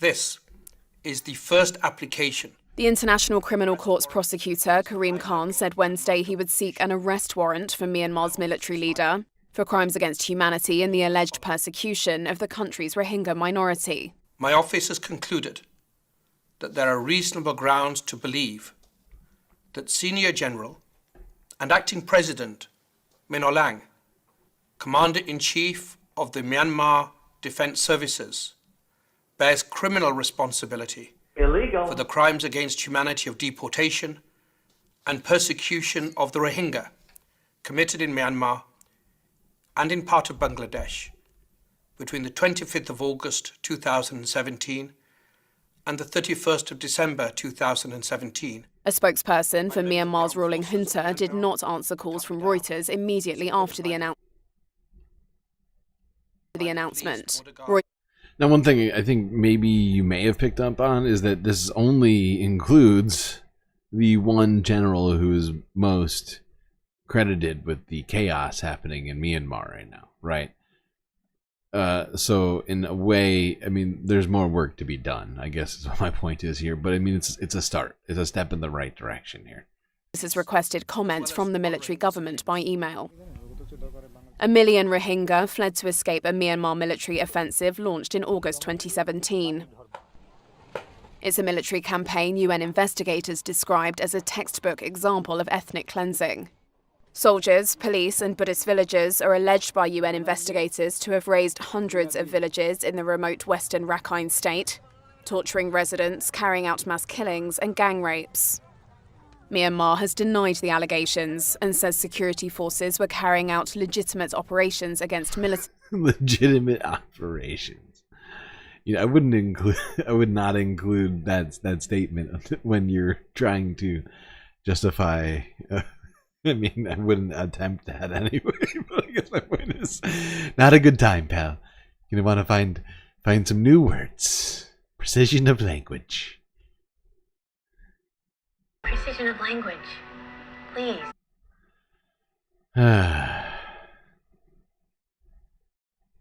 Wait, why can't I think of her name right now? Tom Cruise's wife, everybody. Come on, what's her name? Holy shit, I just blanked. Dawson's Creek. Whatever. All right. So, done with that. Which means it's time to go to the Middle East, of course. Let's start in Lebanon. Of course, you may have heard there have been some developments in Lebanon, but I figured we will certainly get in there. But I figured we would sort of look over what's been going on. Thank you, Katie Holmes. Thank you very much.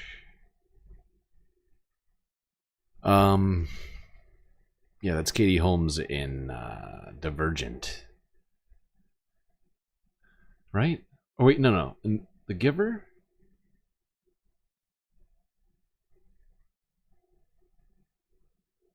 I think it's The Giver, right? She's not in Divergent. Wait.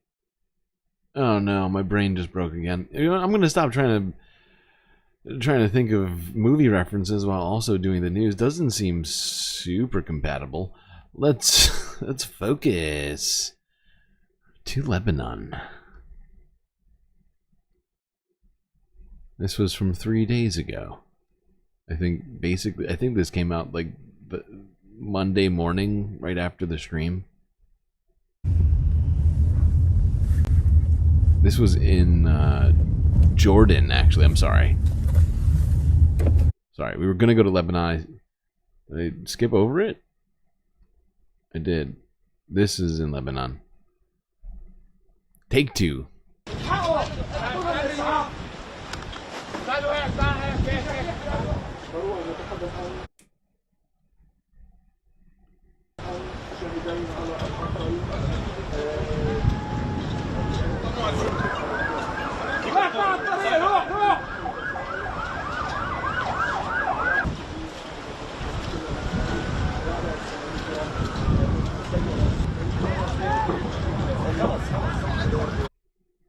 Now, considering what was surrounding these two individuals, very hard to see any real description of them from here.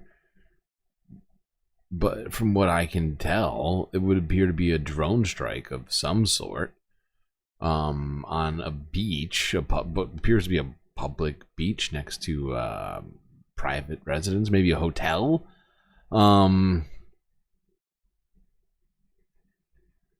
You know, just Israel being Israel in Lebanon. That was 3 days ago. This was also 3 days ago in Amman, Jordan, where there was an apparent attack outside of the Israeli embassy here. You can see people surrounding the area as after this happened.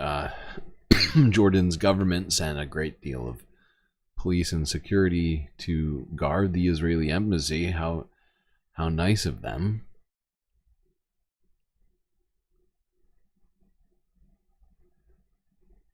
Now, let's go to Israel. This was also 3 days ago, after both of those things happened. Israel was struck by multiple rocket attacks from Lebanon. Hezbollah took credit for these attacks. In Israel, medical teams say at least 3 people have been injured after rockets launched from Lebanon hit east of Tel Aviv. Videos show several cars gutted in fire. The Israeli army says it detected the launching of 30 missiles from Lebanon towards Haifa and the western Galilee. Some were intercepted. Noor Oudeh is joining us from the Jordanian capital Amman because the Israeli government has banned Al Jazeera from reporting in the occupied West Bank and from inside Israel. Noor, what more are we learning? Drive it home, Al Jazeera. Drive it home. That horse is not dead yet. Not enough people have heard that one. I'm not going to lie. I will listen to that on repeat until the whole world hears about the only democracy in the Middle East kicking out journalists from the country. Has banned Al Jazeera from reporting in the occupied West Bank and from inside Israel. Noor, what more are we learning at this hour? Well, Darine, we know that since the early morning hours, we've seen a very large number of rockets fired from Lebanon into Israel. Some Israeli reports put that number at 150. All in all, about 10 Israelis have been reported injured, mostly light injuries in the Tel Aviv area, but also in Haifa and in Kfar Bloom. Hezbollah has claimed responsibility for those attacks, and many observers say this is basically entrenching the equation that an Israeli strike in the heart of Beirut would be followed by a Hezbollah strike on the Tel Aviv area at the heart of Tel Aviv. The Middle East it feels like every single day this is what it is. Just constant back and forth bombing. Most of them seem to be from Israel. But since they decided to engage Hezbollah on a more, one-on-one basis, we've seen strikes on Israel actually happen in ways we had not up until this time. Even with what the things that Iran had done, those seemed almost more like warnings than actual attacks, considering what our knowledge of Iran's capabilities are. In fact, I'm the only one saying it right now, but people were clearly, they were saying it. I think we even listened to some of those people on this stream say that was the case. Fuck, I'm getting distracted. Alright, let's go to here. This is some of the footage of these strikes in Israel. This is from Associated Press.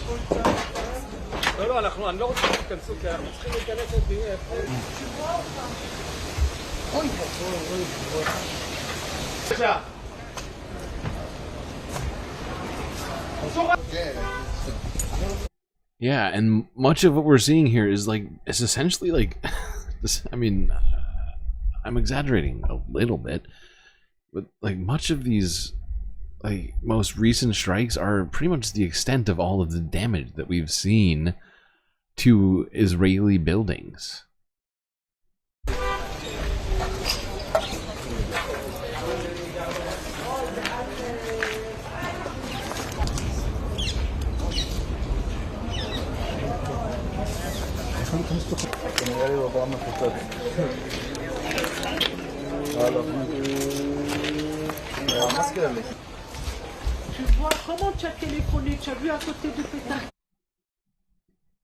That one was in Renatia, and this was in Haifa.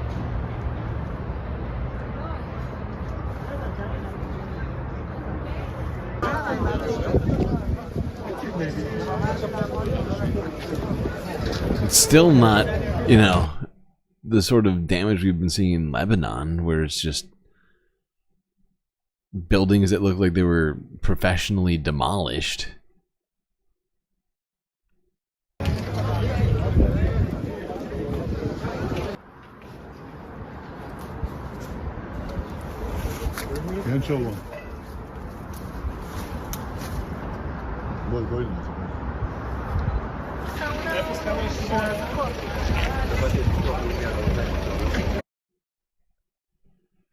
Okay, but I'm sure that Benjamin Netanyahu and his government are, you know, hearing no end about this kind of escalation inside of Israel, with actual casualties happening, you know, inside of, you know, Israeli borders post October 7th. Sort of, you know, flying in the face of keeping Israelis safe.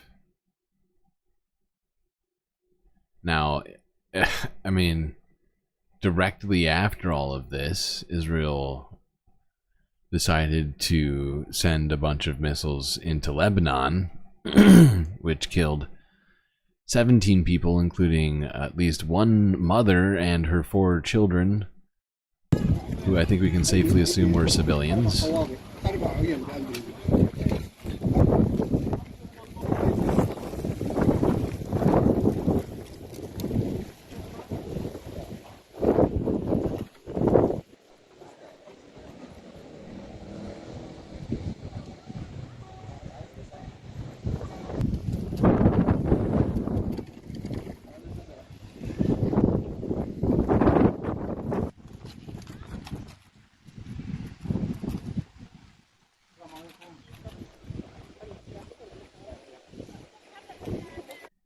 What keeps going through my mind is, what size of an explosion do you need to throw a, what year Volvo is that, on top of this car, this Mercedes-Benz or whatever that is. It's a lot. The big explosion is what you need. I'm no explosion expert, but that car is heavy.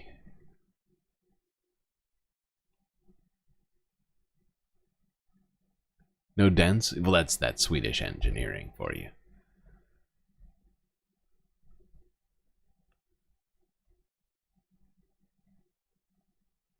All right, let's go to this.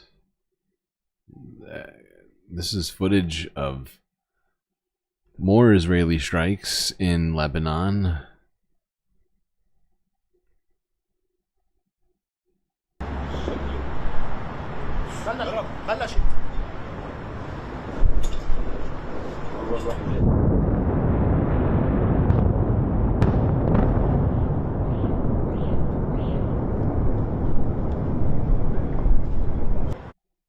I mean,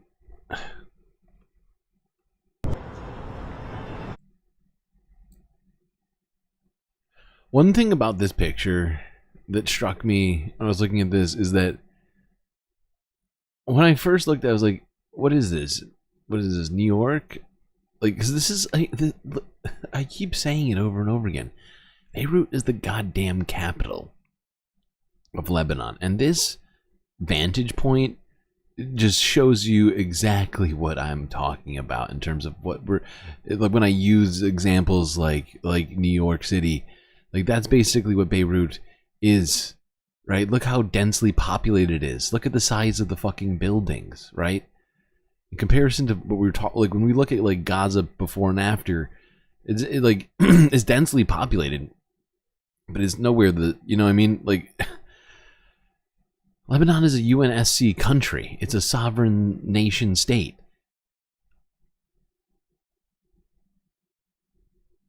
And for Israel to feel it's okay to attack a civilian area like this is bonkers. Anywhere else, I mean, oh my God. Broken record.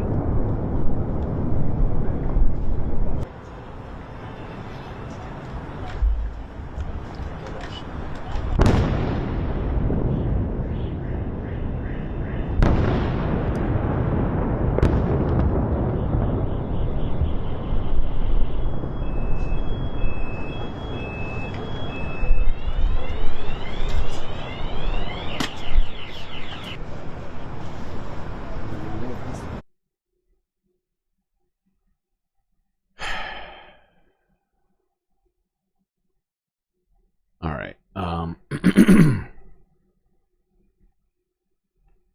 Now, let's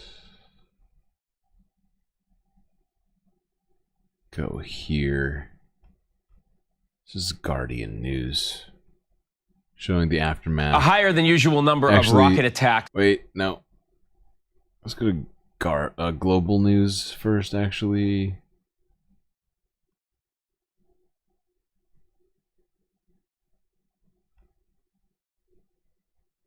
Yeah.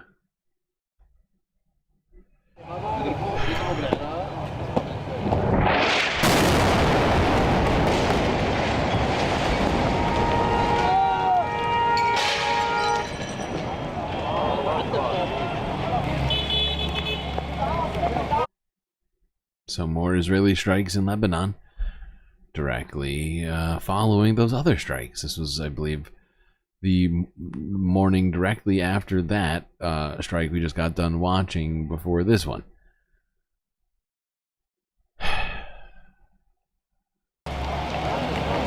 Why? Just why?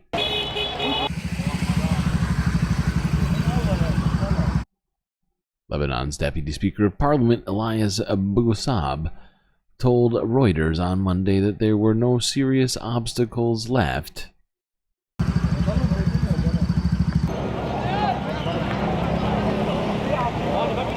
to beginning the implementation of a U.S. proposed 60-day truce to end fighting between Israel and Lebanese armed group Hezbollah.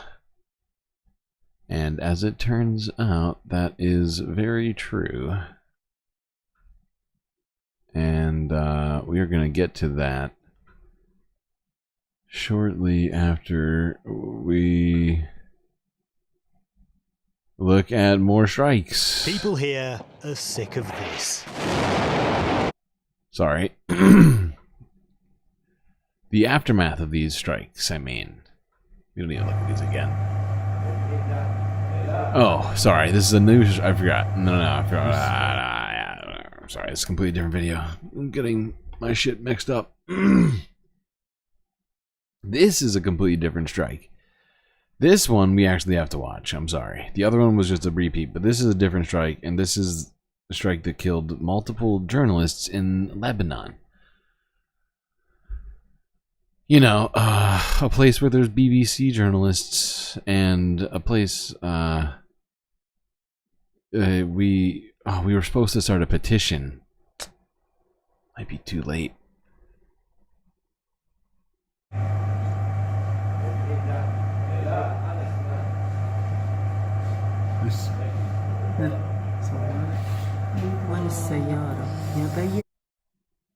We were supposed to, do you remember, chat? I don't remember who was here for it.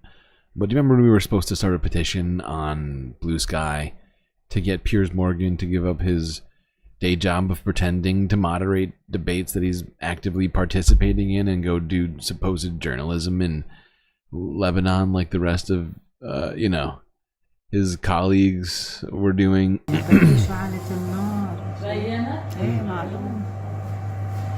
Well, I didn't do that, and I feel bad now that I didn't do it.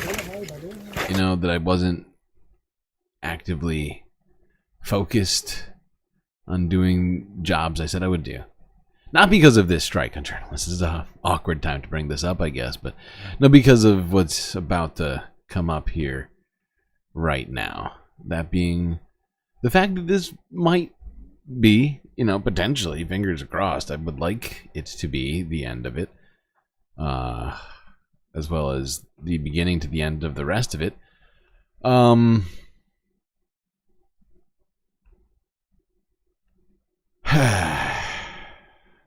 Can we be hopeful about anything, chat? I feel like the second I get hopeful about anything, I somehow jinx everything. Let's try that for 2 seconds.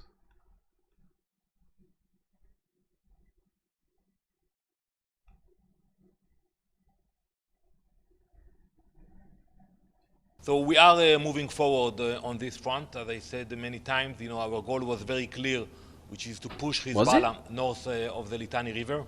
Oh, that's what it was. We haven't finalized it, but we are moving forward. I assume that the cabinet... So your goal was to take part of Lebanon? Is that essentially what you're saying? We haven't finalized it, but we are moving forward. I assume that the cabinet will meet today or tomorrow to discuss it. And I think for us it's important what will happen after. That Hezbollah will not be allowed to come back to the fence, and we will do whatever is necessary to guarantee it. We learned the lessons from 2006. Lessons from 2006? If you take any lessons from 2000, I mean, my God, really? Lessons from 2006? But I would point out, and I don't want to draw Let's turn right now and get another live look, are, this time on the other side of the country at the White House. Irresponsible or undeserved. I'm not sure it's even close to being the first one.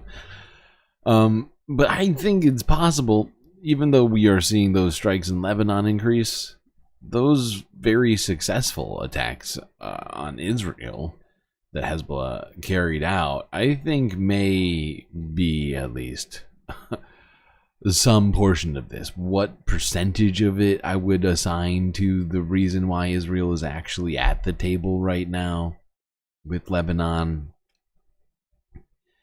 And I don't know, completely ignoring Hamas, at least the ceasefire talks with Hamas, they're not ignoring Hamas, they're still killing Palestinians on the daily. We will be talking about Palestine before we're done with all this. I guess my point is, I don't think it's irresponsible to draw a conclusion or some sort of line there that somehow Hezbollah being more effective than Hamas as a fighting force may have caused Israel to come to the table sooner. Because clearly is American pressure hasn't brought him. Who's, what? That doesn't even exist. American pressure? That's a fiction. That's a figment of our imaginations. Let's turn right now and get another live look, this time on the other side of the country at the White House, where the Biden administration is tracking the latest in a potential ceasefire between Israel and Hezbollah. CBS News senior White House correspondent Weijia Jiang joins us now for more. You just got off the National Security Council call, Weijia. What are you hearing about a potential ceasefire? Reed, it is great to be with you. That's right. John Kirby, who is a spokesperson for the National Security Council, briefed reporters and said even though there are media reports that say ultimately a ceasefire has been agreed to and now they are just trying to cross over the final line, he was very cautious about that because, Reed, we have been here before where the two sides appear to be ready to pull the trigger on something and then it falls apart. But Kirby did say that the trajectory is a positive one, although he said that nothing is negotiated until everything is negotiated. And so they don't want to signal any kind of victory or that this is complete until it's really been done, because as you mentioned, this is a critical piece of President Biden's foreign legacy agenda and his legacy. His legacy? Oh my God. That is such gross talk when we are,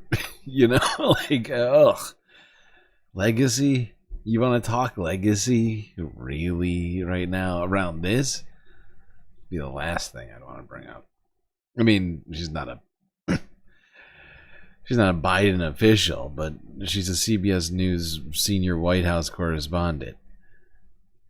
it's 1 degree of separation.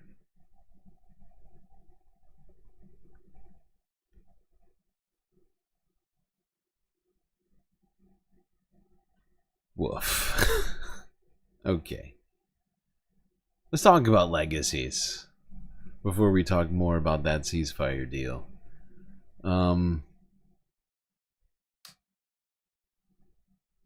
This was 2 days ago from France 24, discussing the current state of Netanyahu's administration and the fact that his credibility is at a low point. Wow.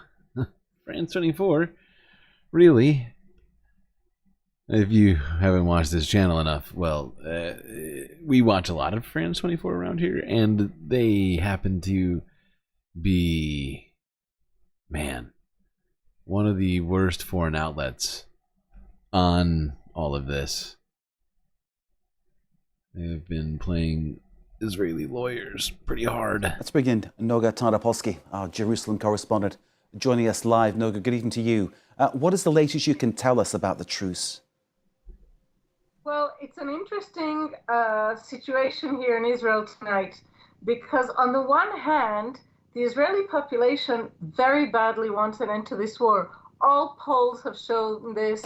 Daily protests show this. On the other hand, this agreement, which Netanyahu has planned to bring to his cabinet tomorrow afternoon, seems to be kind of blowing up in his hands. The reason is his loss of credibility in recent months. Netanyahu has yet to share any of this agreement with his own ministers. Certainly, he hasn't said a word to the Israeli public. He hasn't offered a press conference in more than 3 months. And so you have a situation in which Israelis feel and fear that they're being sold a bill of goods. Several of his own ministers from his own party have already said that if this agreement, when they see it tomorrow, turns out to be a revamped version of UN Resolution 1701. I mean, that's just a shockingly aware sense, I would say, that Israelis have of things. They are being sold a bill of goods. That much has been clear to many of us for quite some time now. I mean, those protests in the street have only really been growing over the last... When did they really start in earnest? It wasn't immediate. But it's been going for like 9 months. I'm pretty sure.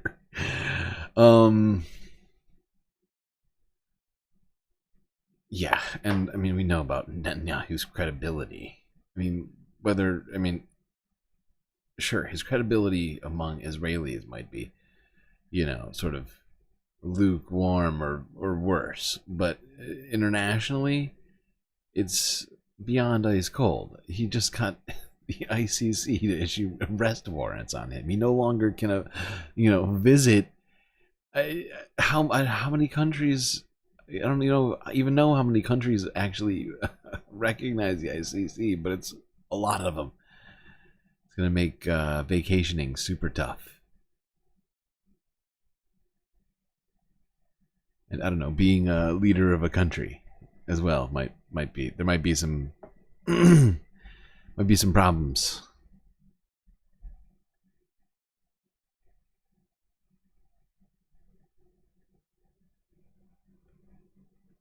Now let's get to talking about that goddamn ceasefire deal. Here's a day ago, BBC News. Joe Biden says Israel-Hezbollah ceasefire deal has been agreed to. Ooh, sounds exciting. Tell me more. I'm sure there's no reason to be skeptical. It is an important night in the Middle East. In the last hour, we've had an announcement from President Biden endorsing a ceasefire agreement in Lebanon, which will take effect at 10 a.m. tomorrow morning. The deal, which is set to win the backing of the Israeli cabinet, will mean that over the next 60 days, the IDF will begin to scale back its ground operations in southern Lebanon. But tonight, the Prime Minister Benjamin Netanyahu warned that Israel reserved the right to respond should Hezbollah fail to abide by the terms set down in the agreement. So why go into a ceasefire now? There are three main reasons. The first, focusing on the Iranian threat. No. And I don't know what to expand on that. The second, to allow... Sorry, we gotta take a break. I know you have a 3-point plan, but point one sucks. Point one is to focus on Iran. What does that even mean? What in the fuck is that supposed to mean? They're done with Lebanon, so instead they're going to attack Iran directly in full and engage in a all-out war with Iran. Is that what he's saying? Because that's what I mean. Am I crazy for even interpreting it that way every time he says something like this? I mean, come on. Am I? I'm not the crazy one. And I don't know what to expand on that.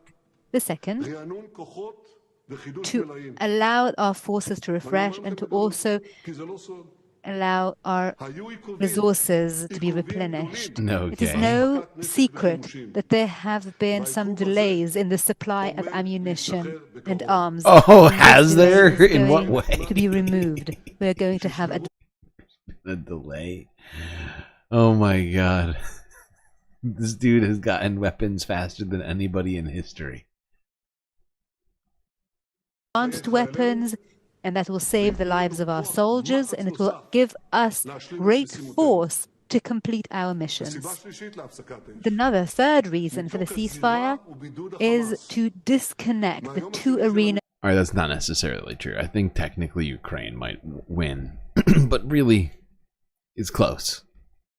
And isolate Hamas. Since the second day of the war, Hamas relied on Hezbollah to fight alongside it. But with Hezbollah out of the picture, Hamas will be left on its own. So here's the outline of the deal. Okay, prepare yourself. Here's the outline of the deal. We just heard Netanyahu's plan. Point one's definitely the worst of all three. Two actually made sense to some degree. I mean, that might have been the most honest of all 3 points. Hopefully, because if point one turns out to be real, I mean, that can't possibly be good. In fact, that seems worse somehow. Also, if I'm not mistaken, there's at least, yeah. Who are the countries on that side? Is it Jordan? It's Jordan and Syria on the east side of Israel, right? So they'd be sort of like living beneath. Oh, how good for them. That'd be great.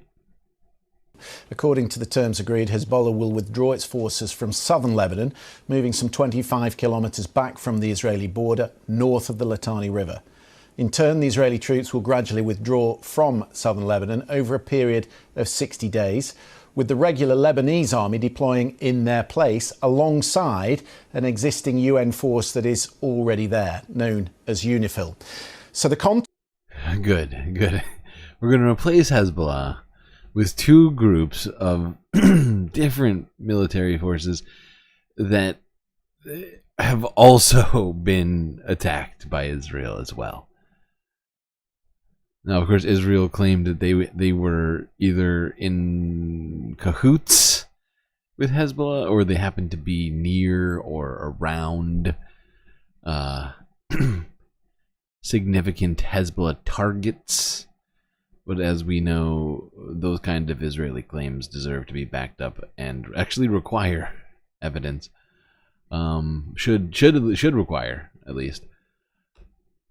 Of the agreement, you might recognise them, are similar to the deal that was agreed to end the war in 2006 under UN Resolution 1701, though since then each side has complained that the other has not fully respected their obligations. The Israelis, though, are reassured that this time there is an international committee of 5 nations that will oversee enforcement, headed by the United States. I wonder if it's invading Lebanon. I'm not that familiar with 1701, so I can't say for sure whether or not invading Lebanon was on the term sheet, but educated guess says yes. Now let's go here. Here's the Associated Press from 13 hours ago. This is footage showing the Lebanese army. heading down to the border in an attempt to fulfill this agreement.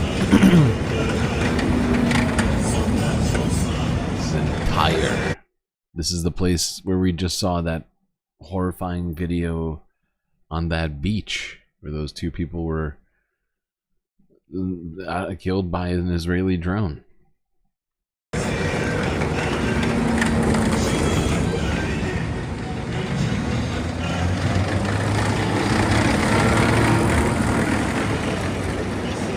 As you can see, they have Lebanese flag flying, these tanks.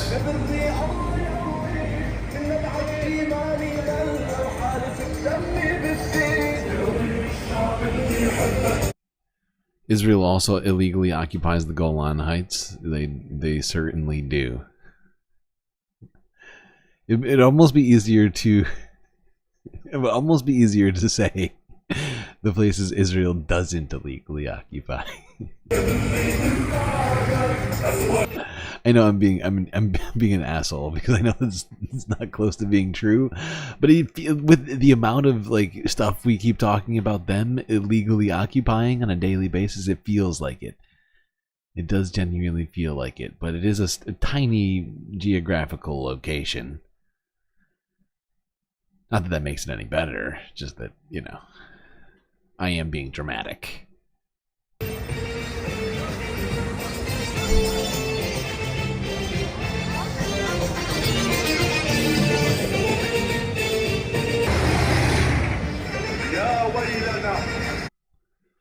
Some would say rightly so, but you know, to each their own.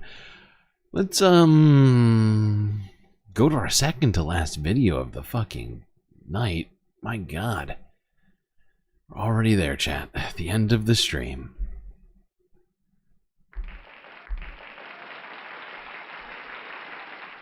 A little round of applause for you for having made it this far. Truly an impressive achievement. Write that down in your journal later tonight. Before you do that, let's watch this video about the impending crisis. It feels like we were just talking about this. Having deja vu. Winter is coming for Gaza.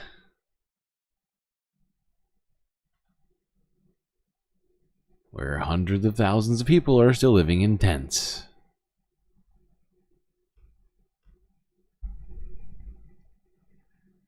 Thankfully, it doesn't snow. I don't know. I'm just trying to find silver linings here. We were affected by the rain, and our children were covered by the rain tonight, and our clothes get wet, and we have nothing. Nothing to protect ourselves from the rain. There is nothing. Only this tent. 9, my child, 11 people.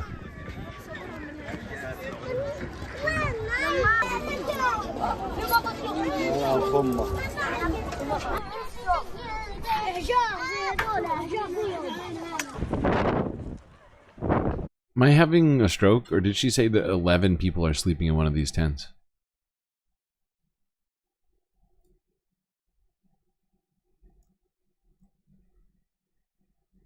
إن يعني نقول نكسي حالنا من المطر. لا ما فيش إلا هالخيمة بس، وإحنا هلقيت أنا وولادي 11 نفر على فرشتين. 11 people sleep on 2 mattresses? The math ain't mathing.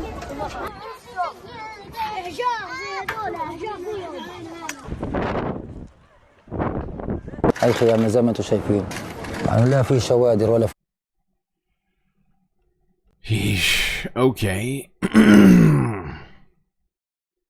Well, let's go to our final video. And I figured since it's probably been, I mean, every week has been a tough week for the last year, but the last few weeks have been especially tough. I feel we would end it with sort of a, what do you call it? It's not an uplifting video. But it's just to change of pace, if anything else. You know, we don't do a lot of competitive stuff on this stream. Try and keep it kind of chill. sometimes it's worth it. You know, humans have some competitiveness. Not all humans, but many people find competitiveness compelling to some degree.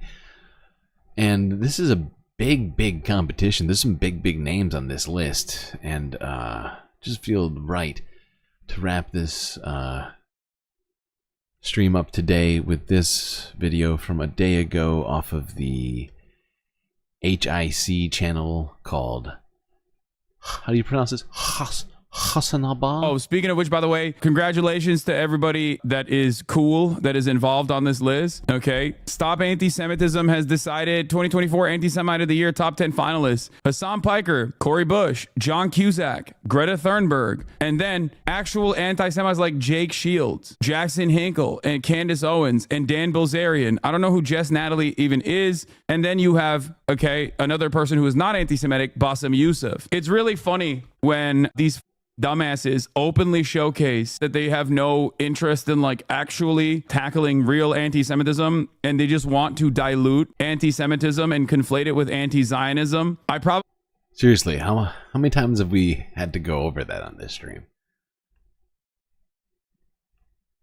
Will end up winning this, by the way, which is really funny. Yeah, what? He said some lib things that are anti-Semitic because he lacks materials analysis. No, there are people who have said like straightforwardly anti-Semitic things who also happen to be anti-Israel, okay, but from an anti-Semitic perspective. And then there are people like Greta Thunberg, okay, or people like Cori Bush, people like John Cusack, okay? You're ridiculous. Notice how someone like Myron isn't on there? Yeah, I mean, there's plenty of real anti-Semites that they could have put on that list with like some level of prominence, but it doesn't really matter because these people are freaks, dude. The people that run the... Yeah, and they really seem to be like... He's right. They seem to be really picking and choosing. I mean, for instance, early on in all this, Andrew fucking Tate said some pro-Palestinian stuff. He's a pretty reprehensible individual, but for whatever reason, they decided to pass him up on this list. But they threw Hassan in there. Why not? Same thing. Pro-Palestine, anti-Semite. Potato, tomato. I mean, past year's winners, Rashida Tlaib won 2023. Kanye West won in 2022. That was like a real anti-Semite for once, you know? Anuradha Mittal, the chair of the board of directors at Ben & Jerry's, won Anti-Semite of the Year. Nurdin Kaswani, Ilhan Omar. I don't know about Nurdin Kaswani, but I know Ilhan Omar is not an anti-Semite. And I suspect Anuradha Mittal is also not an anti-Semite as well. I mean, she works for the Jewish-owned brand of... It's almost like two different people made that list. So true. Oh, you couldn't be righter about that statement. I'm bit sad that you're saying that because like the rightness of that statement, because it's probably not true. There's probably one person. There's probably one person who's gonna have a weird Thanksgiving this year and has some internal struggles to get through, but. You know, like it's like one person got in charge. They were in charge of most of the list, and that person was out there to label pro-Palestinian voices anti-Semitic, and then another person got a shot. Like 30% of the list got to get in there and be like, "All right, you actually address anti-Semitism, okay? We can't all be researching the same stuff." And so they got some, you know, new intern in there to do a little bit of research, and that's what they wound up with. Ben and Jerry's, who is very prominently BDS, pro-BDS, boycott, divestments, and sanctions. So I suspect they felt maybe a little embarrassed. I mean, we got to go back to, seriously, we got to go back to this list because it's an unhinged list. Like to put these people next to each other and say these are the same. These people are all the same. Like these three right here are completely unhinged individuals. Okay, now I can't speak to Dan Bilzerian's anti-Semitism, but he is a reprehensible dude. I mean, for more reasons than one. Look him up. I mean, it's crazy. Candace Owens, though, outwardly professed her, what do you call this? Love of Hitler? I'm sorry, I'm being unfair. Her positive view of the stuff that Hitler did that maybe got out of hand when he started doing stuff outside of Germany. Like, that's almost, I'm actually being kind of generous here because I'm quoting a lot of what she said. Okay. And Jackson Hinkle, I mean, come on, like, to compare these people to people like Hassan Piker and Cory Bush, Greta Thunberg, I mean, I honestly don't know what John Cusack has said ever, aside from what he said in, movies like, I don't know, Serendipity and What About Dogs or whatever it's called. Other Cusack films, High Fidelity. This is not a John Cusack commercial. Point is, this is a wild list. It's confusing. I don't understand what's happening here. It feels like somebody with multiple personality disorder wrote it. Ooh, I'm in good company here. I'm about to do DEI to Anti-Semite of the Year. Maybe they Put made a it with white AI. man in That there actually, for once. Goddamn. That would explain it. AI that was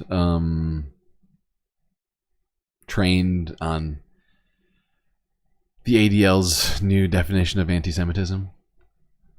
A person going after real anti-Semitism wouldn't have this type of list, right? It's weird. Yeah, I mean, this is, for the record, a list that very clearly, like lists like this and Canary Mission, like these guys very clearly, one, some of them straight up get grants from the Israeli Knesset, so that's like already weird, okay? You're like a foreign lobby operation and you get to serially dox American college campus activists and shit. Like, what the f are you doing?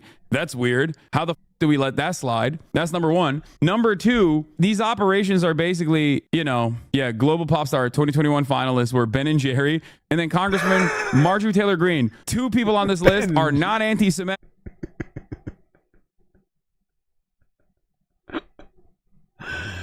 I don't even have to point out why Ben and Jerry's is a real non sequitur. But to put them next to Marjorie Taylor Greene, unbelievable. And simply, wait, isn't Dua Lipa Lebanese? This is gross. This is so gross. This right here is really, this is gross. This needs to stop. Quit it. Okay? There's actual anti-Semites out there. How many times this year have we seen literal Nazis walking the streets in the United States, and they're worried about Ben and Jerry's and Dua Lipa? Great. And then a woman who literally said Jews have space lasers. That's the same thing as boycotting Israel. Of Israel, okay? One person literally said Jewish space lasers exist. Thank you, and is Hassan. responsible for wildfires. I haven't actually and the person seen who this. won it was the Ben and Jerry's person. Yeah, this is a completely fraudulent thing. It's got no motion. And not only does it have no motion, it's like very obviously, created by some reactionary psychopathic freak that lives in like... Thing is, I actually haven't seen this video yet. I only saw the Majority Report, I think, quickly react to this, or somebody that I was watching earlier today quickly react to this. I was like, holy fuck, this is a thing. And then I saw Hassan's video got recommended to me. I was like, oh, this is how we're ending the stream tonight. Long Island or something. It's like one crazy lady who runs this entire account and runs this entire thing. Canary Mission, I think, is like a lot more serious in terms of like its reach. I believe it also gets like actual grants from the Israeli Knesset too. But yeah, the goal of Stop Anti-Semitism and other organizations like that is specifically to conflate real anti-Semites with people who are anti-Zionists to have. Hassan.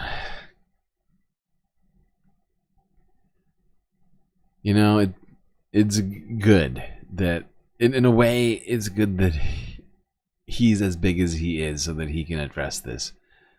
And and that people who are actually focused on this kind of stuff will hear this. I don't know. Maybe, I mean, I haven't seen any of these other people address this yet, and maybe we will be able to see some of that this weekend. I don't know. I think this just dropped within the last couple of days, so I assume some people are just getting the news. May very well get it over Thanksgiving dinner. What great news that'll be. But at least thankfully for some of them, like Greta Thunberg, she won't have to worry about that. I don't think she celebrates Thanksgiving. All right. Well, chat, you know what that means.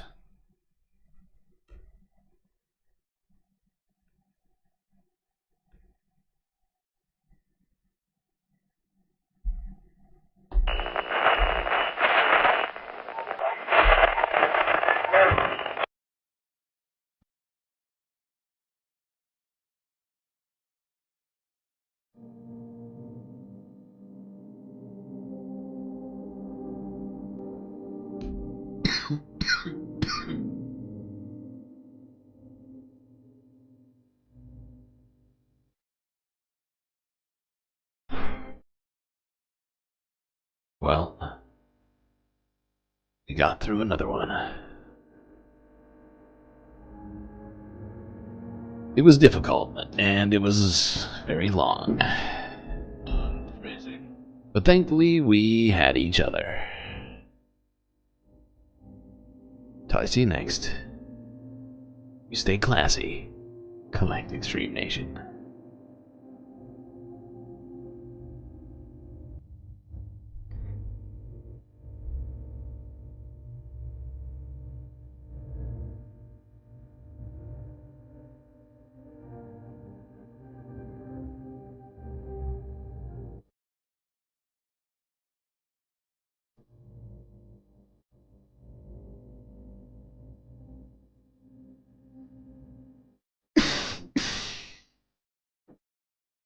Can't forget this.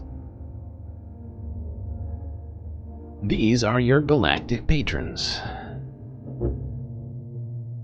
Gabby, Goth Dogs, Aaron W, Schmegley, PB, Mitty, Afroponics, Narwhal by Nature, Interplanet Janet, Techno Punk, Robot Cat, Disco Wolf, Calibrating, The Anti-Corporatist, Obsessive Audio, Moanub, Nadia, Chogi, Mrs. Jen, Omegastar, Sasha G, Pitchforks Dragon, Vincent Morales, and Donald James X. That's right. All these people here have helped produce the show which your eyes and ears just got done enjoying. You can too for just a few US dollars a month on Patreon.